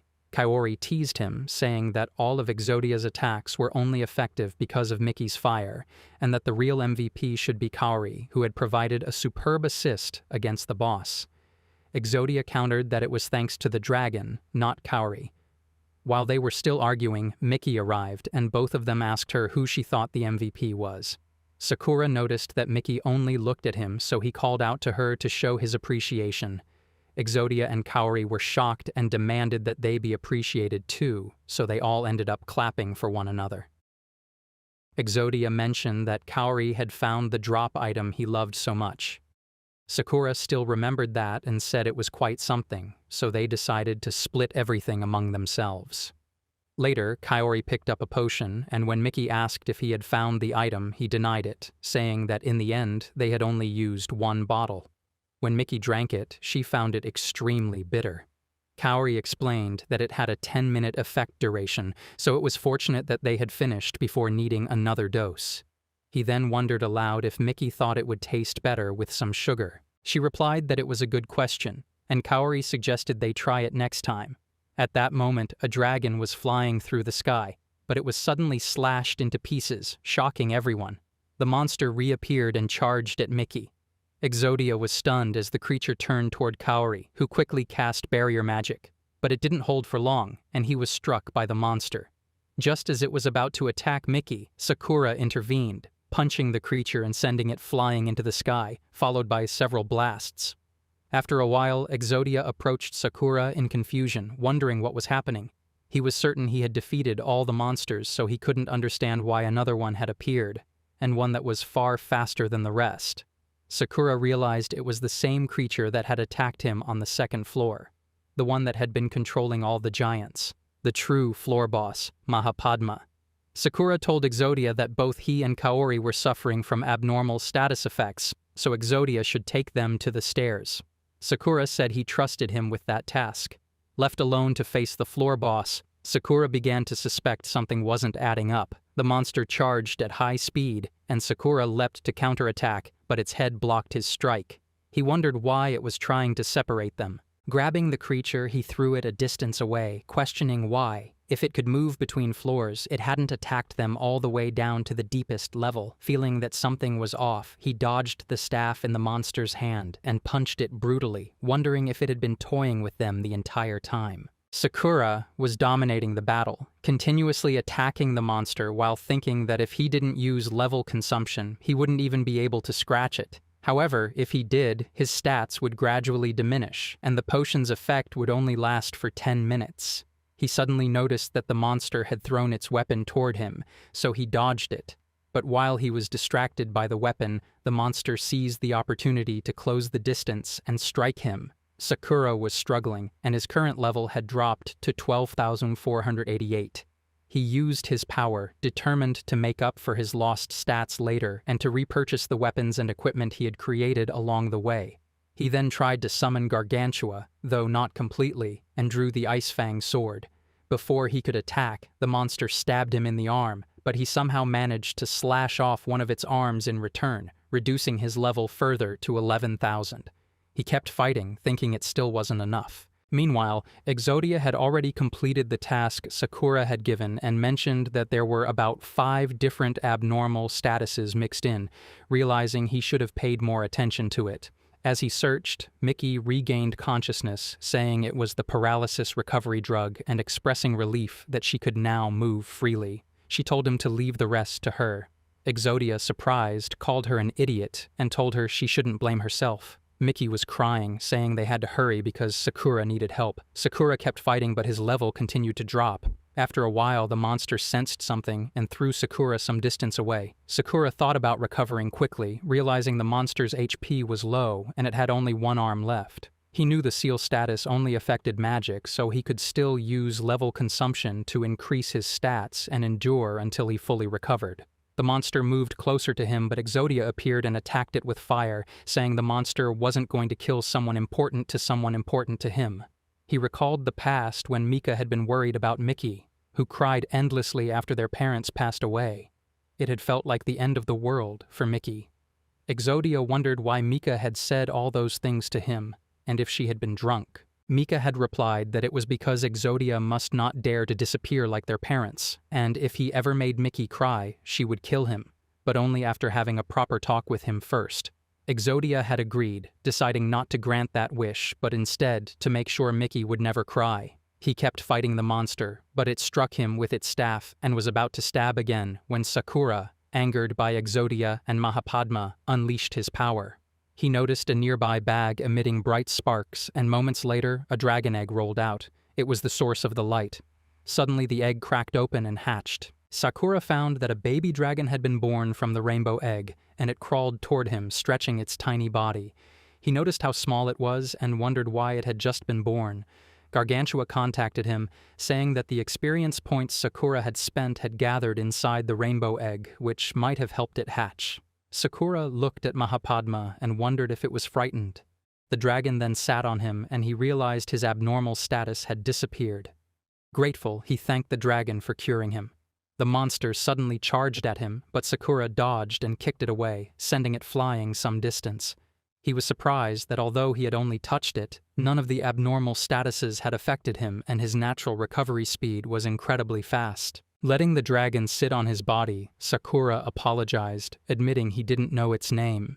He decided to call it Kyun and asked it to fight the monster with fire magic. A massive explosion followed, striking the monster.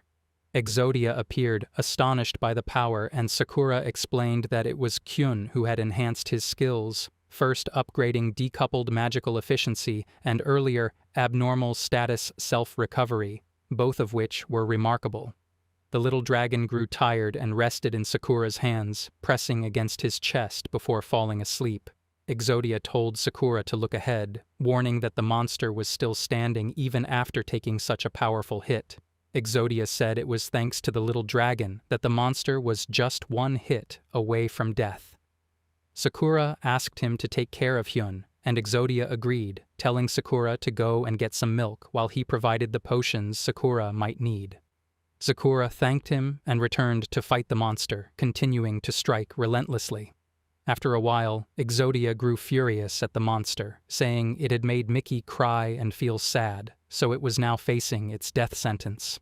They fought together until Sakura unleashed a massive blast, leaving only a large fragment of the monster behind.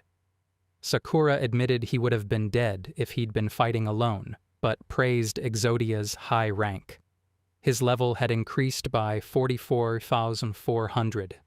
Exodia mentioned that everything was settled and commented on how impressive Sakura's creation magic was. Then he suggested checking if any other monsters were still around. Sakura told him to wait, just as he noticed the small dragon resting on him. He wondered what the dragon meant by bringing him into the dungeon, recalling Kaori's words. Exodia said neither he nor Gargantua knew much about it, but explained that, since his birth, he had a vague sense of his purpose, to grant wishes and follow the rules tied to them, even though some wishes didn't come true for certain reasons. Sakura thanked the gods that his hadn't failed. Just then, Kaori and Miki arrived, flying quickly but safely. Exodia told Sakura that he had actually granted his wish, pointing toward Miki, and thanked him for that.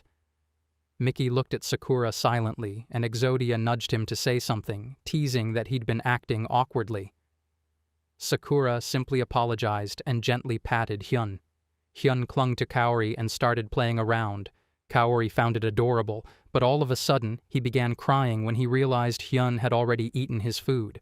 After a while, they set up a tent and sat inside. Kaori then noticed that the small creature was actually a white dragon, and it was incredibly cute. Sakura mentioned that he had decided to name it Hyun, but he asked Kaori what he had meant earlier about the dragon calling for him. Kaori explained that it probably didn't remember anything, and might have simply mistaken Sakura as its owner, since it was mostly his experience points that helped it hatch. Either way, he said, the dragon seemed trustworthy. Exodia added that without Hyun's help, they would have been toast, and pointed out that while Miki usually acted calm, saying Sakura was fine and there was no need to worry, she had actually cried and scared the life out of him. Miki didn't like him bringing that up and said he didn't have to share everything about her. Sakura apologized for making them worry, explaining that the monster they encountered had been very different from others. Based on its power and appearance, he still had no clue what it truly was, but he had noticed that the pre-ord dungeons seemed to reject anyone trying to snoop around in higher-level areas. Kaori commented that it was good everyone had made it out safely. Sakura found it odd hearing that from Kaori, but agreed they should get going. They packed their bags, and Kaori mentioned how happy he was that Hyun was born, though he admitted he felt lonely. Sakura asked if something was wrong or if Kaori planned to leave the team. Kaori agreed, explaining that their deal had been for him to stay only until the egg hatched, and that agreement shouldn't be taken too seriously. As they continued traveling, they came across a hot spring, where they took a bath and cooked food together. Kaori reminded them that instead of always staying together, each of them should pursue what they wanted and meet occasionally to ensure everyone was safe. He said he really wanted them all to remain friends. Once they finished and left, Kaori noticed his phone notifications had been blowing up. Sakura remarked that it was something that often happened after dungeon explorations. Kaori called them over and suggested they grab something to eat first. Miki said she wanted to try wanko soba. Suddenly, Kaori realized it was June 6th, the day he had planned to go to a movie with his cousins, and it was starting in just 15 minutes. He told Sakura about it and apologized to Miki, saying he needed to head to the dungeon center with them another time. Miki comforted him, saying it wasn't like this would be their last meeting. Hyun also said goodbye to Kaori in its own way. Kaori mentioned he had something to give them and handed Sakura a small pouch. Sakura observed that it looked like a drawstring bag, but Kaori revealed it was a Pandora box. He just wanted it to sound cool. Just then, Kaori received a call from his cousins. He assured them he hadn't forgotten and said he was already at the Morioka Castle ruins and would catch up soon. After hanging up, he told Sakura and Miki that his cousins had recognized his luggage right away, so he had to leave. Before going, Sakura asked for his contact information. Kaori was surprised but agreed, saying it was the first time he'd ever added someone outside his family and acquaintances. He was thrilled as he exchanged contacts with Sakura and Miki, then bowed and asked them to invite him the next time they entered a dungeon. After he left, Sakura and Miki sat together, and Sakura thought about the Pandora box. Exodia suggested opening it, but Sakura refused, saying that if it really was a Pandora box, it should never be opened. And Kaori had probably just called it that because it sounded cool. Miki called him, and he apologized for being too loud. She replied that it wasn't about that, but asked if he was busy afterward. He said she wanted to go to the dungeon center and mentioned Wanko. She then invited him to her place, which left him shocked. She took him to her apartment, and Sakura apologized for intruding. As they entered, Mika coldly welcomed them and asked Miki and Sakura to take a seat. When they sat down, Mika put on her sunglasses, and Miki asked her about it. Mika ignored Miki's words and told her to go and make some tea. After that, she spoke to Sakura. introducing herself as Mickey's sister since it was their first conversation.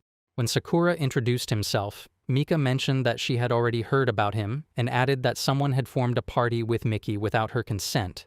When Mickey brought the tea, she pointed out that Mika's tone and accent sounded completely different from usual. Being close, Mickey even handed the tea to Sakura. Mika shouted that it was too close, pulled Mickey back, and hugged her. Then she noticed Hyun inside Sakura's jacket. Sakura explained that Hyun had hatched from the rainbow egg and reassured the little creature that it didn't need to be afraid of everyone. Mika glared but still went to hug Hyun, saying it was incredibly cute and precious. Hyun was so frightened that it started crying and asked to go back because Sakura seemed scary. Mickey remarked that Mika was acting like her usual self again. Mika wondered what she meant and told Mickey to sit beside her. Both looked confused for a while, and then Mika, lying down, asked them to get straight to the point and inquired whether they had completed the dungeon. At the same time, Exodia and Hyun were playing with Mika's glasses. Sakura agreed and thought that Mika was really intimidating. He went on to explain that there was a special area on one floor that caused a freezing effect and that the dungeon overall contained very strong enemies. Mickey noticed Hyun moving toward her, while Sakura continued that they still didn't understand how the monsters kept getting stronger. Mika wondered if she should mention that when she and others had explored the murky warehouse dungeon, several researchers had been conducting experiments there, and since the floor boss hadn't been defeated, it meant that in unconquered dungeons, the monsters' levels kept increasing due to the influx of level 99 players. That accumulation of excess experience was what caused the monsters' growth. Sakura wondered where the excess experience points were going, and Mika explained that the experience gained from monsters defeated by level 99 players was normally used to rebirth dungeon monsters. However, since monsters couldn't be reborn in already conquered dungeons, those unused experience points were redirected to other dungeons, strengthening the creatures there. Mickey looked puzzled, and Sakura mentioned that the more dungeons were conquered, the stronger the remaining ones would become. Mika agreed, adding that aside from the murky warehouse dungeon, the changes in other dungeons were too subtle to notice. Sakura asked Mickey when the murky warehouse dungeon had first been reported to be changing. Mickey replied that it was probably about a week before the tournament. Sakura admitted he had something to confess, which immediately caught Mika's and Mickey's attention. When they asked what it was, he revealed that the experience points he had released through level consumption might have affected the dungeon. As he spoke, Mika stopped listening for a moment, distracted by Sakura's stats, and was shocked to discover that he possessed the ability for infinite level-ups. She was astonished that such a skill could even exist. Sakura asked her not to tell anyone, and Mickey made Mika promise with a pinky swear. Mika agreed, assuring them that she wouldn't tell a single soul. Fascinated, she noted that Sakura seemed to be the only one unaffected by the level 99 restriction, and said that as long as he refrained from using level consumption, there wouldn't be any problems. She then turned to her sister with pride before addressing Sakura, saying they needed to talk.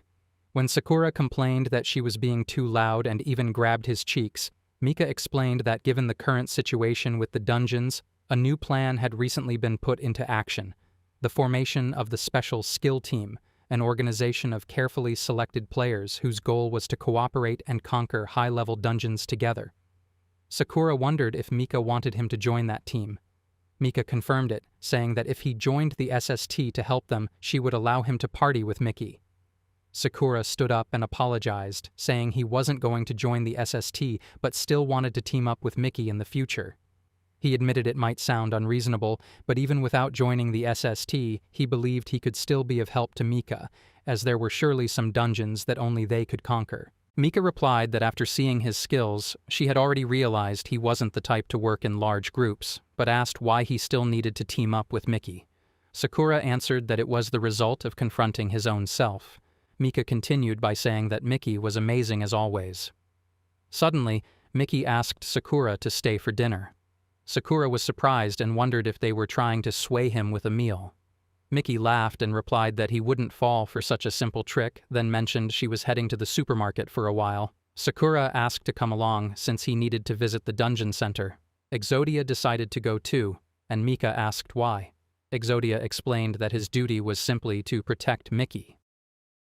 As they headed downstairs, Sakura told Miki that Mika wasn't actually angry with him. Miki smiled and said her sister was a genuinely good person, adding that they had been getting closer lately, which made her happy. Sakura teased that it was a bit of an exaggeration. Suddenly, Miki stopped and blushed, realizing she had addressed Sakura the same way her sister did. Sakura told her it was fine, reminding her that he had called her by her name back at the house as well. Miki blushed even more, feeling happy, and they both continued walking upstairs. From the balcony, Mika watched them, while Exodia commented that her plan had failed. Mika replied that it was still better than Exodia's efforts. 2 weeks later, Sakura was sitting with Miki, Mika, and Hayato, who served tea while thinking that Mika seemed to be getting closer to Sakura, though he couldn't figure out how it had happened. Mika then spoke to Sakura, explaining that the exploration team who had entered the dungeon first hadn't returned yet. She mentioned a report from the only surviving member who had escaped in a terrible state, and said she had a bad feeling about the situation. She added that Sakura should have completed the dungeon already, warning that if anything happened to Miki, he would be in serious trouble. Mika then suggested they set out immediately, adding that she would assign someone to assist them, someone familiar to Sakura. Meanwhile, at Fukuoka, a boy was waiting in front of the dungeon and received a message from Sakura, apologizing for being late. Bison was having his meal when Sakura arrived and apologized for being late. Bison replied that it was fine and told him to just consider them even. Sakura then turned to Miki, sharing a quiet moment of apology with her as well. Bison mentioned that he had heard Sakura had formed a team, which surprised him, but then he looked at Miki and asked if she was Sakura's girlfriend. Sakura denied it, and Miki introduced herself to Bison. Bison remarked that her name sounded familiar, and just then, a man from the nearby store asked if she was the rank 1 player. He excitedly wondered if she could give him an autograph, explaining that his daughter was a huge fan of hers. Miki looked uneasy and turned to Sakura, asking if there was some kind of shady contract deal involved. Sakura reassured her that it was just a simple, colored paper, nothing suspicious. The man then recognized both Sakura and Bison, saying that he had seen their battles before, and asked if the three of them were heading to a dungeon together. They confirmed that they were going to the Rank J Hanging Hive dungeon. Bison mentioned that it was notorious for the number of players who had gone missing after attempting to challenge it, adding that even 10 members of the SST had entered, but none had returned. Sakura was surprised and recalled hearing from Mika that one member of the team had managed to escape and report what happened. Bison explained that the reports were made using remote cameras that could transmit images from a distance, and promised to get Sakura a copy of the footage later. Sakura then remembered that Miki also used a camera during their missions. Bison revealed that their objective this time was to rescue the missing people and clear the dungeon, and said he was once again grateful to have Sakura and Miki's help. Meanwhile, Exodia was bickering with Hyun over food, and Sakura thought to himself that they were once again fired up to do their best. As they continued eating, Sakura noticed how adorable Hyun looked. Bison then asked if the dragon that appeared earlier had been summoned through magic. Sakura replied that it was actually from their previous battle. After that, they went to the first floor of the dungeon. From the photos, they realized that each friend had been separated, and one of them had woken up in a strange place. Bison guessed that it could be the work of a demon Taoist. Soon, a monster appeared in front of them, but Bison easily defeated it. Isha was surprised by his vacuum magic, and Bison explained that it was a skill he had learned from a previous client. Exodia joked that he felt bad for any monster that crossed paths with the two of them. Bison then asked if Exodia himself was a monster. Exodia revealed that he was actually a fire spirit who granted wishes and told Bison not to group him with monsters. Hyun didn't seem happy to hear that, but Exodia clarified that he hadn't meant to insult him. Bison wondered about the power of granting wishes and said it sounded like a game hack no matter how they looked at it. Sakura replied that it didn't mean Exodia could do everything. He could only grant wishes to Miki. When Sakura was about to continue talking about earlier events, Exodia stopped him, reminding him that Sakura had promised to keep that dream a secret because Miki would be sad if she found out. Exodia asked why Sakura was even mentioning it, and Sakura apologized. Just then, Miki asked what the two of them had been hiding from her all this time. Sakura replied that it really was nothing. Suddenly, a girl ran up and hugged Bizen. Bizen wondered if she was one of the missing players. The girl asked for help, and Sakura sensed something approaching. He warned them that someone was coming, a person, but one who seemed dangerous and ready to attack the girl. Sakura quickly used teleportation magic to engage in battle and wondered what was happening. He noticed that the man ignored everything and kept attacking, so he decided to adjust his strength since his opponent was human. He grabbed the attacker's arm, twisted it, and slammed him to the ground with force. They wondered if they should tie the man up, but after confirming that everything was fine, the girl seemed relieved. Eventually, they tied the man to a tree, and Sakura mentioned that he must be one of the missing people. Bizen agreed and asked the girl where the others who had sent those messages were. The girl sat down and explained that a few days ago, the SST team had come to the dungeon but got separated. Then they noticed strange marks on the man's neck. Parasites known as Parasnova, which could control humans and make them lose consciousness. The magic didn't seem to work on it, and if anyone tried to remove the parasite, the infected human would die, along with the one attempting the removal. Its only weakness was purification magic. The girl explained that a giant parasite existed on the lowest floor of the dungeon and asked them to defeat it. She added that once it was destroyed, there would be no more parasites, but warned them not to go alone. Bizen asked if any of the three of them could use purification magic. The girl replied that there had been someone who could, but that person had also been parasitized. She said they would need to find that player first. Bizen thought he could copy the purification skill, and then they could defeat the boss to save everyone. Exodia found it troublesome even to imagine such a task. The girl hesitated for a moment, reminding them not to push themselves and suggesting that they head outside first. Then, with guilt in her voice, she admitted that everything was her fault. Finally, she introduced herself as Bianchi and greeted everyone. The caller told Kubo that he couldn't take it anymore and would quit the company that very day. He also mentioned that T-san and S-san were leaving too. Kubo panicked. Tomorrow was the delivery deadline. He urged them to come in and talk things through, but the call ended abruptly, leaving him listening to the empty beep on the other end. Sitting on the toilet, his mind kept looping the same desperate thought. Please, someone help me. The project deadline was tomorrow, yet his whole team had fallen apart. He couldn't believe this was happening. Still, determined to meet the deadline, he had pushed himself non-stop, skipping every break and holiday. When he tried to stand, his vision went dark. He leaned on the wall, clutching his stomach, realizing he might have overworked himself.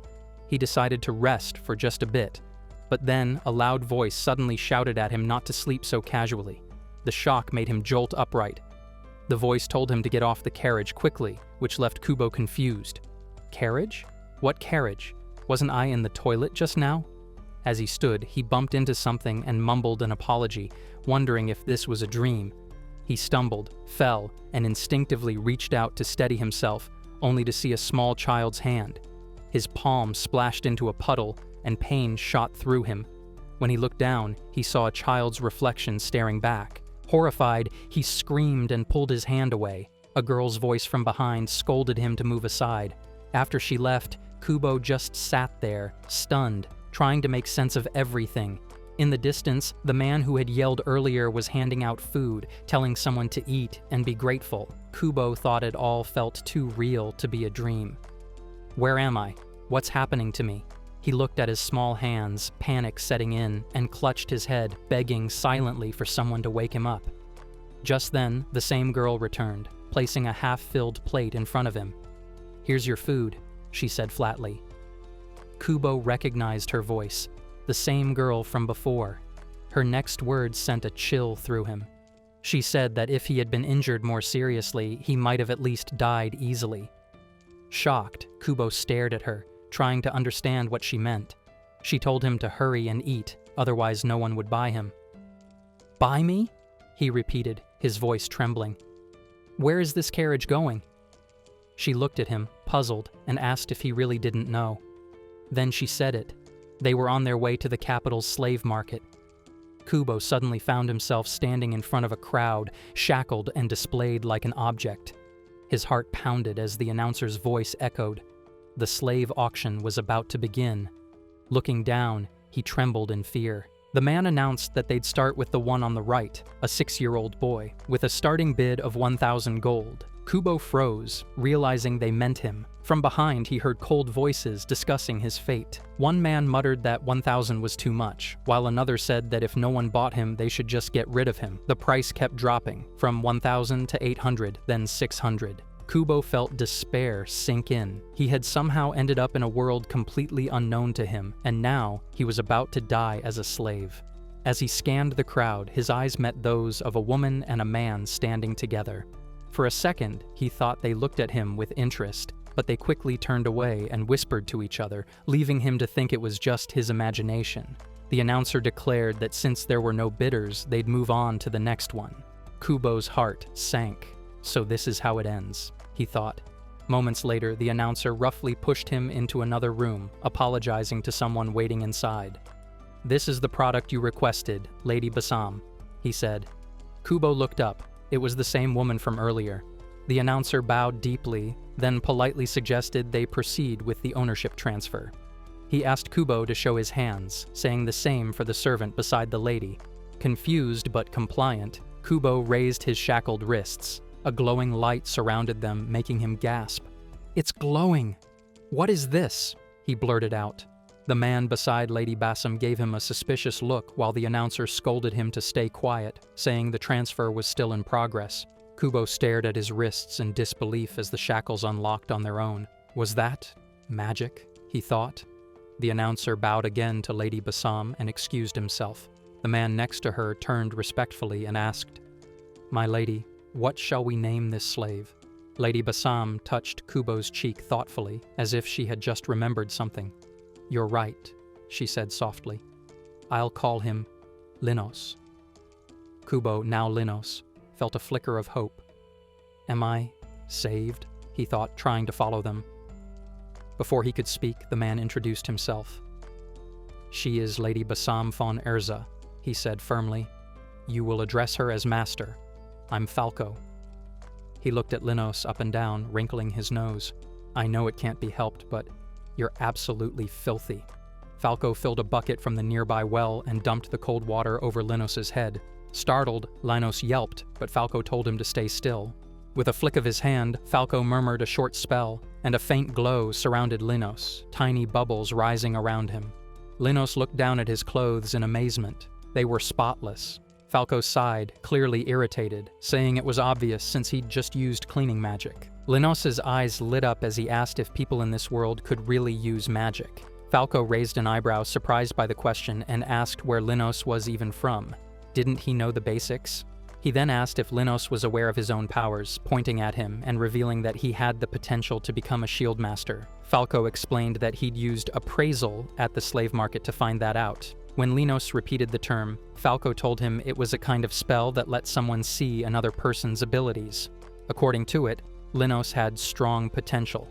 He went on to explain that Lady Basam's family was a noble house involved in government affairs, but not everyone in politics got along. They had enemies too. That's why they needed someone with shield master abilities to protect the lady. Then Falco laughed, saying Linos was still too green, not even a chick yet, just an egg. Linos tried to defend himself, insisting he could still use magic. Falco only smirked and said appraisal magic never lies.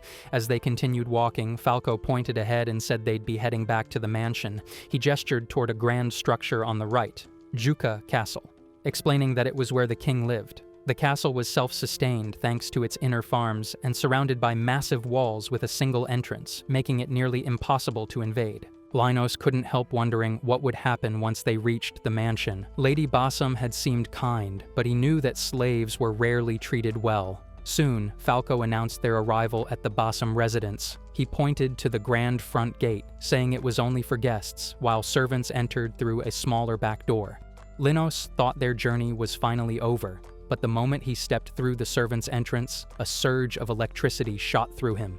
Falco quickly explained that anyone without permission would be zapped by the mansion's security magic. Before he could say more, a voice called out behind him. Falco turned to see a tall, muscular woman with a childlike face, Warsa, standing with her hands on her hips. She noticed Linos and, after a quick look, realized he was new. Falco introduced Linos, explaining that he was a slave with the aptitude of a barrier master and that he'd be the one training him.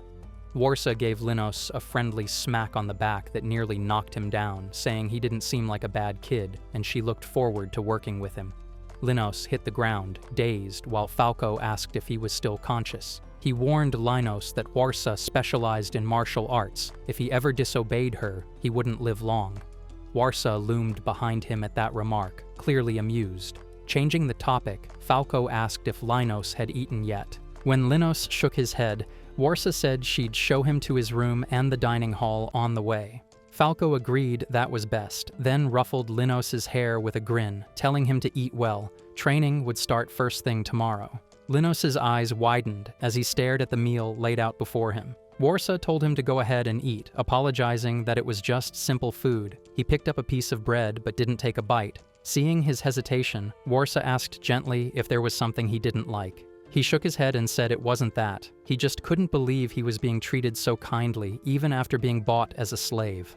Warsa nodded with understanding and admitted that yes, some households treated their slaves cruelly, but the Bassam family wasn't like that. She added that if he was going to be a barrier master, he needed to eat well and build strength. Once he finished, she said she'd take him to his room. Linos smiled faintly and thanked her before starting to eat.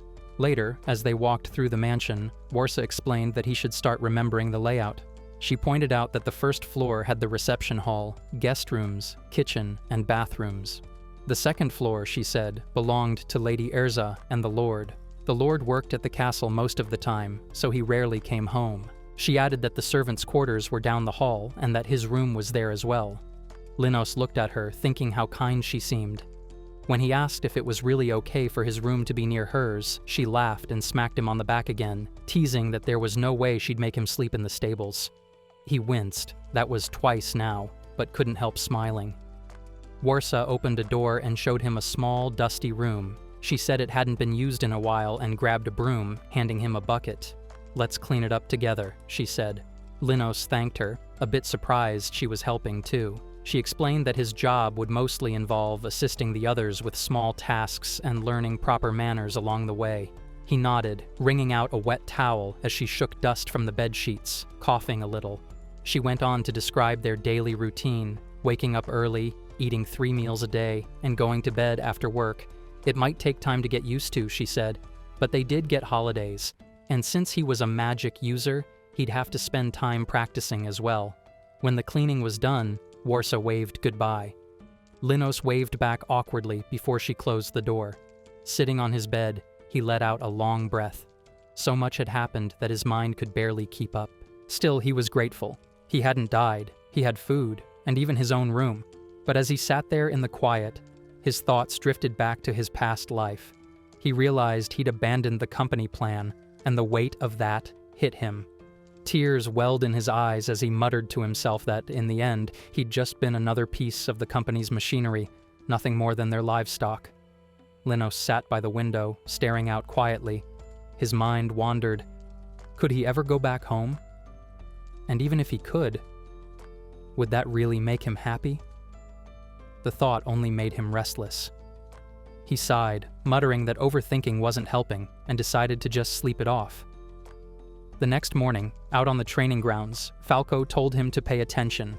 The first step, he explained, was to imagine it. There were all kinds of barriers, but for now, Linos just needed to picture himself inside a dome. Falco told him to focus on the blood pulsing through his body, to feel its warmth. Slowly, something began to form. Water shimmered in the air, wrapping around Linos like a glowing sphere. He opened his eyes, stunned. It wasn't perfect, but it was real. He looked down at his hands in disbelief, grinning. He'd actually done magic. Before he could celebrate further, Falco smacked him on the head, shouting at him to stay focused.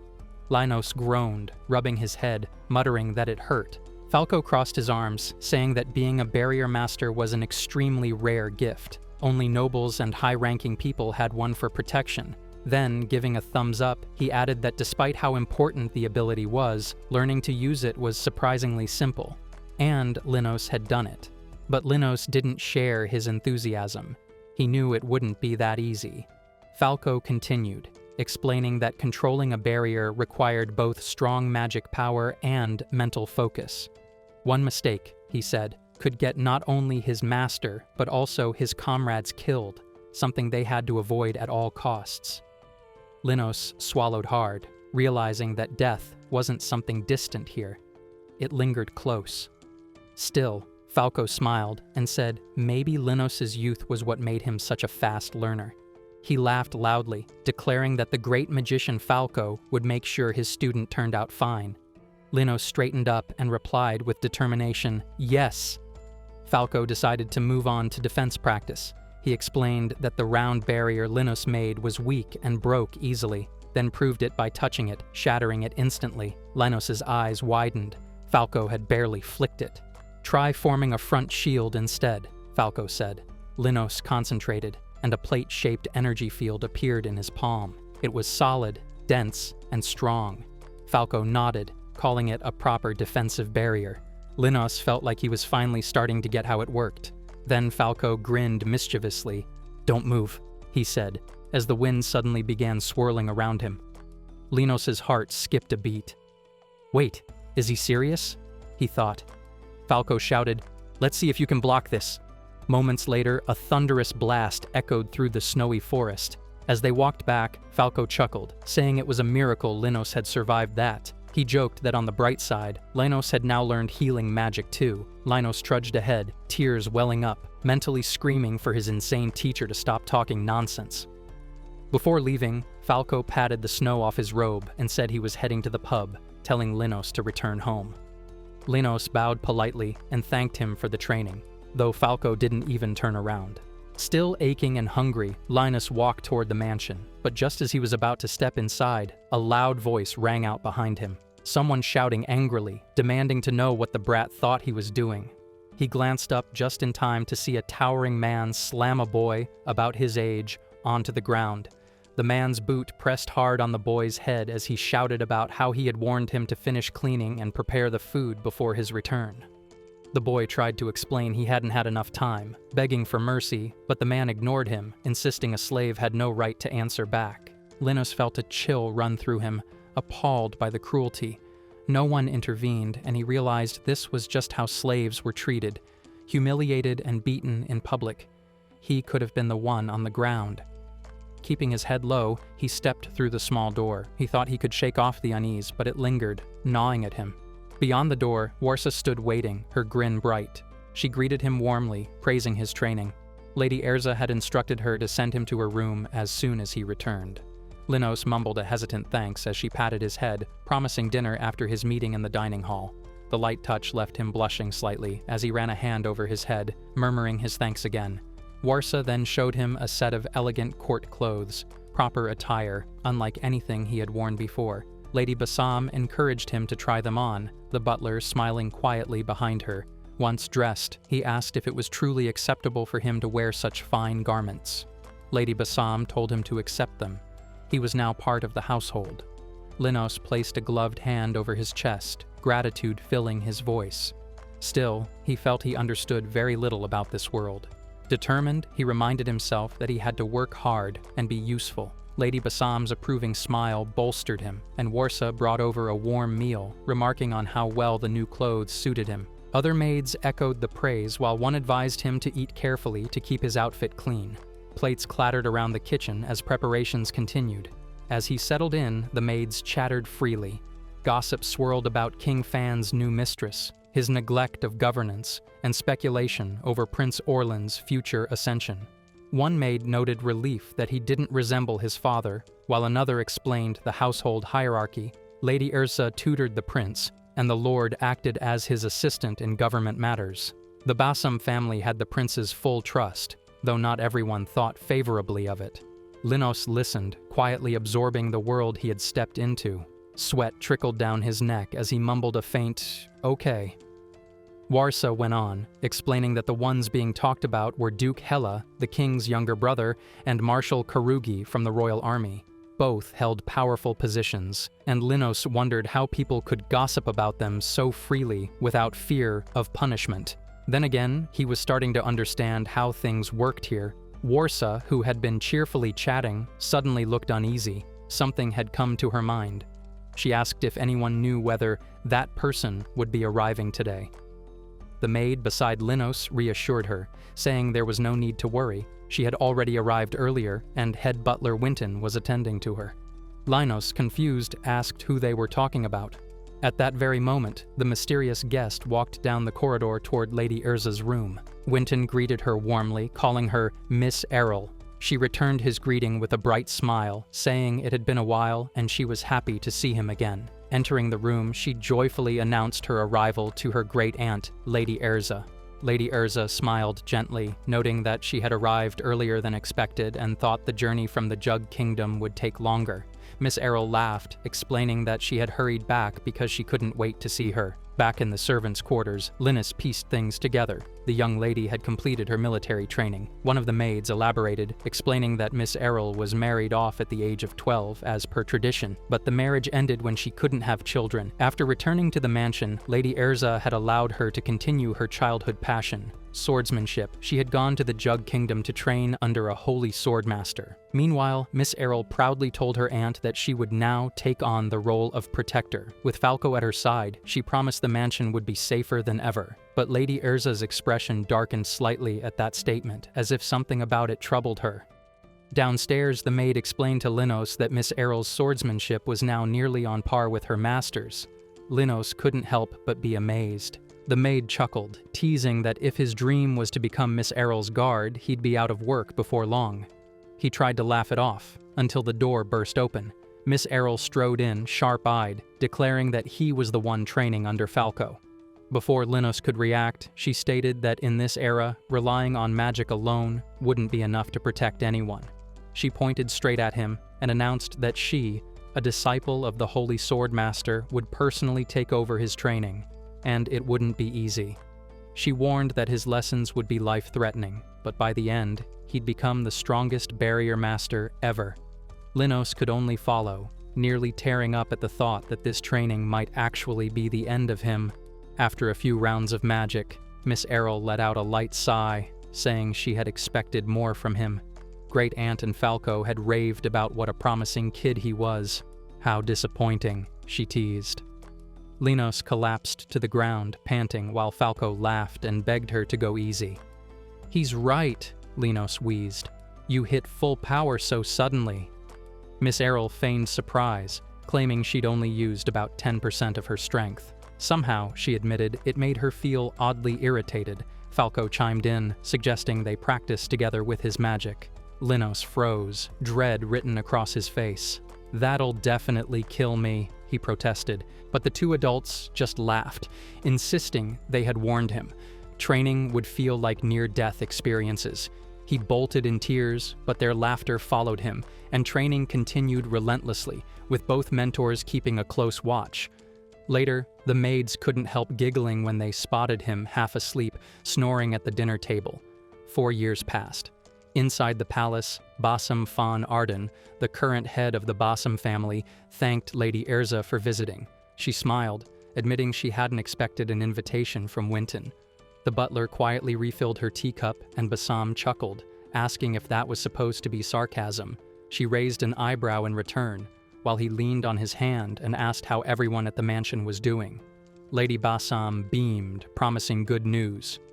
Through the window, she and Winton watched Linos, now a little older, skillfully wielding his sword against both Miss Errol and Falco. Neither of them held back. Miss Errol leapt from above, attacking from the top, and Linos blocked successfully. She bounced back, declaring the fight wasn't over yet.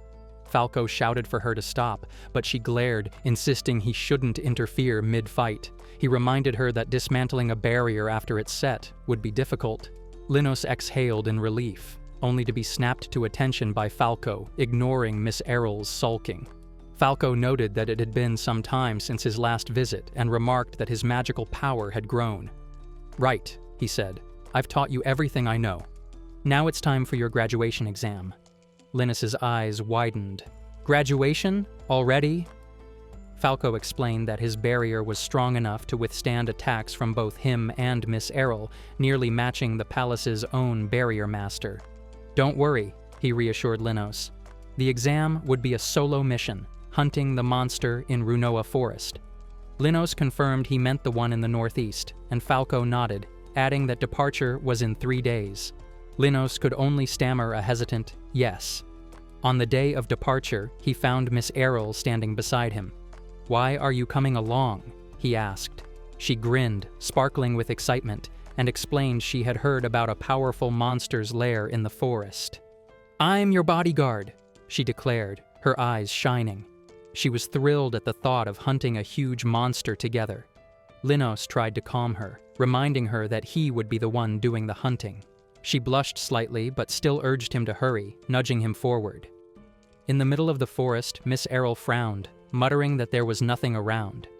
Even using her detection magic, she couldn't locate the monster. Frustrated, she huffed, saying she really wanted to kill it. Linos, a bit bluntly in his thoughts, guessed that it was probably hiding because of her intense killing intent. Suddenly, a shiver ran down his spine. A monstrous creature appeared out of nowhere, and he instinctively stepped in front of Miss Errol. The beast roared, and Linos identified it immediately.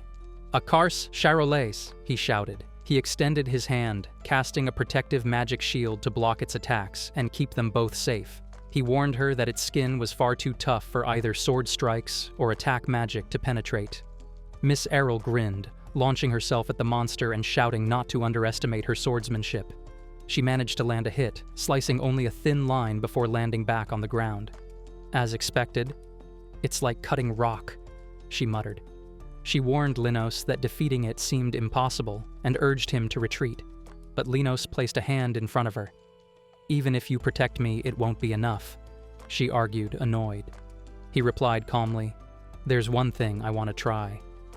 A magical circle appeared before the beast. "Are you trying to immobilize it so we can escape?" she asked, surprised. "No," he said, "I'm sucking the air out of it." Her eyes widened. Without a single strike or spell attack, he was defeating the monster. Slowly, the Kars Charolais collapsed as all its air and energy were drained. Linos fell to the ground, panting and dazed. "We did it," he murmured. Miss Errol smiled, impressed. "Your magic is incredible, just as expected," she said. He nodded, exhaling in relief, watching the fallen monster. "Now, how do we carry it?" he asked. Miss Errol grinned, producing a small bag.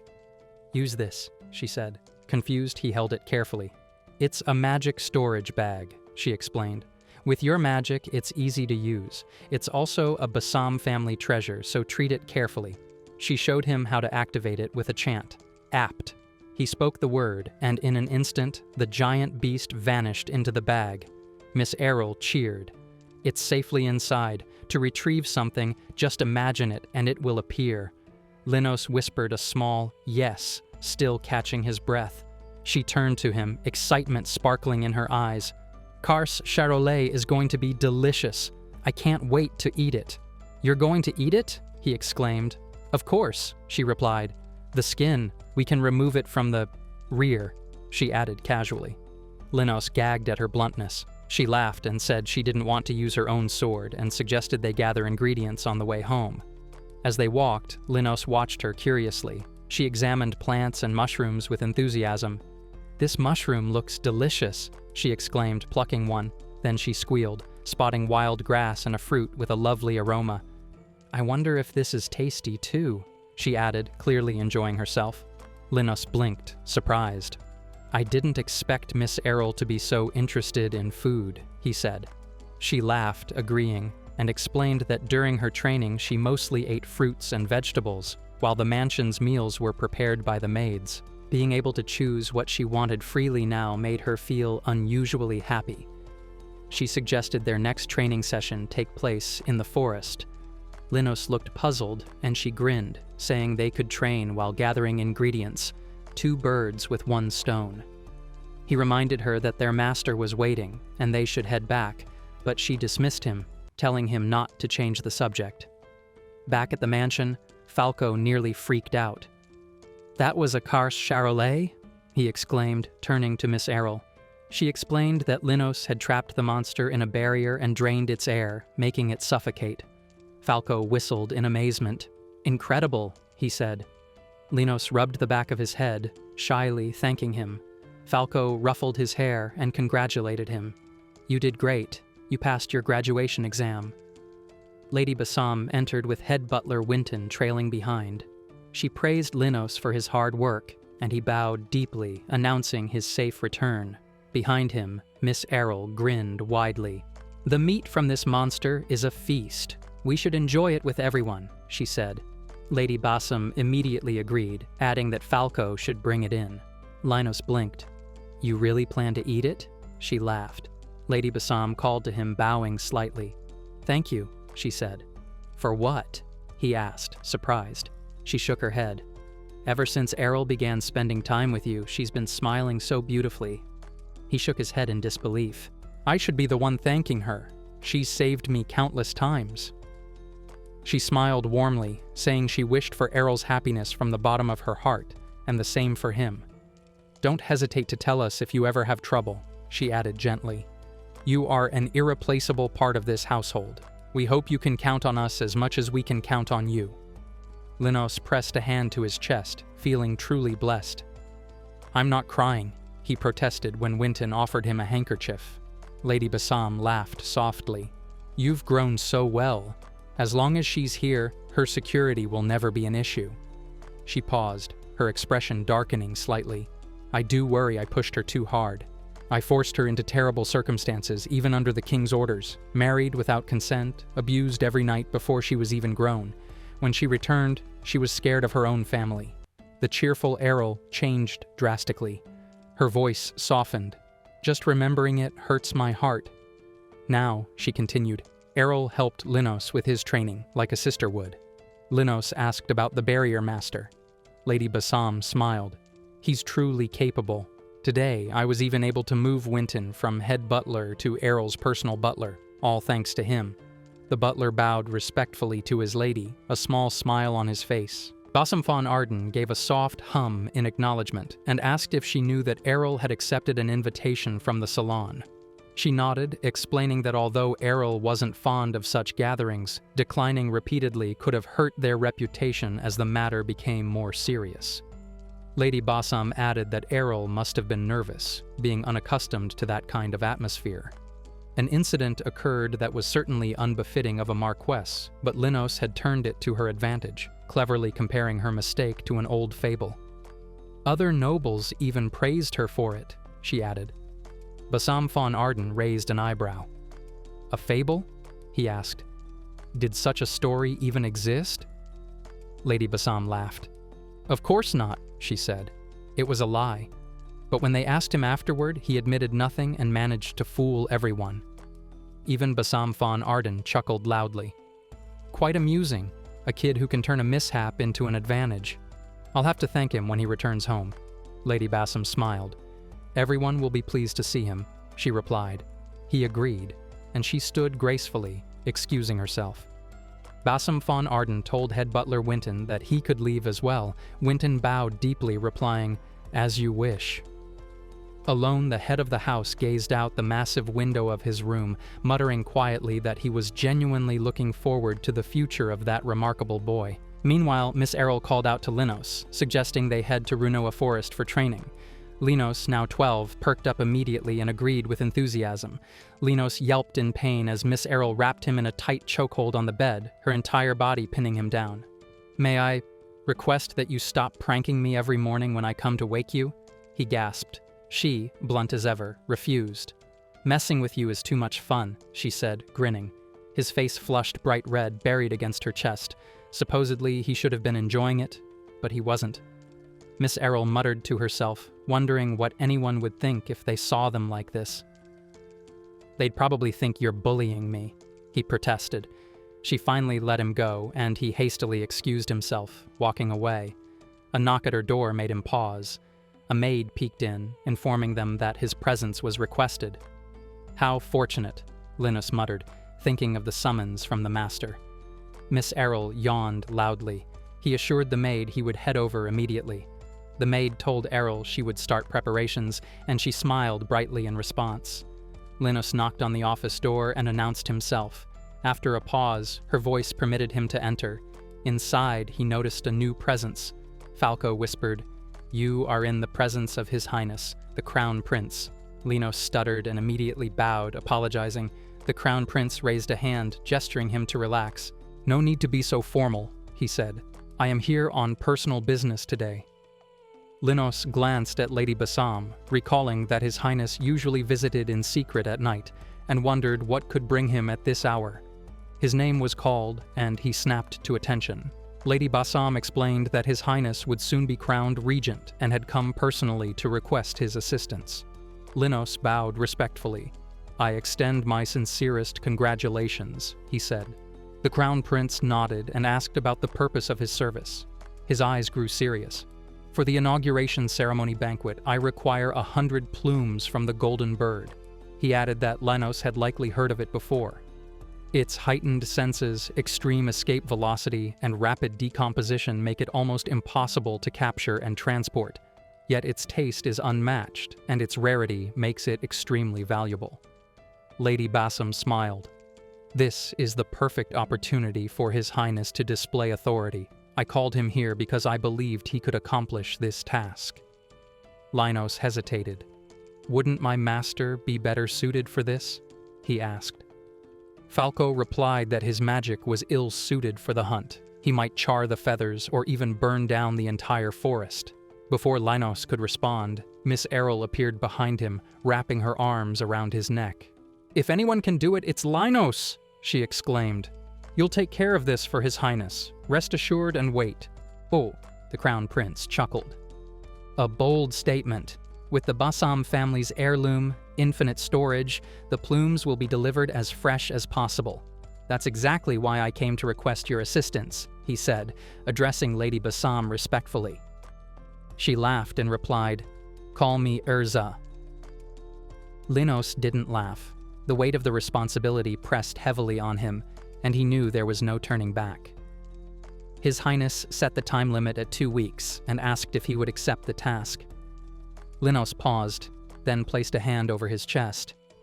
If I can serve not only your majesty, but also my lady, then I offer my service with all my devotion, he said sincerely.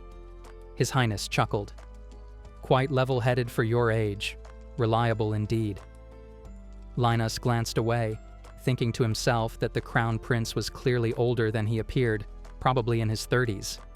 Later, riding through the forest, Linos reflected on his tools. The telescope in his hand was useful, yet he still hadn't figured out how to capture the bird. Squinting through it, he scanned the treetops, but saw nothing. Lady Basam had told him it was the 1,000-mile looking glass, a Basam family heirloom, enchanted to adjust its range according to the user's magical power. She had worried aloud, saying it would surely help in this task and that she was counting on him. He slapped his cheeks and called out to her, steeling himself. Miss Errol rode ahead, and he made a face. What's that expression for? She asked. Be a little happy. You have someone strong to back you up, she said. He muttered, Isn't it your plan to snack on the golden bird if we can? She looked away, more concerned. Have you found it yet? She asked. He replied that using detection should reveal flocks matching the bird's traits, but so far, nothing had appeared. Miss Errol nodded, noting that it was getting darker and that any misstep could be dangerous. We should set up camp here, she suggested, ordering him to set up a barrier. Linos obeyed automatically, thinking he was following an order without hesitation. Once the barriers were in place and they had settled down, Miss Errol said they should see the task through for the sake of His Highness and Lady Basam. He agreed. After a short rest, he perked up. Miss Errol noticed and asked what was wrong. Detection has finally picked up a flock that may be our target, he said. We're close. We should head there now. She wondered aloud if the quest would take all day. After running for a while, she asked if they were near. He replied that they should move carefully. Peering through the telescope, he spotted the flock, more than he had expected. He considered setting long-distance barriers, but worried that other creatures might get trapped. Perhaps, he thought, he could create a number of individual barriers simultaneously. One bird flapped its wings and landed a short distance away. That's the scout, he whispered. Miss Errol said that if she cut just enough to remove the feathers, the meat would remain safe. But she also cautioned that even the slightest blood or sense of killing intent could alert the others. Linos pondered a method that wouldn't kill or alert the flock while preventing escape. For now, he decided to buy some time, carefully planning their next move. He tossed something into the air, and Miss Errol leaned forward, curious, asking what it was. "Just a fruit," he replied casually. He went on to explain that golden birds are said to shine because of the gold they eat, yet they mostly seem to prefer fruit. No sooner had he spoken than the bird pounced on the fruit eagerly. Miss Errol rested her chin in her hand, smiling, noting that the bird clearly enjoyed it. She mused aloud whether they could gather a whole flock by scattering more fruit. Linus's eyes lit up with an idea, and he began to summon his magic. Miss Errol asked what he planned to do once the barrier was set. The birds found themselves trapped, and he admitted he wasn't entirely sure if his idea would work. She warned him that he couldn't suffocate them like he did with the Carse Charolais. He shook his head, explaining that he wanted to make the barrier comfortable instead, creating a pleasant environment. Miss Errol looked puzzled. He continued, saying that if the bird inside was a scout, it would normally alert the others about safety. But with his magic, its cries wouldn't escape. If he could fool the others into thinking the area was safe, well, then they could gather them all. She nodded, impressed but skeptical, asking if it was really possible. He focused on adjusting the temperature and scent inside the barrier. Miss Errol observed the bird, noticing it seemed distressed, almost struggling to breathe. He tried to make it more comfortable, though it looked a bit odd this time. The bird appeared to be in mating season. He admitted it was tricky to balance everything, but after a while, Miss Errol noticed the bird finally dozing peacefully. Excited, she hugged him tightly, exclaiming how amazing he was. He gently freed himself and explained that once the chirps lured the others in, he would put them to sleep. Miss Errol offered to handle moving the ones they'd already captured. Working together, they quickly completed the task. They'd collected so many birds that Miss Errol remarked at the dazzling sight beneath her feet. Linos agreed, noting it was truly impressive. He was about to suggest putting them all in a bag and heading home when Miss Errol stopped him, placing a hand on his shoulder. Saliva, her lips drooping slightly, insisted they do a taste test first. She immediately got to work, exsanguinating, plucking, disemboweling, and preparing the birds. Linos watched, amazed at her strength, as the sounds of snapping and crunching filled the air. She pointed out a frying pan in her luggage, asking him to heat it up. He raised an eyebrow. She had actually brought a frying pan. As it sizzled over the fire, the aroma alone made his mouth water. When they finally took a bite, both of them exclaimed how delicious it was. She noted it had only been seasoned with salt and pepper, yet it was incredible meat. Linos savored it, appreciating the perfect balance of umami and sweetness, and admitted he didn't want to stop eating. After finishing their meal, they leaned back, feeling completely satisfied. Miss Errol sighed, wishing they could share some with her great-aunt and everyone back at the residence. Linos chuckled, saying they'd hunted a little more than necessary, so he was sure His Highness wouldn't mind. He wondered if his lady would be pleased. Miss Errol smiled and assured him she definitely would be. Without another word, they hurried home, greeted by surprised and welcoming faces. Once settled, Linos told Lady Bassam he had brought the tea. She praised him warmly, saying he had done an outstanding job. Thanks to his success in obtaining the golden birds, she explained, the banquet had gone off without a hitch. Her husband couldn't thank him personally, so she was doing it in his place. Linos bowed slightly, saying it was his pleasure and that, as a servant, no words were necessary. Still, she insisted that the success was all thanks to him. She admitted that she had initially thought His Highness's request unreasonable and had sent Falco to hunt for a substitute ingredient. Linos started to express his gratitude, but Lady Bassam interrupted, placing a bag on the table. When she opened it, Linos's eyes widened. Inside was gold. She explained that it had been extracted from the golden birds while preparing them for cooking. The gold had been gifted to the Bassam family by His Highness, but her husband had insisted it all be given to Linos. She added that even if he built a grand house, there would still be plenty left over. He stammered that he couldn't accept such a large gift, but she reassured him, saying that when her husband and she passed, he would be free from service. They were both over 60, so it wouldn't be long before he could be relieved. This was their way of ensuring he wouldn't be left destitute. Linos squeezed the bag, whispering how unbelievably kind they were, truly grateful. The thought of a home without his masters, or imagining himself leaving, brought an unexpected pang of loneliness. She smiled and asked if he would accept it, and he nodded gratefully, thinking it was proof of everyone's kindness. Laughing softly, he said he would boast about it to his master. Speaking of which, she noted she hadn't heard news of his return. Meanwhile, somewhere in the mountains, Falco shouted that he couldn't return until he hunted the yellow dragon. He kept yelling, insisting he couldn't go back, and so it wasn't until a week after the banquet that Falco finally returned. Linos wandered down the corridor, puzzled by the noise echoing through the night. Suddenly, Warsa came barreling toward him, practically scooping him up over her shoulder, insisting he follow her. She carried him to the dining hall, where everyone in the house was gathered, cheering loudly to celebrate his coming of age. The room sparkled with decorations, like a grand ball. Warsa seated him at the head of the table, and he looked around, bewildered. A nearby maid explained that this was his coming-of-age celebration. "Mine?" he asked, incredulous. She nodded, adding that such ceremonies were often this lavish. Warsa muttered, half to herself, about where this child had come from. Linos hesitated, unsure if he deserved something so extravagant, his eyes scanning the table stacked with dishes fit for royalty. Miss Errol smiled, praising Warsa, who had been planning this for months. Falco added that time had flown. Linos was already a full-grown adult. The maid reminisced that he had once been so small, prompting him to ask what she meant. Warsa, eyes misty, recalled how frail he had been. Seeing her emotion, Linos offered a handkerchief, which she accepted, crying and lightly smacking his arm, a gesture that would normally have sent him flying, but he had shielded himself just in time. Even Falco remarked on how much he had grown. Miss Errol's thoughts drifted to the days when he struggled during training. At that moment, his great-uncle Arden appeared behind him. Miss Errol gasped, recognizing him. The household staff greeted Arden as their lord, bringing him to full attention. He looked at Linos, stammering slightly, unsure of how to begin. After a moment, he composed himself and greeted Linos warmly, expressing deep gratitude to the Bassam family for saving his life.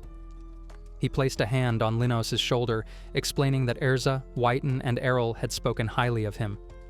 Despite all Linos had done for the family, Arden apologized for not meeting him sooner. He offered his sincere blessings and congratulated him on reaching adulthood. Linos realized this was the head of the Bassam household, exuding the same calm and gentle presence as Lady Erza. He bowed, thanking him and calling it an honor. Miss Errol asked if her great-uncle had already spoken with great-aunt Erza. Arden replied he had not, but intended to do so shortly. Waving goodbye, he said he wanted to offer his congratulations first and encouraged everyone to enjoy themselves. As he departed, Linos murmured that it had been surprising. Miss Errol agreed, noting she was also taken aback. Linos reflected that even a brief meeting had shown him why Arden was so revered by everyone. Miss Errol smiled and added that, despite his busy schedule, her great-uncle always ensured letters reached home. She tilted her head, wondering if something had happened. He suggested it might be a surprise for his coming-of-age celebration, but she immediately shook her head, calling the idea too naive. He exclaimed that she was cruel, and laughter bounced through the halls. The head butler, Winton, removed Von Arden's overcoat and apologized to Lady Bassam for not sending any prior notice. She waved it off, saying there was no need, and that Linus and everyone else had been overjoyed. As he settled onto the sofa, she mentioned she hadn't expected him to return so soon and asked if he would be heading back to the castle soon. He replied that he planned to stay for 2 or 3 days. She noted that was unusual and asked if something had happened at the castle. He shook his head, explaining that it wasn't the castle, but rather something planned for here. Meanwhile, downstairs at dinner, Linos choked on his food while wearing flower necklaces and a small tiara. A maid approached, saying Lady Erza wished to see him, and not just him, but the lady and Falco as well. Winton added that they were waiting inside. He entered with his mentors following, apologizing for making them wait, but Von Arden spoke up first, apologizing for summoning them in the middle of the celebration. He suggested they get to the point, explaining that he had a secret task he needed to entrust to them. Linos looked surprised. Von Arden said he wanted Errol and Falco to witness the matter firsthand. Lady Bassam handed Linos a document, explaining it was from her. He looked at it, realizing it was a permit allowing entry from the west to the southern sectors. Falco explained that from now on, Linos could freely enter and leave the town. Linos noted the district included residential, commercial, and agricultural sectors, while Falco whispered that he would take him to a store he knew. Linos blushed at the thought of all the girls he might see. Lady Bassam cleared her throat to redirect their attention, reminding them that a curfew was in place. Von Arden gave them a concerned look, then paused before speaking. He announced a new responsibility for Linos. He would be the supervisor of the Bassam family's treasury. Inside were historical tools of immense magical power, national-class treasures, and Von Arden wanted Linos to manage them using his barrier ability. Feeling the weight of the task, Linos raised his hand hesitantly, asking if they were sure they wanted to entrust him with it. Von Arden assured him that not only could no one else be relied upon, but no one else could accomplish it. Hearing this, Linos steadied himself and apologized for appearing hesitant. He accepted the honor with resolve, making his mentors proud. Von Arden explained that they would instruct him on unlocking the treasury later, acknowledging the situation's complexity but expressing confidence in Linos. He thanked everyone for coming, stating that was all he wanted to discuss, along with a gift. Miss Errol piped up, asking her great-uncle if their gift meant someone else would be joining them. Linos paused, realizing what she meant, but before he could dwell on it, Von Arden spoke up, saying the visitor would be arriving alone tomorrow. That was one reason he had returned home today. Falco rubbed his chin thoughtfully, remarking that it must be someone of status, able to give orders to his lord. Miss Errol added that it must be a visitor he couldn't refuse. Linos guessed it was someone coming to offer congratulations. They all reached the same conclusion. The next day, His Highness appeared in the room. He told Linos that finding the golden birds had been a great favor and that he had come to offer his congratulations on his coming of age.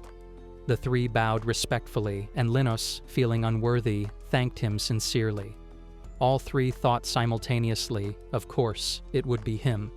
His Highness said that to him, Linos was a benefactor, and such gratitude was only natural. More importantly, he mentioned that he had heard of Linos's appointment to oversee the treasury and his new permit. Linos humbly acknowledged that he had received far more than he deserved. His Highness smiled confidently, saying that with Linos in charge of the treasury, everything would be fine. He added that he had already approved of his barrier skill. Linos was amazed by the praise and thanked him, calling it an honor. His Highness continued, noting that Linos had been given immense trust and freedom by the Marquis, making him wonder if his congratulations had been unnecessary.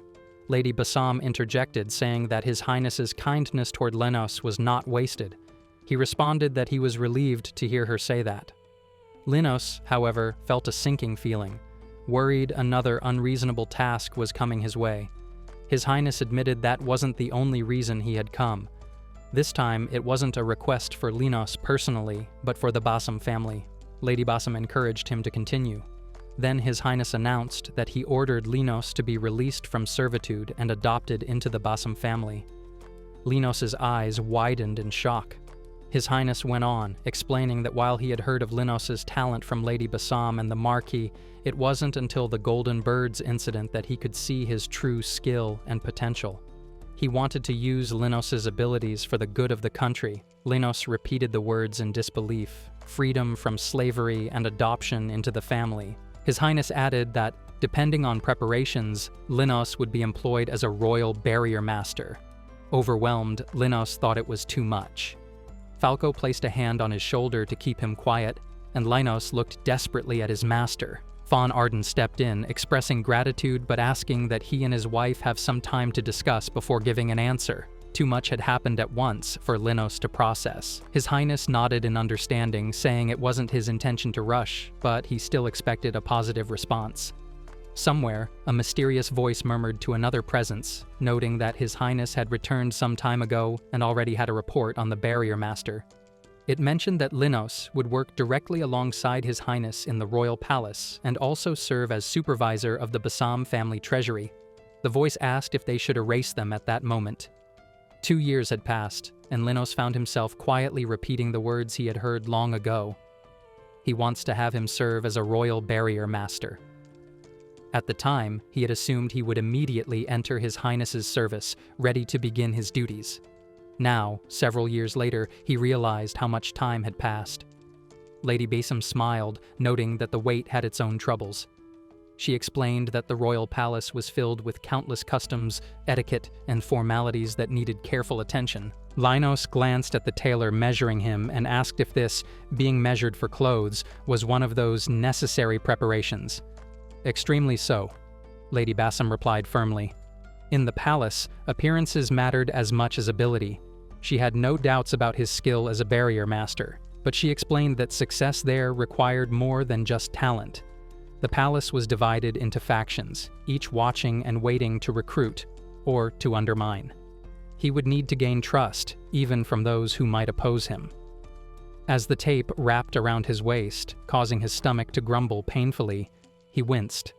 Lady Basam gently reminded him that beyond competence, the palace would judge him on his pedigree and assets.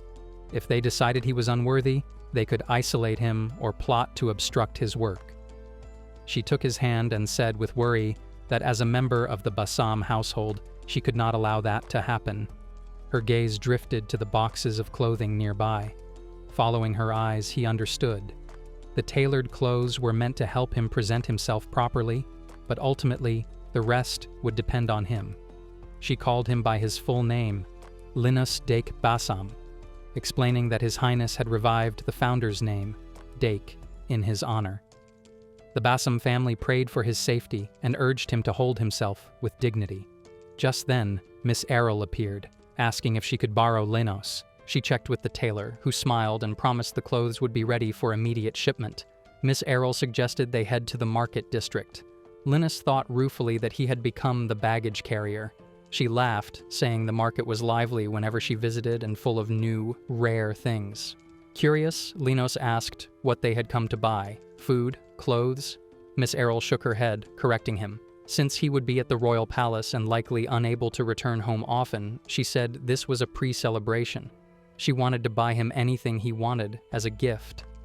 Linos froze, sweat beading on his forehead, unsure what to say. Anything is fine, she insisted. Just name whatever comes to mind. He picked up an apple, telling her not to ask.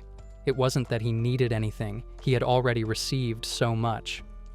Miss Errol raised an eyebrow, and he explained that his living arrangements had improved greatly since he first arrived. Linos smiled as he recounted his life now. He had 2 rooms, warm meals, clean clothes, and generous compensation at work. He also enjoyed the freedom to go where he pleased and was always met with kind faces. Rubbing the back of his head, he admitted that he had been so fortunate he almost forgot he had once been a slave. Miss Errol yelped, asking what she should even give him. Realizing she was frustrated, Linos's attention wandered, and he spotted something at a market stall. "Are these red beans?" he asked. The seller replied, "They're called adzuki." Linos grinned. He hadn't expected to see them here. He explained to Miss Errol that boiled with sugar, they could be turned into a delicious paste, a snack he had often helped his grandmother make. The shopkeeper chuckled, impressed, as Linos continued, describing how the beans could be made into butter or whipped cream and spread on bread. Miss Errol's mouth watered instantly. She turned to him, exclaiming that this was exactly what they should get. Linos raised an eyebrow, asking about the celebration. She paused, crying softly and calling herself a gluttonous idiot. She admitted they were done with food and now needed clothes and daily necessities. Curious, she asked when he was scheduled to leave. Linos replied that it was set for 2 months later, in November. She noted how soon that was, and he admitted he was a little nervous. She reminded him that since he had been adopted into the Basam family, their status hadn't changed much. Linos agreed and suggested trying to call her Errol. He stumbled over the name, flustered. She teased him, asking if he could treat a person's name with less disgust. He protested, saying it was hard to suddenly abandon all formalities. She smiled and said that was perfect. Practice from now on. He begged for a break, thinking that in an instant, this shopping trip had somehow turned into her outing. Still, he didn't mind. As she tried on dresses, she called for his opinion. He complimented each one, saying they all suited her. Smiling, he added that she looked beautiful as long as she stayed silent. She wrapped him in a tight hug, almost choking him, teasing that he had been cheeky. Spinning around, she gave him a playful glare and said, "That's why you can't get a girlfriend." Linos felt like his heart had been stabbed. Even the shop girl looked at him with pity. As they left, he remarked that after all that searching, they hadn't bought anything. Miss Errol shrugged, saying everything was cute, but nothing really stood out. He teased her for being hard to satisfy. She admitted he was right. Few things could meet her standards. Linos grimaced, but handed her something. "This is thanks for the adzuki beans," he said. She looked down, surprised, and whispered that it was a ribbon. He explained that he had found it earlier while she was trying on clothes. Linos shrugged, saying that if she didn't like the ribbon, he could give it to someone else. But Miss Errol quickly wrapped it around her ponytail and beamed, thanking him. His cheeks flushed, and he muttered a small "thank you" in return. She tilted her head, asking why he was the one saying thanks. He shrugged, saying he just felt like it. Suddenly, a deafening explosion ripped through the air. Miss Errol froze, worry flashing across her face. "What was that?" she asked. Linos's eyes darted upward, and he called her name urgently. "Wyverns! So many of them! They're heading straight for the royal castle!" Miss Errol shouted that they needed to move quickly. His Highness and her great-uncle were in danger. Linos nodded, agreeing, and they began scanning for horses. Even with a fast mount, he thought, it would still take at least half an hour. They were too far away. Then he spotted someone in the crowd outside the gates. While everyone else panicked, rushing to escape, this person walked calmly, almost leisurely. Linos furrowed his brow, noticing a faint smile on the stranger's face. Before they could react, the man addressed them formally. "Sir Linos, Lady Errol." He explained that the royal army had taken control of the castle and added, "My master wishes to see the two of you."